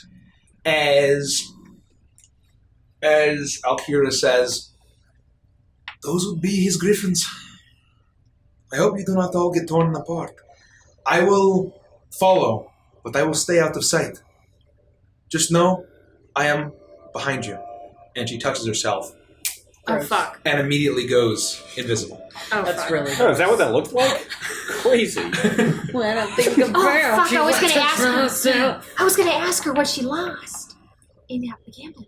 Then we can ask her Sounds like afterwards. she It won. sounds like she I'm won. still here. You hear her voice echo out. Oh, Yes, Oh, I saw- can I do You that? and me. You and Teach me. I don't know, can you? I don't think so, but maybe I will learn. Maybe. And I point. I'm not exactly sure where she is. Kira, what did he lose? We don't have In the time game? right I now. just want to know in case we have to use it as leverage. Okay. He lost some of his best wine. Oh, okay. We've got some pretty good wine. He was very upset. Okay. Do not mention me if you can avoid it. We'll avoid. Roger that. But I'll be here.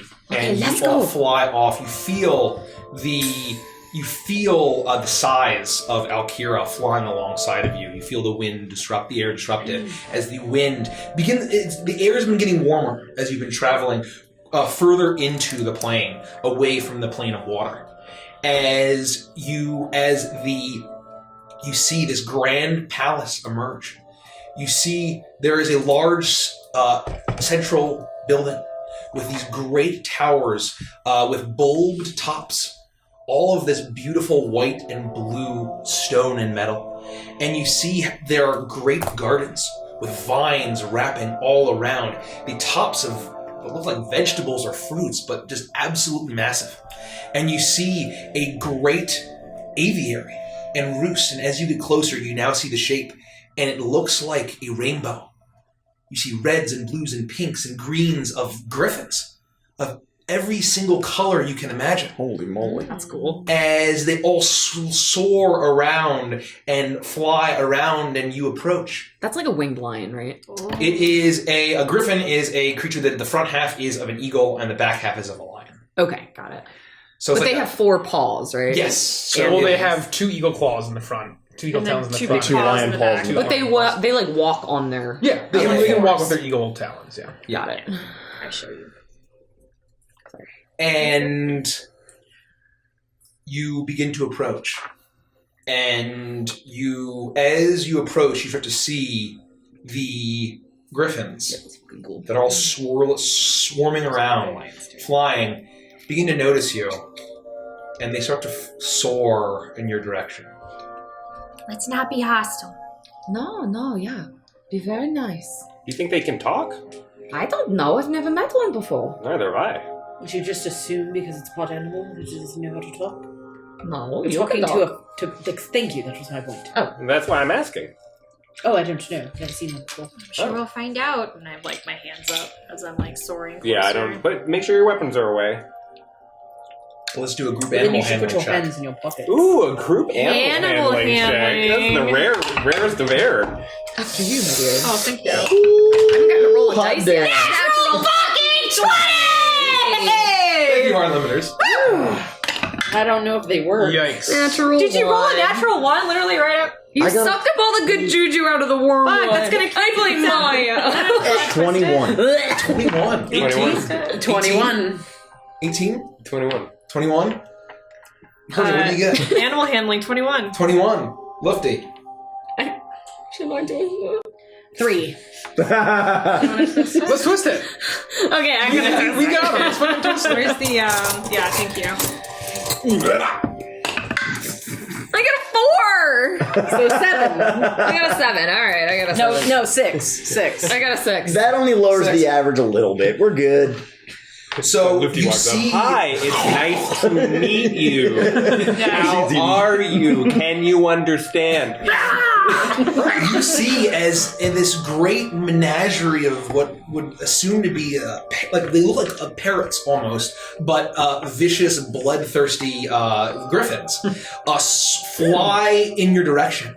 They seem to all ignore you, and as they get the scent of genie blood, they all start to swarm in around Lufty, and they eye you with their piercing eagle eyes.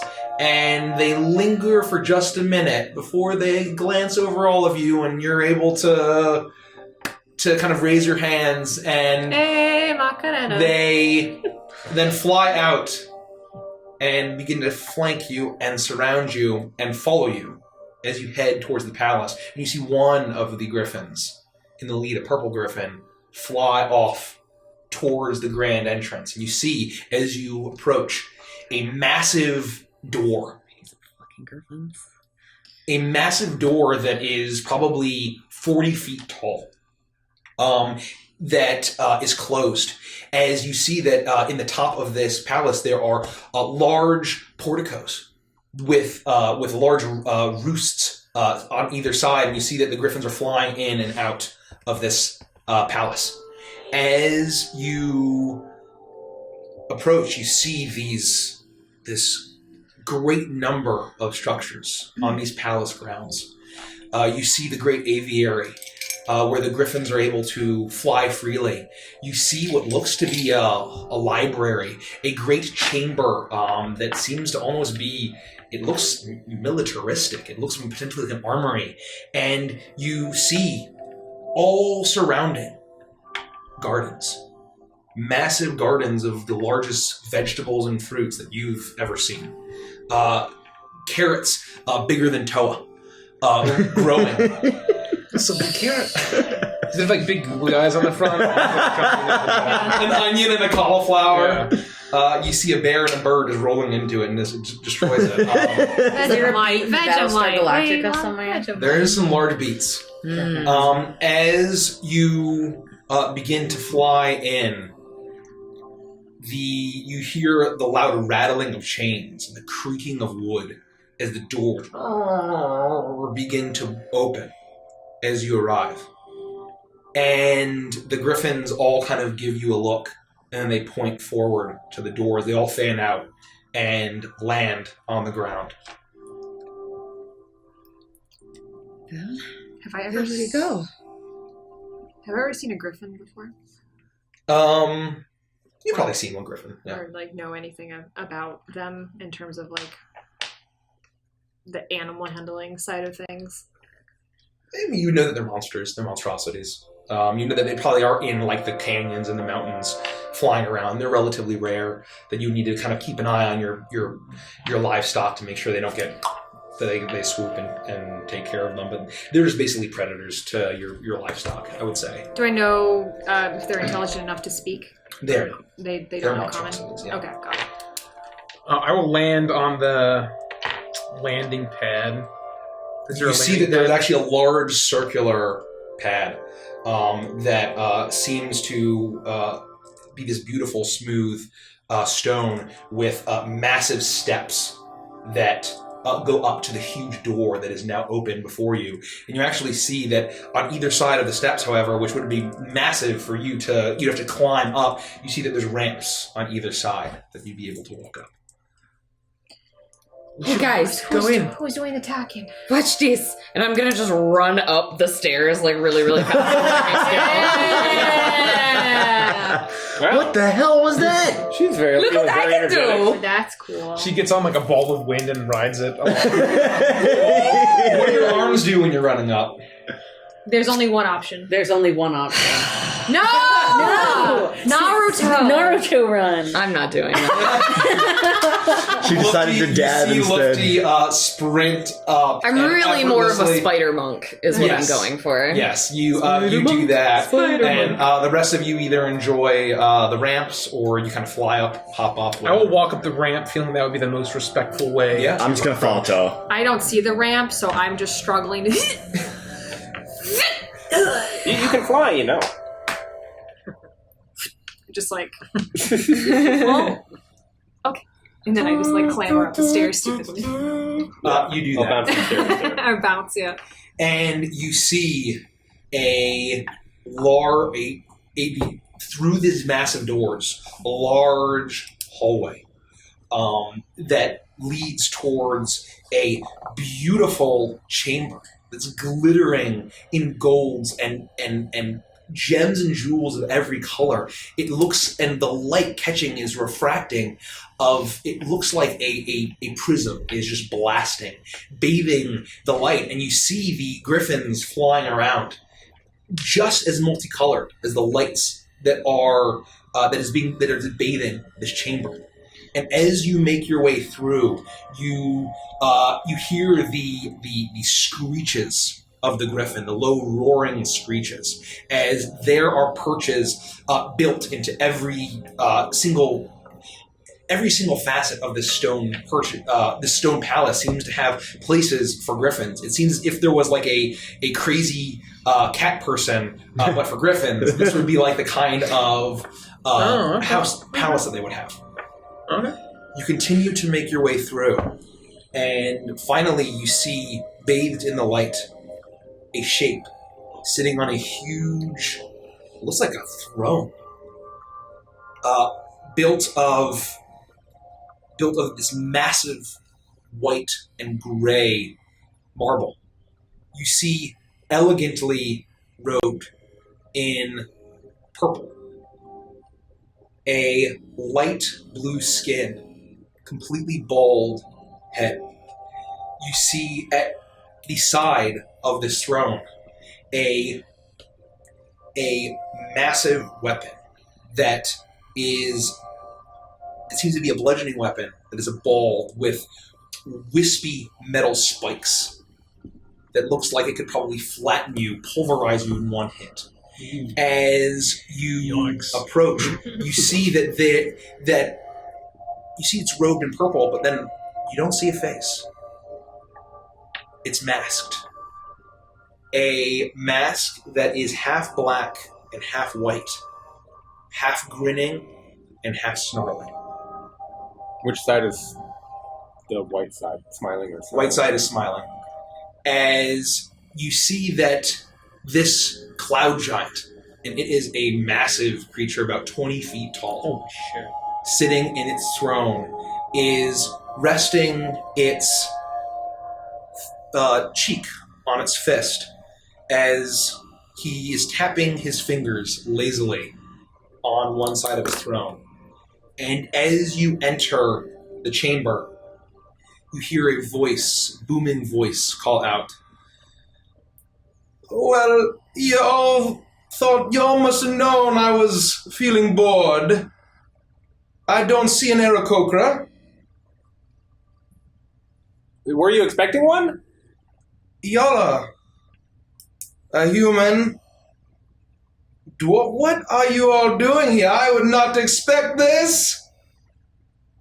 No, we're just sort of showing up spontaneously. Yeah, this is our first time in the plane of air. We don't mean to intrude. It's beautiful. We're here to chat, and we're sort of in a rush, so we thought we'd say hello. Hi. Oh, you're lucky I am bored, because otherwise my griffins would have torn you all apart. But I am very interested by this. I normally only get invisible stalkers, air elementals, Aarakocra. You girl, come forward. Okay. He has extended his massive finger at you as he looms down. And you see the voice booming out, and the head is moving, but the mask is remaining motionless. Hello, I am Lufty. You are Nancy? I am. You've heard of me? Yeah, of course we've heard of you. The great cloud giant up here in your castle. I could smell you all coming a mile away. Oh, I'm sorry. I hope it was not terrible for you. I know the smell of humanoid folk, but I smell the genie blood in you as well. Oh, you do? Are you trying to sneak and steal from me? No, absolutely not. If we were, we wouldn't have walked in the front door and introduced ourselves. That's true. And your griffins would have eaten us right up. Yeah. They are pretty, aren't they? Beautiful. Oh, I love the purple one that came by and swooped down. Oh my gosh, that is gorgeous. Gorgeous griffins you could breed in there. They are my prized possessions. Yeah. So, because you are such a motley crew, and I have been very bored, I am also impressed that usually when you look like the adventuring type, they usually try to sneak in and rob me, and I get the pleasure of killing them, but you are forthcoming. I respect that. Thank you. Tell me, what do you want from me?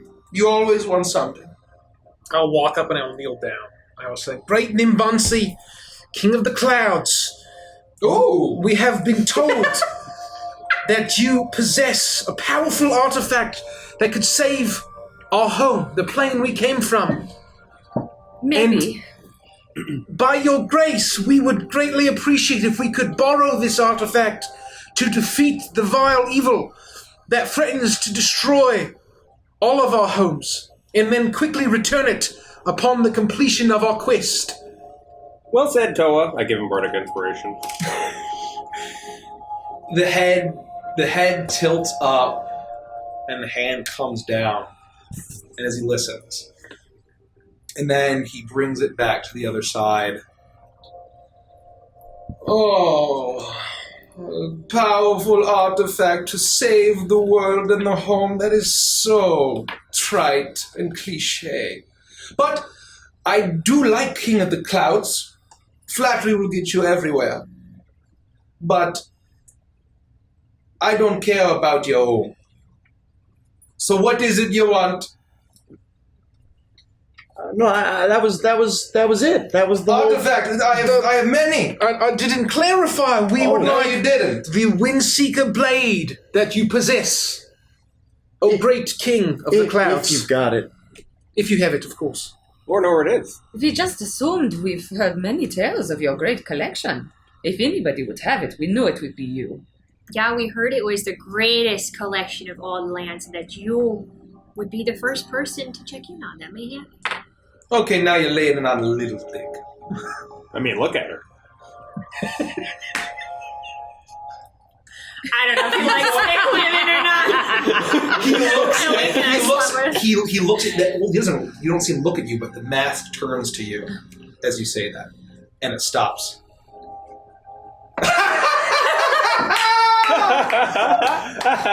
That was a good. Okay. Skinny Devil Man. Mm-hmm. You trying to make a deal? If a deal is something that is necessary, absolutely. Just as Toa said, we'd be bringing it right back. I don't lend. I don't let people borrow. What are you going to do for me? Well, What needs doing? Look around. Thick one. What do I need? Yeah. Thick one. Yeah. What do I need? You tell me. You are the ones that are coming to my home, asking for my item I may or may not have. Do you mind if I take a look around? Yes. I tried to look around without moving and see, like, try to get a glance of his collection. This collection is not in this room. It seems to be a large sitting throne room, if you will. You see that there's a number of doors to other parts of his palace, but they're all closed. Well, if you don't mind gracing me, Mr. Nimbasi, what is it that you desire most? I desire a lot of things. I don't think you could provide them. Maybe you could. Humor us. We've done some pretty extraordinary things in the last couple of weeks.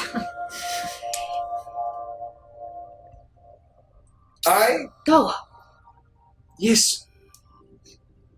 As an aside. I like awkwardly sidestep to the He's side kneeling, so and, it's and like... lean way down.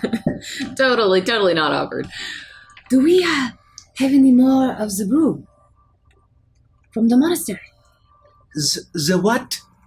The booze! The good stuff! Oh, let me check my pack. I believe we. Ooh, I think that's a great idea. I have a cask. I still have one cask of Laport's Where Revelry. have you been hiding that thing? It's like a bowling ball. It all makes sense now. Every time he walks, you see bam, bam, bam. Like Between my legs is where I keep it. That's fine, honey. Hope you feel better, Unclock. Thanks for hanging out. Thank you. I'm not feeling well. Okay, Feel better. I'm in like a half bow, like waiting for him to answer. that's good. You keep a hold of that, okay? And I'll give him a wink. Yes. I don't know if that was a wink or just a... Felt weird on my face. As you're saying that, he looks and says, I am so bored. Excitement in my life would be great. Well, I think you are in luck. We are a pretty exciting crew. Perhaps some entertainment. Would you trade it for a song? I've got this beautiful instrument right here. He's really a wonder. He's written songs about a couple How of us. about I entertain an idea if you play a song? Do you prefer a clean song or a dirty song? I recommend the dirty one. Felix just has his head in his hands at this point, like we're all gonna die. You are a funny one. Give me the dirty. Whenever life gets you down, has you wearing a frown, and the gravy train has left you behind, and when you're all out of hope, down at the end of your rope, and there's no one to throw you a line, whenever you're so low that you don't know which way to go, come on, take a walk in my shoes. Never worry about a thing, got the world on a string, 'cause I've got the cure for all of your blues. I take a look at my enormous penis and my troubles start melting away. I take a look at my enormous penis and happy times are coming to stay. I gotta get up and dance when I glance in my pants. I got the feeling like a bright sunny day. I take a look at my enormous penis and the happy times are coming my way. Oh,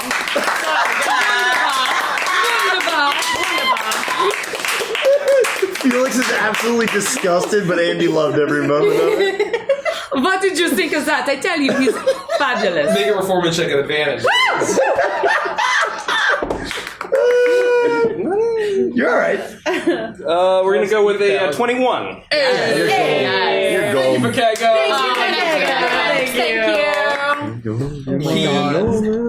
And he sits there and listens and taps, and then he starts tapping along with the beat. And then as you finish, he pauses, and once again, well done, Skinny Devil Man! bowed deeply. To the King of the Clouds, absolutely, my pleasure. The King of the Clouds thinks that you would make a great court jester. You trade your friend? Oh, We are sure. going to need him. Ooh, what? What?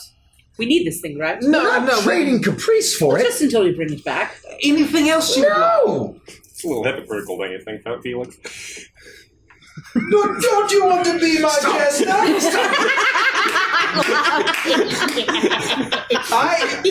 You sang a song that strikes me to the core. I feel every single time I wake up in the morning. That is exactly how I feel.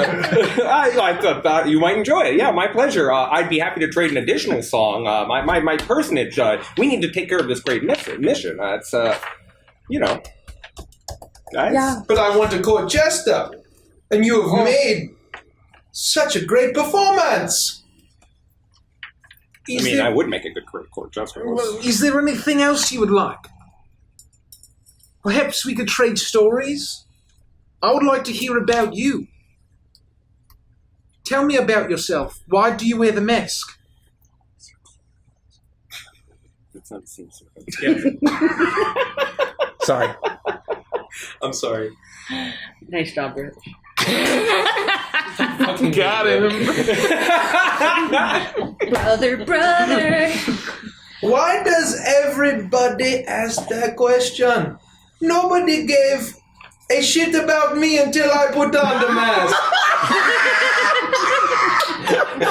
I give the DM inspiration. Well, it's very unique, of course. Twist of fame to one of my. If I take that off, would you die? You would. It would be very painful. Oh, for you. Oh.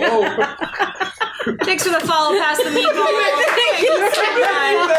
I'm so sorry. Stay tuned for the rest of our stream where we just do the rest of the movie.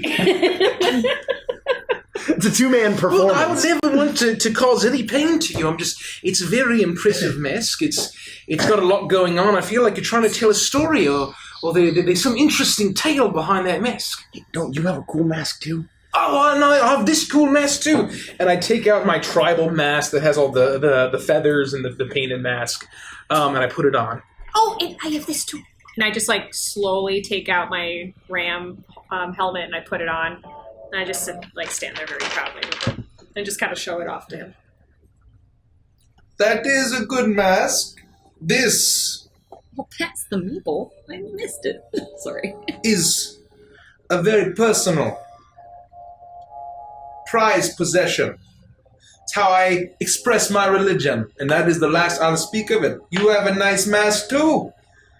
You are very, for being a big man, for a humanoid, you are very submissive. Would you be a good housekeeper? Well, I'm just respectful of your position, that's all. This is your home and you've been very hospitable. So of course, I'm being as respectful as I can to a great being such as yourself. Well, I appreciate respect, and I do need another housekeeper. Is there anything you'd like to trade physically that we could give you? What do you have? Well, I know you like your griffins.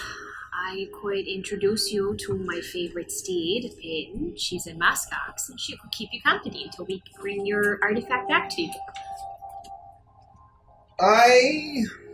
Is a muskox a type of griffin? She can't fly, but with your powers, I'm sure you could bestow that on her. And she could roam the skies with your griffin. That sounds beneath me. Literally. I am a great musician. I am a great gardener. I am a great lover. I am a great performer. I am the greatest cloud giant in this entire plane. Don't let any of the others tell you any different. I was impressed with Little Devil Man, but my greatness is unmatched. And what could you offer me? Well, sounds like our greatness is confined to this plane. We're from the material plane. Do you want to be the greatest cloud giant on the material plane as well. With someone like Caprice and stories, and someone like me and my nobility, as well as the rest of us, we could spread your name far and wide as the greatest cloud giant that's ever lived. Especially for giving us the tools we need to save the country that we're headed back for. The fact that the entire area would be saved by your grace, all would cower before you. Yes, this is true. The name Nimbansi would be legendary. King of the clouds. Caprice would To sing everyone. songs for years about your greatness. Make a persuasion check at advantage. Damn, that's fucking good. Twist. You said persuasion? Should we twist it? 19. Nope. That's pretty good. No, 17. We're good. I think that might be good. He goes stone still for a moment, and then the mask turns towards you and leans, and gets larger as he leans in. And he tilts his head. Now you are speaking my language, kitty cat. Now, how do you propose we come to an arrangement? You going to teleport my great fortress and give me a kingdom to rule? Do you have that power, kitty? Oh, you would deem yourself weak enough to dine amongst mortals? The No, more of course you would stay here. But everyone would know your name. That you are so powerful, so majestic, so talented, that only the most daring adventurers would even deem themselves worthy enough to come to you. You would never go to them. You're not weak. You are king of the clouds. God of the clouds. And you will be the ones to spread my name. Well, we can only do that if the material plane isn't completely destroyed. Yeah. So just imagine that song that you heard, but it is retitled to what was the title of that song? My enormous penis? Yeah, so it becomes Nimbansi's enormous penis. In And every we sing it all over the land. every bar. I'd be happy to write an Everyone. original for you too. I'm quite inspired to write something great about how tremendous this place is, the beauty of your griffins. They'd be respected more on the prime material plane too for such a simple gesture as to give us the blade that we seek. Can you imagine the thrill of weak mortals bowing down, praising your name? How many cloud giants have you heard of with that kind of a worship? Another persuasion check at advantage.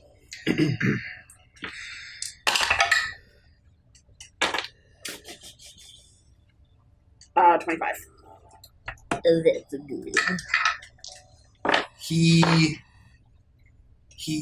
stops for a moment, and you see his huge hand gingerly reach up to stroke his bare chin beneath the mask. Kitty cat is speaking my language. So, how about this? You all are going to spread the word of the great Nimbansi and my 3 prized griffins.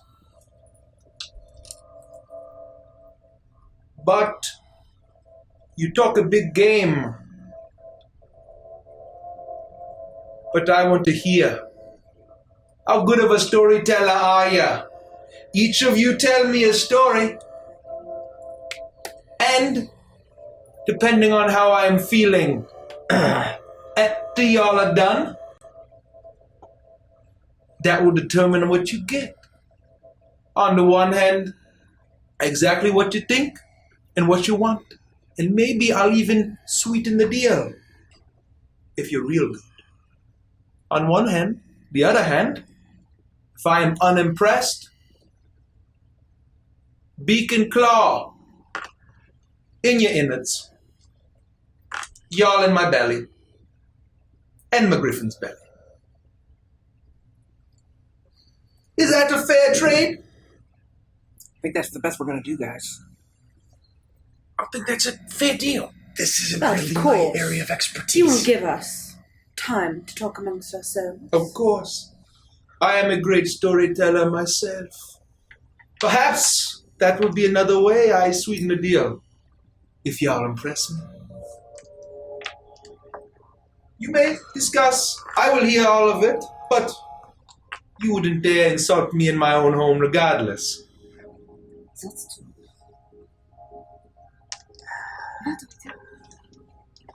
I think we can all tell a story and hope for the best. I'll give you guys a little whistle and just make sure that you're as inspired as possible.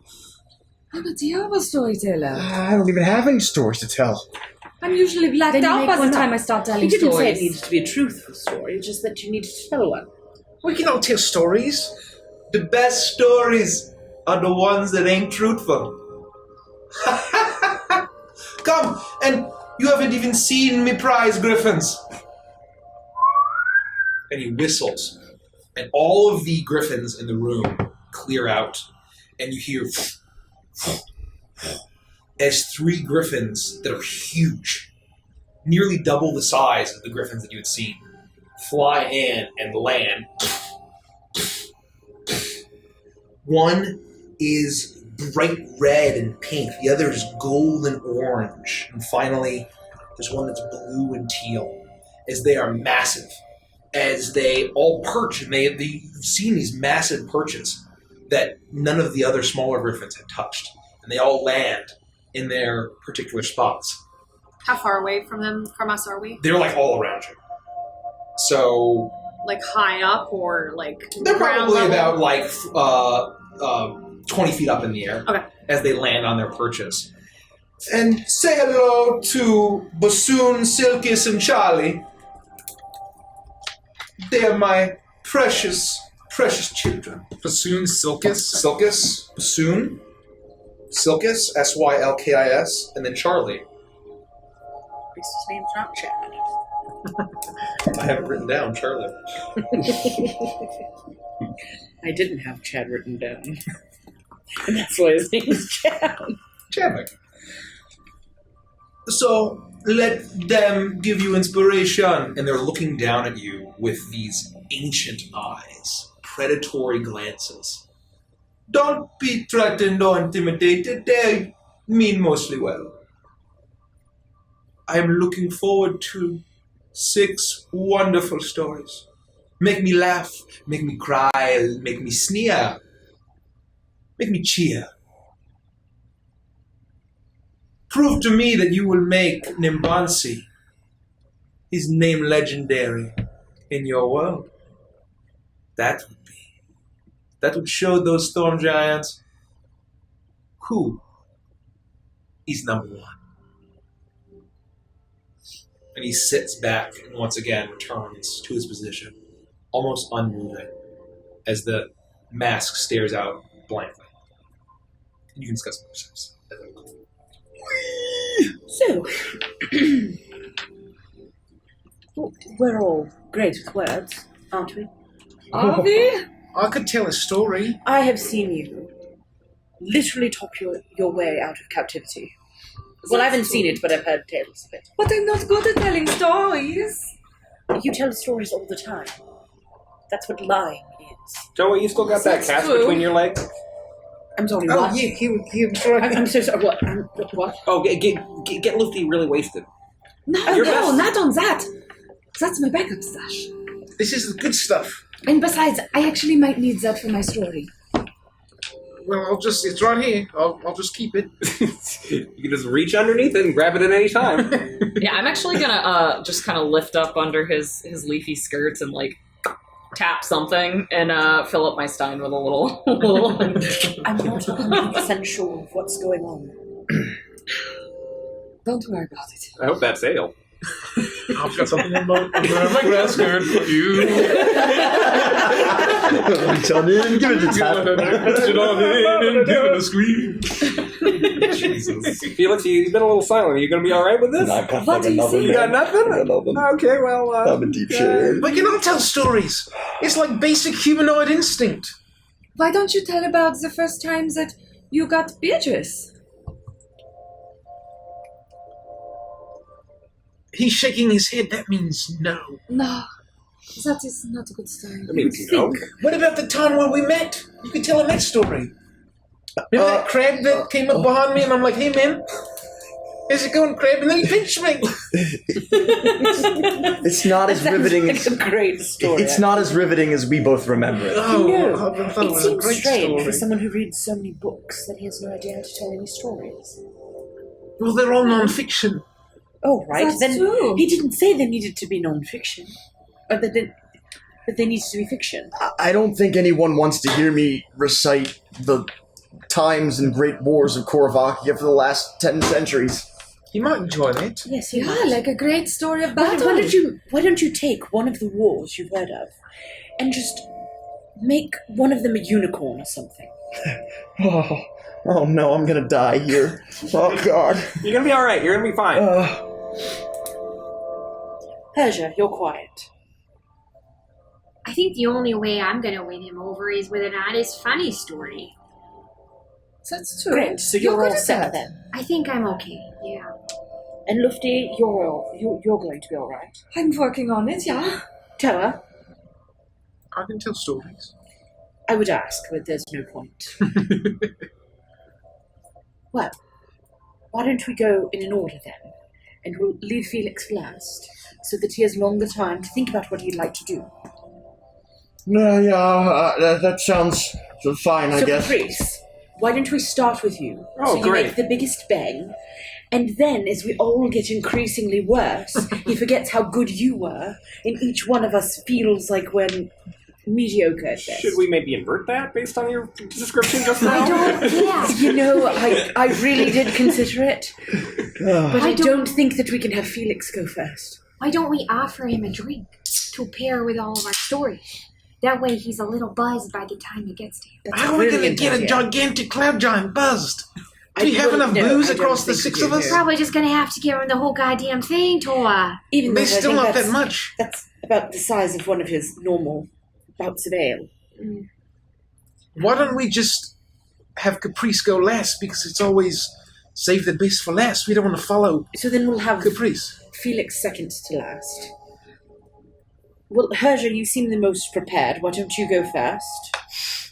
Followed by Toa, I'll Save go the worst whenever. for first. Lufty, myself, Felix, and Caprice. All right, let's do this. I'm excited about the plan. Let's do the plan. Let's save the world. Let's do the plan. All right. Well, Herja, Somebody give me a spotlight or something. Minor illusion. Yeah. thaumaturgy. Yeah. The wind's blowing your hair back. Fight Maherja, Yeah. and you get inspiration. Yeah, I'm gonna give you like Is that a- supermodel fan with my unending breath. D8? Just, like, blowing on you. Yep. Okay, I'm gonna put it right here in front of me.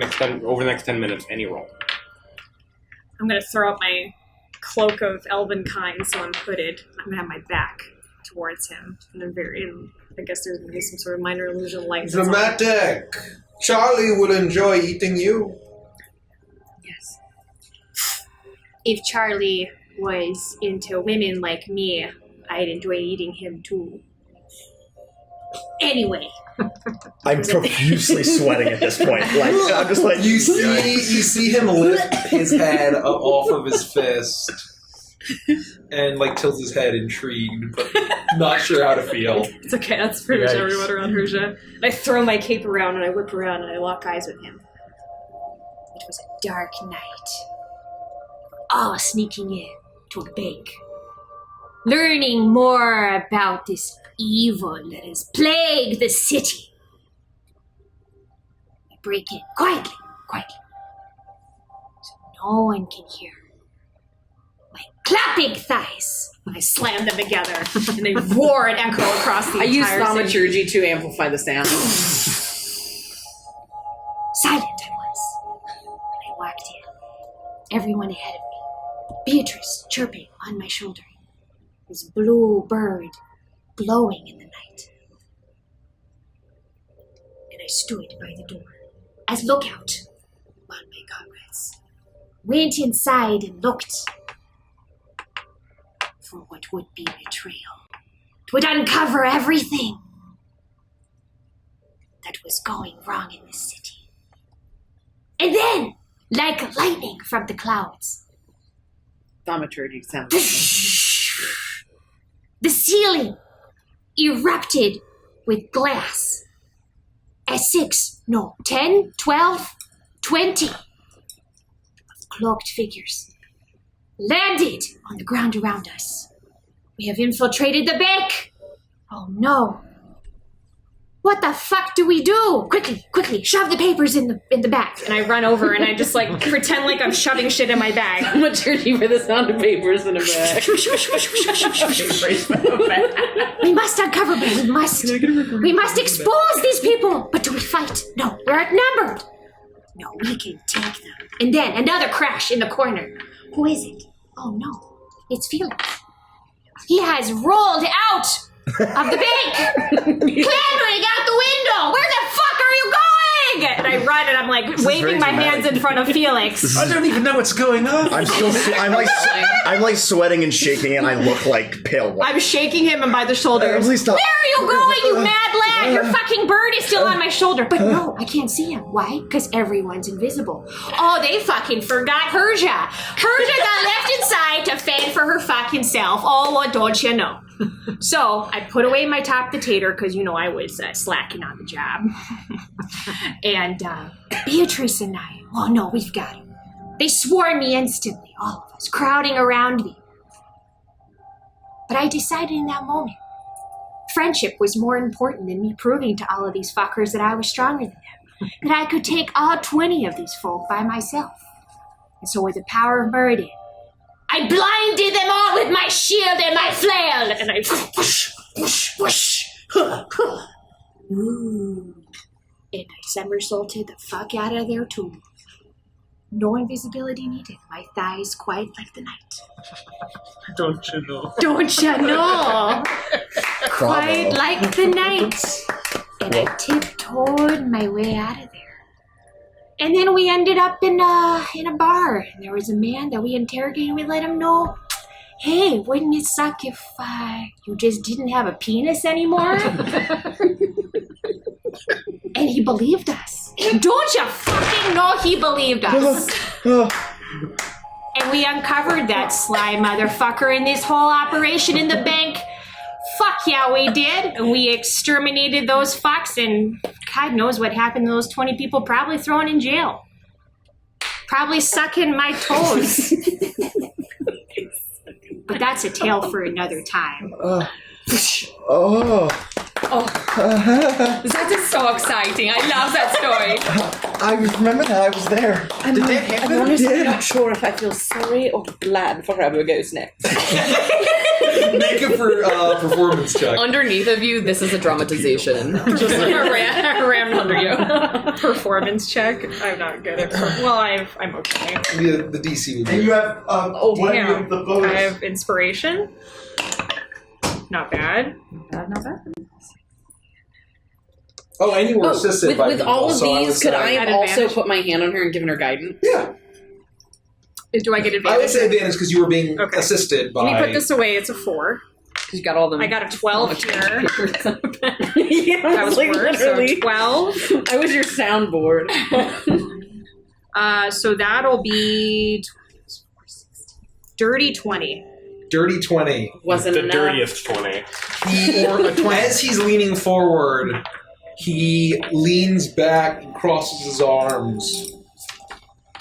Well, I think you need to work on your structure a little bit, but that's some gusto. Okay. And I just bow. You know what, girl? Okay.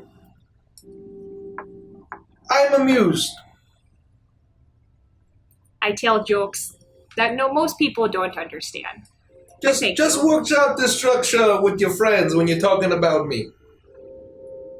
But I like the enthusiasm. That's all you really need for a story, especially if you get everyone drunk first. Well done. She nods. That was good. Okay. Oh, thanks for the donation. That's a twist. That's another twist. Michael. Okay. That's Michael. That's my name. Do you want to drop one in the bucket? Thank you for the donation, Legends of Avantris. Oh no, that's just how the notification shows up. Got it. I did a bunch of them. Who wants it? Keep going. Just keep on. I like it when you do it. Just throw it. I wasn't ready for it. Quiet one. That was Just good. one-handed All snip. That's Caprice's middle name. One-handed snip.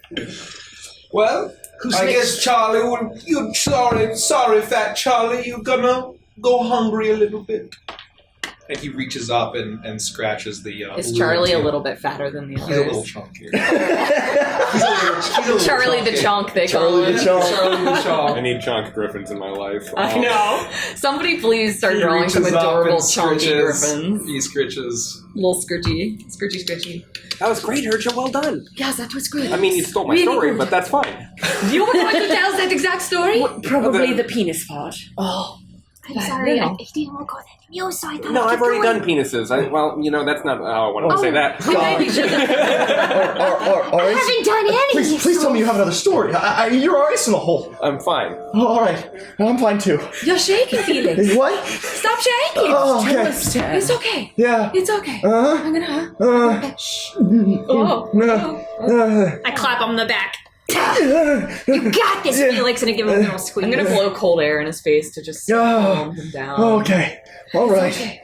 Well, who's up next? Next up is Toa Kamanui. Toa Kamanui. Good luck, buddy. That's good because I have to pee before I pee myself. Mimbansi, allow me to regale you in the story of Maka, the greatest Goliath folk hero, the founder of the Makani Islands, my ancestor, and the Goliath whose face is carved into my very totem here. And you see the face.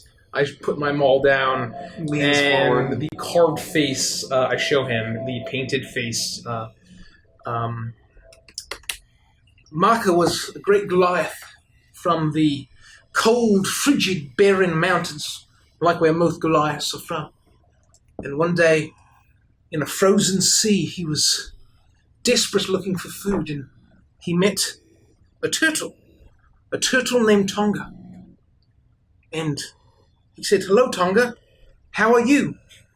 Tonga replied and said, "Hello, Maka. I've heard of your great stories. Let me show you the world."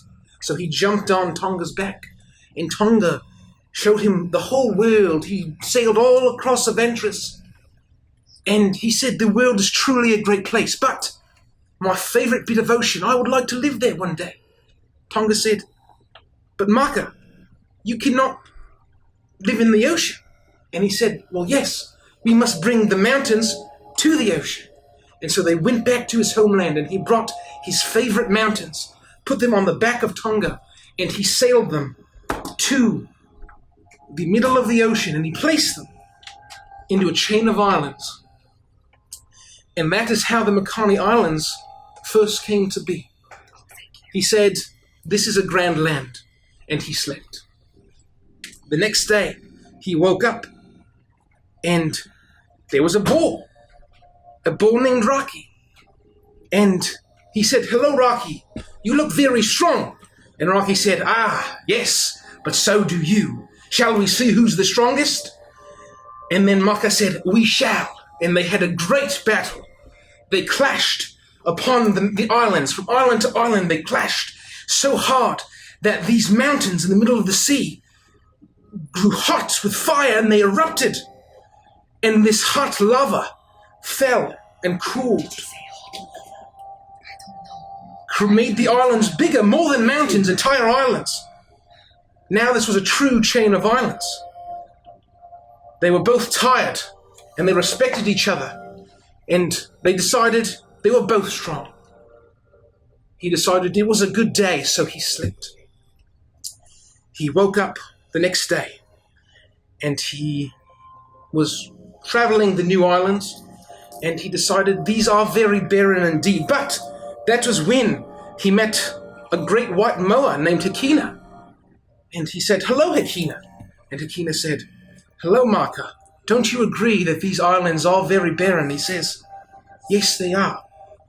And he says, "Well, allow me to help." Hikina then laid many eggs, And Maka took the eggs and buried them in the ground across all the islands. And from these eggs sprouted coconut trees and all other kinds of vegetation. And through the help of Hakina, these islands became lush and bountiful. And he said, "Thank you, Hakina. You've brought great life to these islands." And he slept. The next day, he woke up and he went for a swim. And he was swimming around the oceans, and the oceans were empty. And he said, "How will I live without being able to fish?" And that's when he met Komohana, a great black shark. This shark was not as nice as the others, and the shark attacked him, and they grappled. They each fought for their lives, both bleeding profusely. And then when both were on the brink of death, they said, "You were a worthy challenger," to each other. And they decided that they were both worthy of living. However, their blood traveled through all the oceans of Avantris, attracting many kinds of fish. The fish all came and made the water around the Makani Islands the most lush and bountiful waters in the entire world. Finally, he went to sleep. The next day, there was Tonga again, right off the coast. And Tonga said, "Maka, you've made beautiful, lush forests, islands with mountains. You've brought lush vegetation and fish. But aren't you lonely?" He said, "Yes, I am." So he jumped on Tonga's back, went back to his homeland, brought his family and friends. They all boarded Tonga, and they've sailed back to the Makani Islands and populated the islands. And that is how the Makani Islands came to be, and that is the story of my ancestors. That was amazing. Roll with advantage just because I'm impressed. Jesus Christ. Guys, we should really do this more often when it's less high stakes, because I really enjoy it. Definitely. Can I twist? You may. Yeah, You also have inspiration. I rolled 1 and a 5, so inspiration is what, a 10? No, it's a D8. A D8. I twisted. I twisted. Yeah. You told your story so fucking well, dude. Twist it. Just fucking Do the twist it, thing. man. Fucking do the thing. Okay, that's really good. So I rolled a 14 plus an 8. Yeah. Is a what? A 22 plus, what is it, charisma? Charisma. I think it's a plus 1, so 23. Very nice. Very nice. What kind of rolls are we making? 23 performance. 20 Performance. As you're telling your story, Toa, Nimbansi leans forward more and more as you tell your story. The mask never changes, of course, but he leans in and he puts his elbow on his knee and grips his chin as he leans in closer. And as you finish, he leans back. Well done! You come from a storytelling people! Oh, do you? We love to tell stories. I want to visit the Makani Islands just from that story alone, to see if it is the same as that tale. It's even greater than I described. I would love for you to come visit. Toa, storyteller, well done. You aren't doing too bad.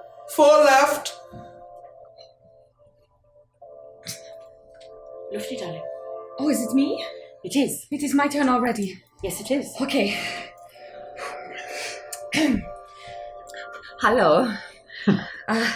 Today, I will tell you a fable from my lands of how happiness came to be.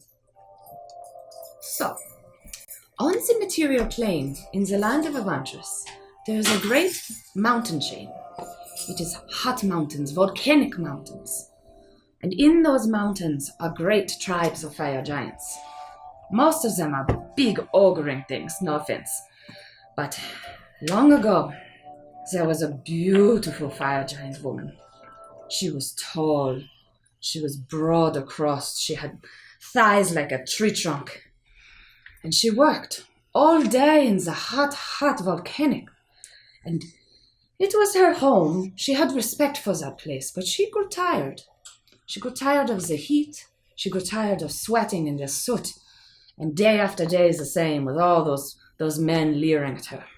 So one day, she came down the mountain She took off her hot armor. She dropped her weapons. She stripped completely bare, naked as the day she was born. And she ran across the lands of Avantris, happy to be free, happy to be naked, to have the heat of the fire and the forge off of her back. And she ran through the fields, she ran over the hills, she ran through the lakes, until finally she came to my land, Kirstein. And when she got there, she was so tired from her running and her running that she fell, fast asleep where she stood. And when she fell, she landed her great form on a crop of grapes. When she landed, all the grapes, they smushed, they crushed under her great form, her great weight. And the heat from the forge followed her body and cooked them right on the ground. She slept for many weeks there. She did not move a muscle. Until one day, she stood back up. And the heat and the time had changed these grapes into something completely different. And the people of Kirstein had gathered here to see this great, beautiful, naked form lying on their land. And when she stood up, her body dripped with the new substance of the grapes, something unseen altogether. And everyone, the people of the town, the men, the women, even the children, they stood at her ankles, they stood at her legs, and they lapped up this grape. And they were happy evermore, as wine was born. And you are in luck today, and I'll hold out my stein. I have a bit of this wine. It is Lepoid's wine, and it is from the land of Kirstein, to show you that this fable is maybe a little more true than it sounds. And I'll hand him my stein. Well done. Interactive story. Roll an advantage. Very well I would have told. given her inspiration before I wasn't at the table. He reaches out and he takes the stein in his Yeah, huge fingers. It's like a thimble. It's a shot glass. Literally, he throws it up. Thank you, Galstaff, for the Oh, follow. thank you so Thank much, you. Galstaff. Welcome. Thank you. Thank you. Just a taste. And It's you too see sweet him. to have in You abundance. see him turn, and he pulls up his mask. And you only see the side of his face, just more blue skin, as a long tongue extends, and he drips the wine. Puts the mask back and hands it back to you, and you'll roll, and we'll see what happens. Nice gulp sound. Oh, okay. Looks like a I big got roll. a 19 Boom. plus a 1 is Hey, Wes, 20, thanks for hanging 26. 26. Hey!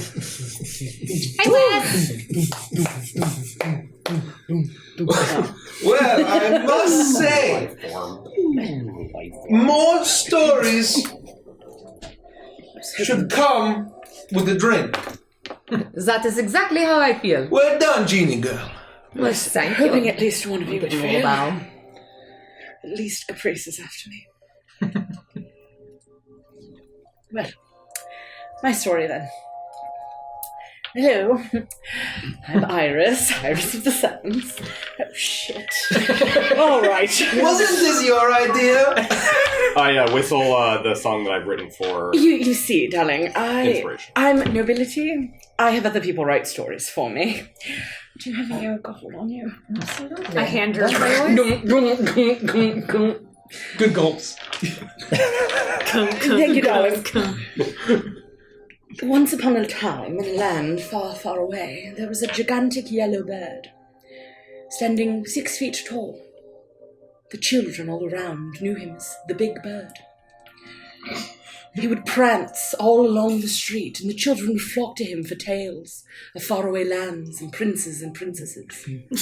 But there was a menace in the land, a monster of blue, stealing the cookies from all of the children.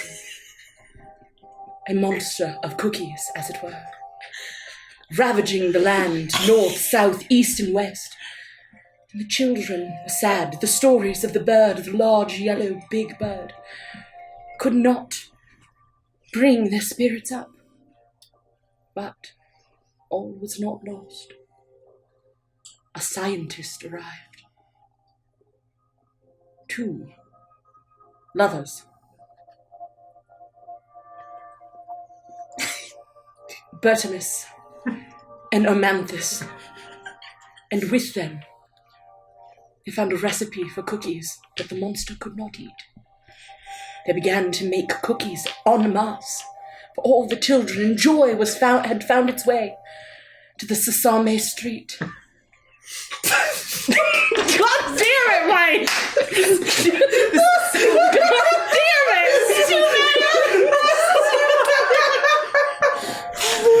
God damn it! Do you know the name? Joy. Can you tell us how to get there? Joy had found its way to the Sasame street once again, but not all science is good, and the remnants had been tossed into a garbage pail at the edge of the street, and from it arose a new monster, an evil, horrid beast of muck and grime. He began to terrorize the children, and they knew the only way to resolve the issue was to smite him. They made their way along Sasame Street on a dark and dreary night, and opened the rickety wrought iron gate that led to a mansion at the end of a hill.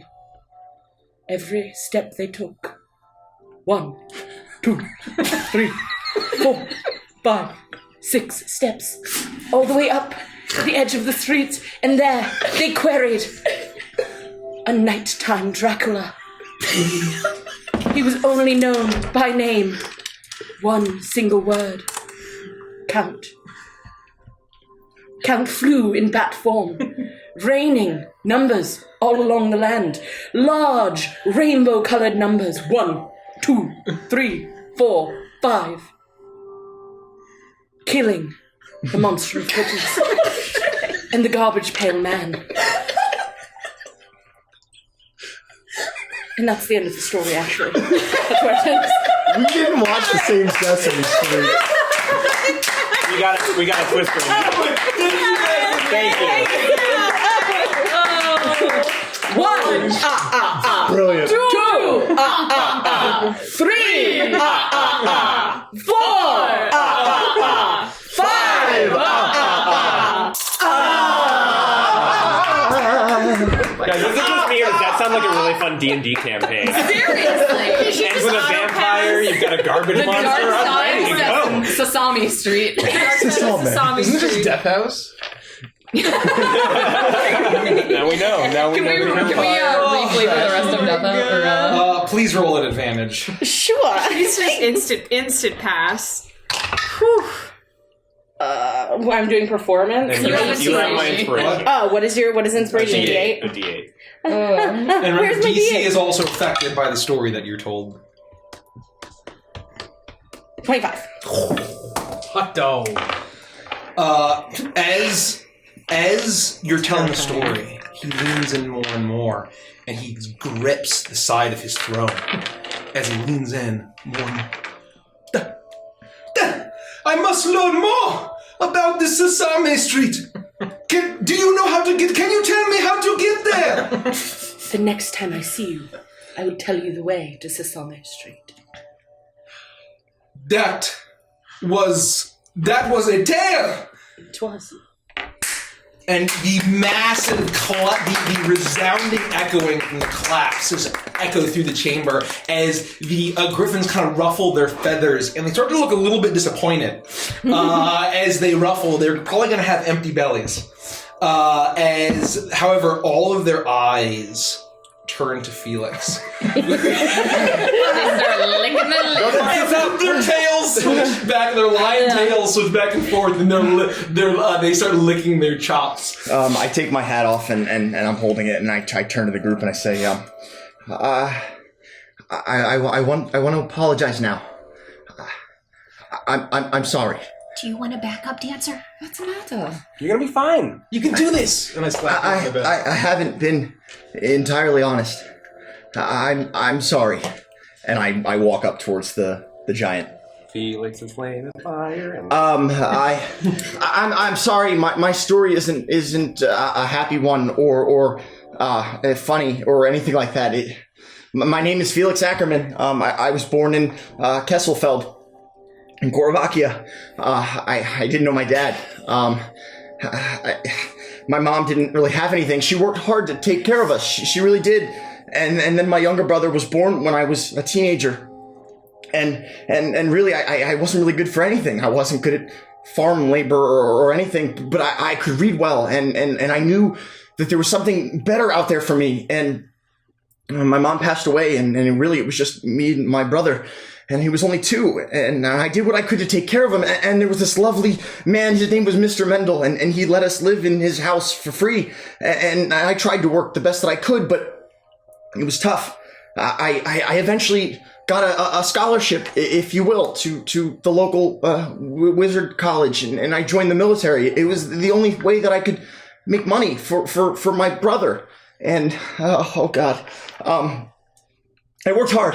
I did, and I made the Talon Guard. I made the military. It was competitive, but I worked as hard as I possibly could, and I was learning magic, and I was doing great things, and the harder I worked, the more that I learned, and then the more it paid off. And finally, I was able to start paying back Mr. Mendel and taking care of my brother, and things were looking good.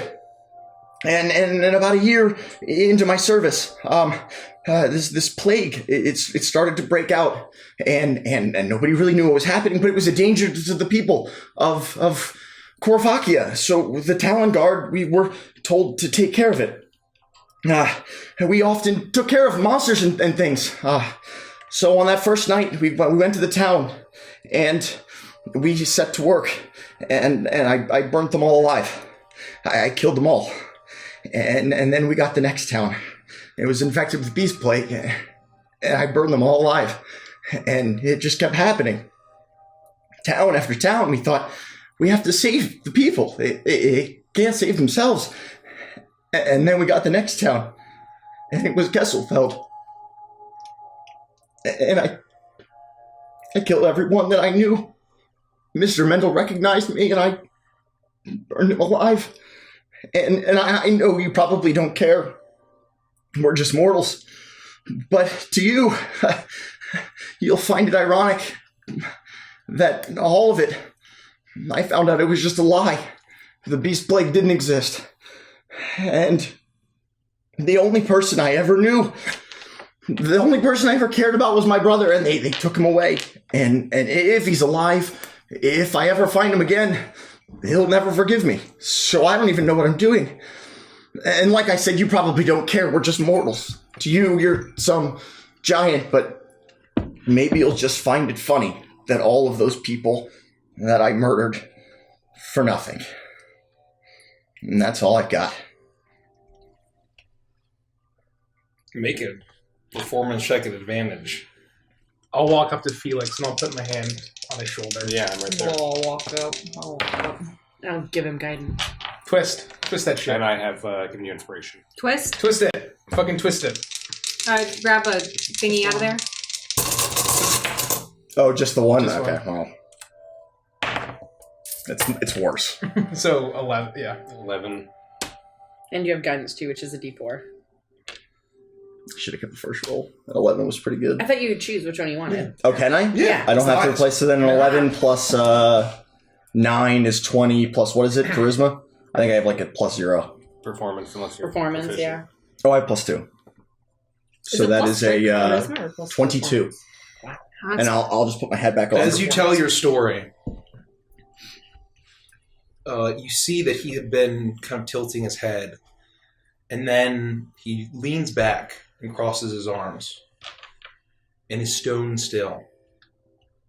And as you finish, you see water pool down around his cheek to his chin and drip, drip onto his robe. He leans down, the eternally still mask of half grinning and half snarling stares down at you. For your sake, boy, I hope you made that all up. But that is one hell of a story. And he nods deeply at you. Then you see him lean down back again and lift his mask. and wipe away tears. Group Pushes her hug. back down. I'm gonna run over and give everybody a big bear hug. I'm sorry. We love No, you did Felix. great. I'd hate to have to go after you. You do. Right. Okay. Yep. Let's do it. I love the stage. Yes. Let's do it. Good luck, and I'm gonna smack him and give him guidance. Oh, I'm gonna give thanks. Felix just a big hug and lift him up. Without any additional inspirations to give, I just pat myself on the chest and walk up.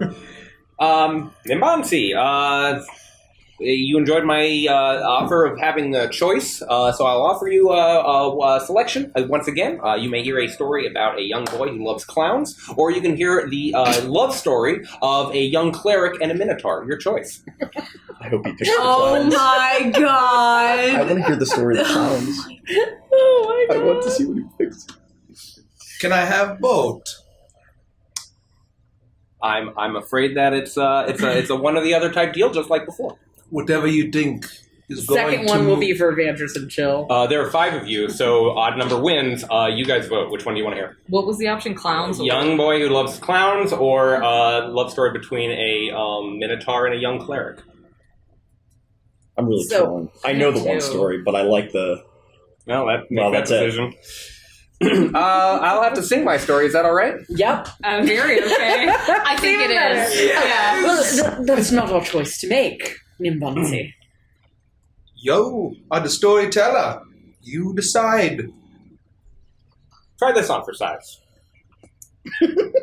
Sweet Jimothy comes with monstrous smooches, covered all over from head to toe, covered all over with sweet Jimothy.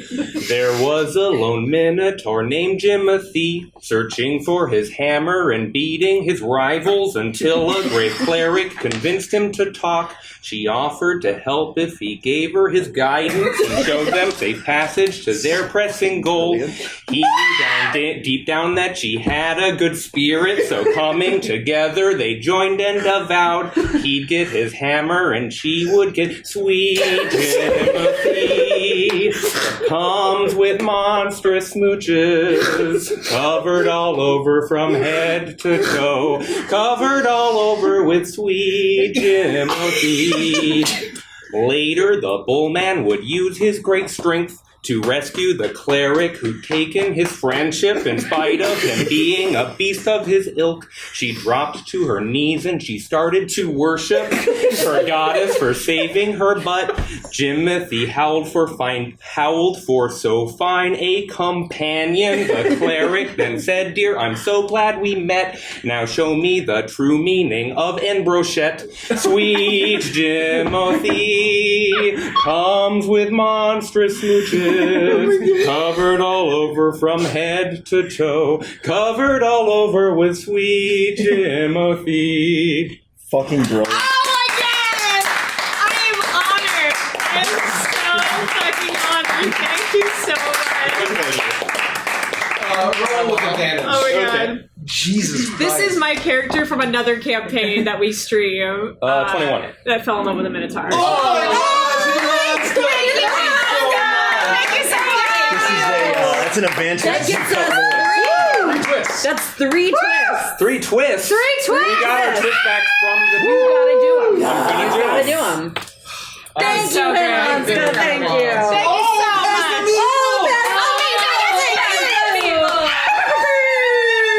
Thank you so much. Thank you so much. That's another... Wow, holy shit, guys. You We're deserve almost out of that. coins. We're almost out of coins. Oh my gosh.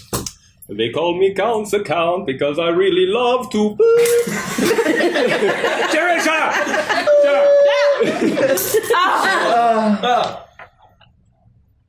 Are you fucking serious? Suck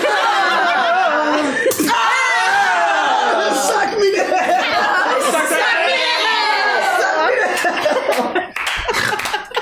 and I bow deeply. That was fantastic. Thank you. You did 22 or 20. The weakest performance of the 6. No, Would you guess? The DC goes up and down. 21? Yeah. I got a 20. Oh, I'm sorry. Yeah.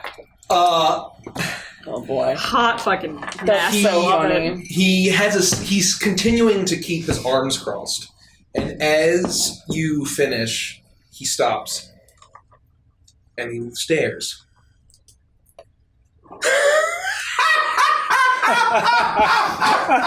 He smashes his massive palm on his knee and slaps it. And you all rumble as he heaves himself up and begins to clap. Well done! I must admit, I am impressed, and I am very glad you ended on that beautiful tale. I needed a cheer me up. My pleasure. And so you know what? I have what you're looking for. And I think I might sweeten the deal. I am going to let you take a look around. I'm going to go fetch what you seek. Give me one moment. My griffins will keep an eye on you. And he lumbers out. But there's a surprising grace to his steps as the door opens. And he's gone for probably 15 minutes. And then he comes back out. And as the door opens, let me pull up my music again. With sweet, God damn it.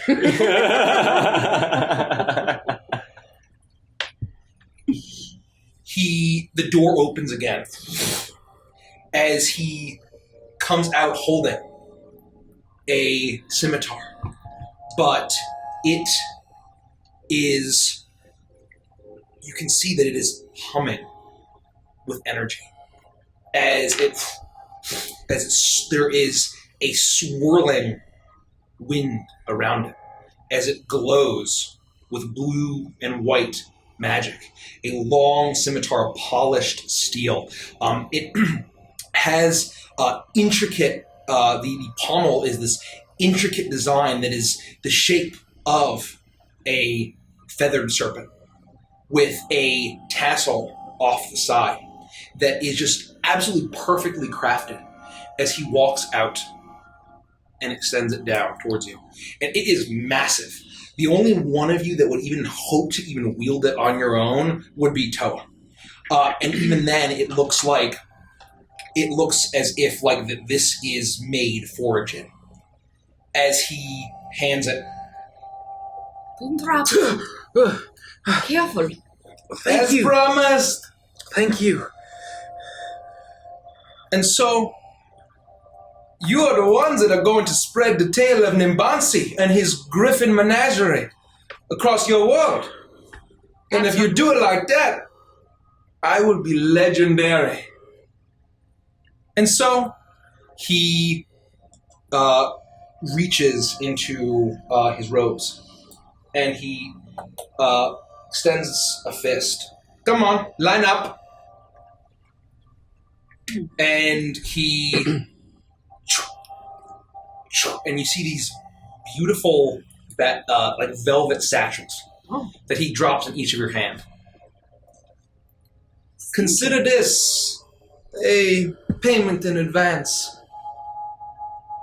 It could be 2,000 gold pieces each, and it's like a massive, heavy satchel. Yeah. Yeah. And Say I gold or vote silver. Gold. So, well. You rich bitch. And he turns his arm, and the door that he had just come out of opens, and you see down a long, huge hallway, glittering, of glinting of light on gold, silver, platinum, armor, weapons, humming magic items. I prepared my hoard for you. Take one item of your choice. And of the good stuff, the pile on the right. And take 3 from the pile on the left.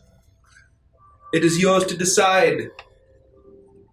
My 3 best griffins will be keeping an eye on you before you leave. Thank you so very much. You've been so wonderful. You're And generous. hospitable. And generous, thank you. So large and handsome too. I don't know how you do it. I suppose it's the mask. But thank you. The king of the clouds, for sure. Truly. King of the clouds. Thank you very kindly. May you tell my story beautifully. Far and wide. Take your time. I don't got nowhere to be. Hopefully you don't need it. We should be quick. Still don't have much time. Yes. Yeah, let's hurry. Let's go. So you rush in, and as you walk through, you see 2 massive piles of treasure. A collection that's not well organized, but hoarded.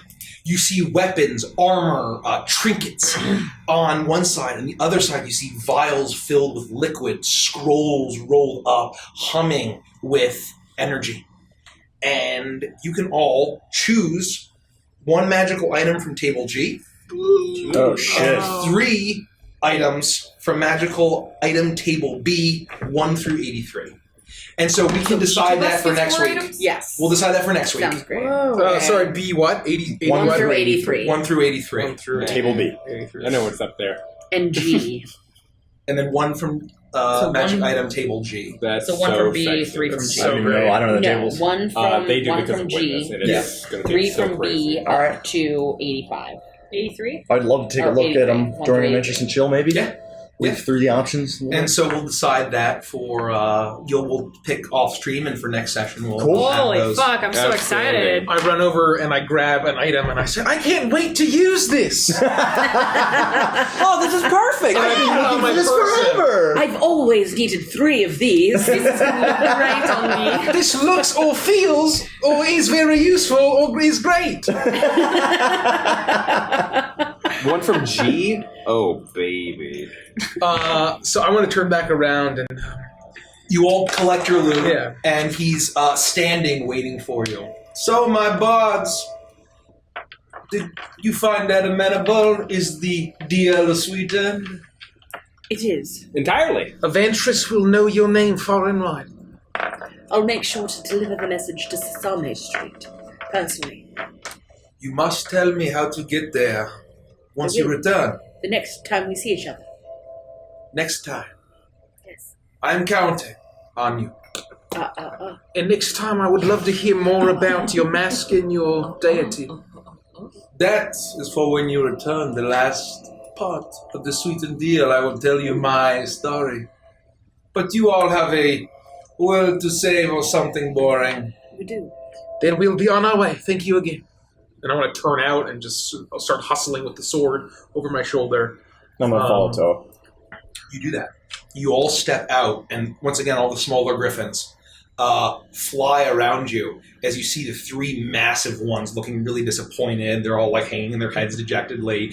And then you see as he goes to a large chest and just pulls out 3 massive bird-like creatures and just chucks them to each of the griffins, and they snap it up and they're gnashing and tearing. And it's like, oh, we'll get 1 extra one for you, Charlie. And he tosses another one. And the doors close and echo as you return flying out. As you get a good distance away, suddenly a flash of blue, and Alira emerges. He did not kill you all. I was ready to go in there, scimitars swinging. No, we We have had them the eaten out of our hands. Look. we have the Windseeker blade. Don't hold it like that. And I think you should use it. It is made for you. And I'm not much for the slashy business. She looks at her scimitar and she pulls it out and extends her hand, and suddenly it disappears. And then she reaches forward and grabs it.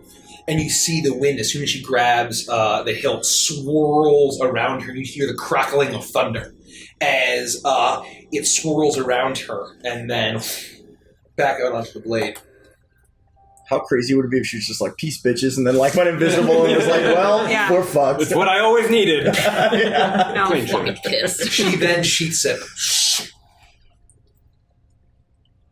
With that, are you all ready? Yes, We're Ready as so we could ever ready. be. we should hurry. We shouldn't waste any more time. Let's go. How do we do this? Get around me. Do you all trust me now? I Daughter, think so. be my child. Mother. You trust me. I Fuck, think we so. just gave you the weapon. Of course we trust you. Let's go.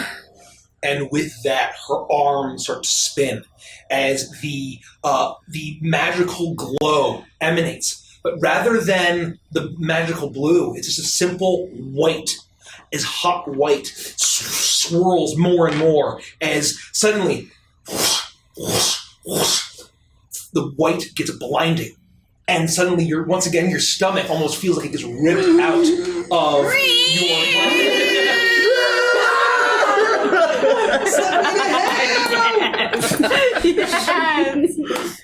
That was fun. Thanks for hanging out, the Border Dude. Thanks, Wes, so Thanks, much. Wes. As that happens, and suddenly you immediately hear a massive crash of thunder as you see a bright flash of lightning, and you feel heat as lightning is crashing all around you. You are standing in the center of a massive platform in a huge tree. You look around, you see you're in Caleri. You hear screams all around you. As your eyes look around, you are on a massive platform, and directly beside a large whirring metal rod with two prongs spinning around, lightning crackling between each one. Wind is swirling around it. As your feet fall on solid ground, you still feel like you can fly. As you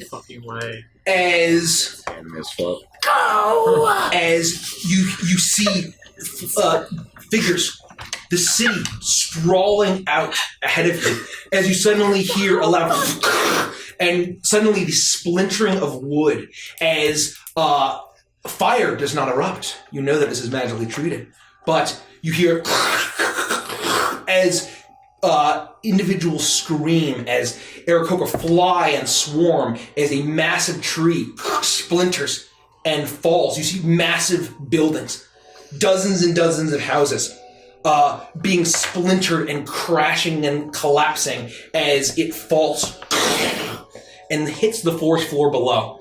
As civilians are flying all around. You see guards attempting and soldiers attempting to fly and make formation as they fly in the direction of something. And you know what it is. And you hear the loud crash of thunder as the wind is howling all around you, whipping through the trees. As you see far ahead, you see the trees shaking, almost being swept like blades of grass as they bend and creak and break as the storm all above you gets more and more violent. And directly ahead, as you finally have arrived back to the material plane, to Caleri, you see above the trees, flying directly towards you, 6 massive storming eyes. And that's where we'll end the session. Oh God! I fucking love this campaign. Oh my god! Shit. I don't know if I can wait till next month, y'all. Man, No, we're not done. We are not We done. aren't done. I'm This still is not edging. fucking over. We like to edge until the end of the night. If you're a subscriber, we are going to be starting Avantris and Chill soon. That's where we talk about what happened this session, our favorite moments. Mikey might pull back the veil. We answer chat questions. We hang out. We tell jokes. We have a good time. Yep. I get to tell part 2 of Sasame Street. I'm just kidding. But that's what's happening. So stick around, please. Oh, so Please do, not because we'd only love are to you hear from you level guys. 9, not only do you get those items, you also all have inspiration, which I do not award lightly because of those amazing stories that you told. Thanks, Mike. You earned that. Does that stack? Because I have the one from Fight the Hurjai. It Nah, doesn't have to bitch. stack. You've never used that? Nope. Fight Mahershala. We can talk later. Yeah, we'll talk later. Well, so we're going to go to Advantage and Chill. If you're new, welcome. We love you. Join our Discord, but subscribers get a special subscriber-only perk of a live chill session where we shut off this stream, go live for subscribers, and we talk about our favorite moments. We talk about theories. We talk about really whatever we want to. The DM pulls back the veil about what could have happened or what didn't happen, or if we missed content, we sometimes get insight that and way. it is interactive with you guys. We love it when you join. Tell us your favorite parts. Ask questions. Ask questions, please. Drop them in chat. We'll get to them. in chat. We like to read them on screen. Outside of that, we will be back tomorrow. Yeah. More D&D. You want to watch some Curse of Strahd? Yeah, if you want to join us as we make our way towards the Amber Temple, we are playing Curse of Strahd. So. And the beautiful Nikki is the DM. And if you're new here, we have a little spin on Curse of Strahd. It's actually Curse of Stradania Vanzarovich. Nikki DMs it. She is a hot, sexy vampire mommy. We have art of her too. Oh my god. Which we showed in the last It's Avantris triple and X, Chill. though we can't show So it. Next week. What are we doing next week? The end of our finale of Root. Yes. Our finale of Root. We also have You Will Be Witness. We just got out of Devil. We got out of Devil, the DMV, the Devil DMV, Devil which is DMV. hell. God, that was Kickstarter, you have one more day. Yes, one more day. Less than a day. Go Please don't check that out. Root is unbelievable. One more day. So join us for join for Curse of Strahd tomorrow. Root next week. You Will Be Witness next week. Tons of content for you all. So don't go anywhere. We're going to cut over. Yep. If you're not a sub, you still get a 5-minute preview. So hang Yes. And thank you for all the clips, you guys. This has been Thank you so super much. awesome. 5 minutes And the engagement, 8,000 subs. bits. Thank you so Oh my much. god. 8,000 bits. Thank you so much. Thanks to you. all. See you Thank you so soon. much.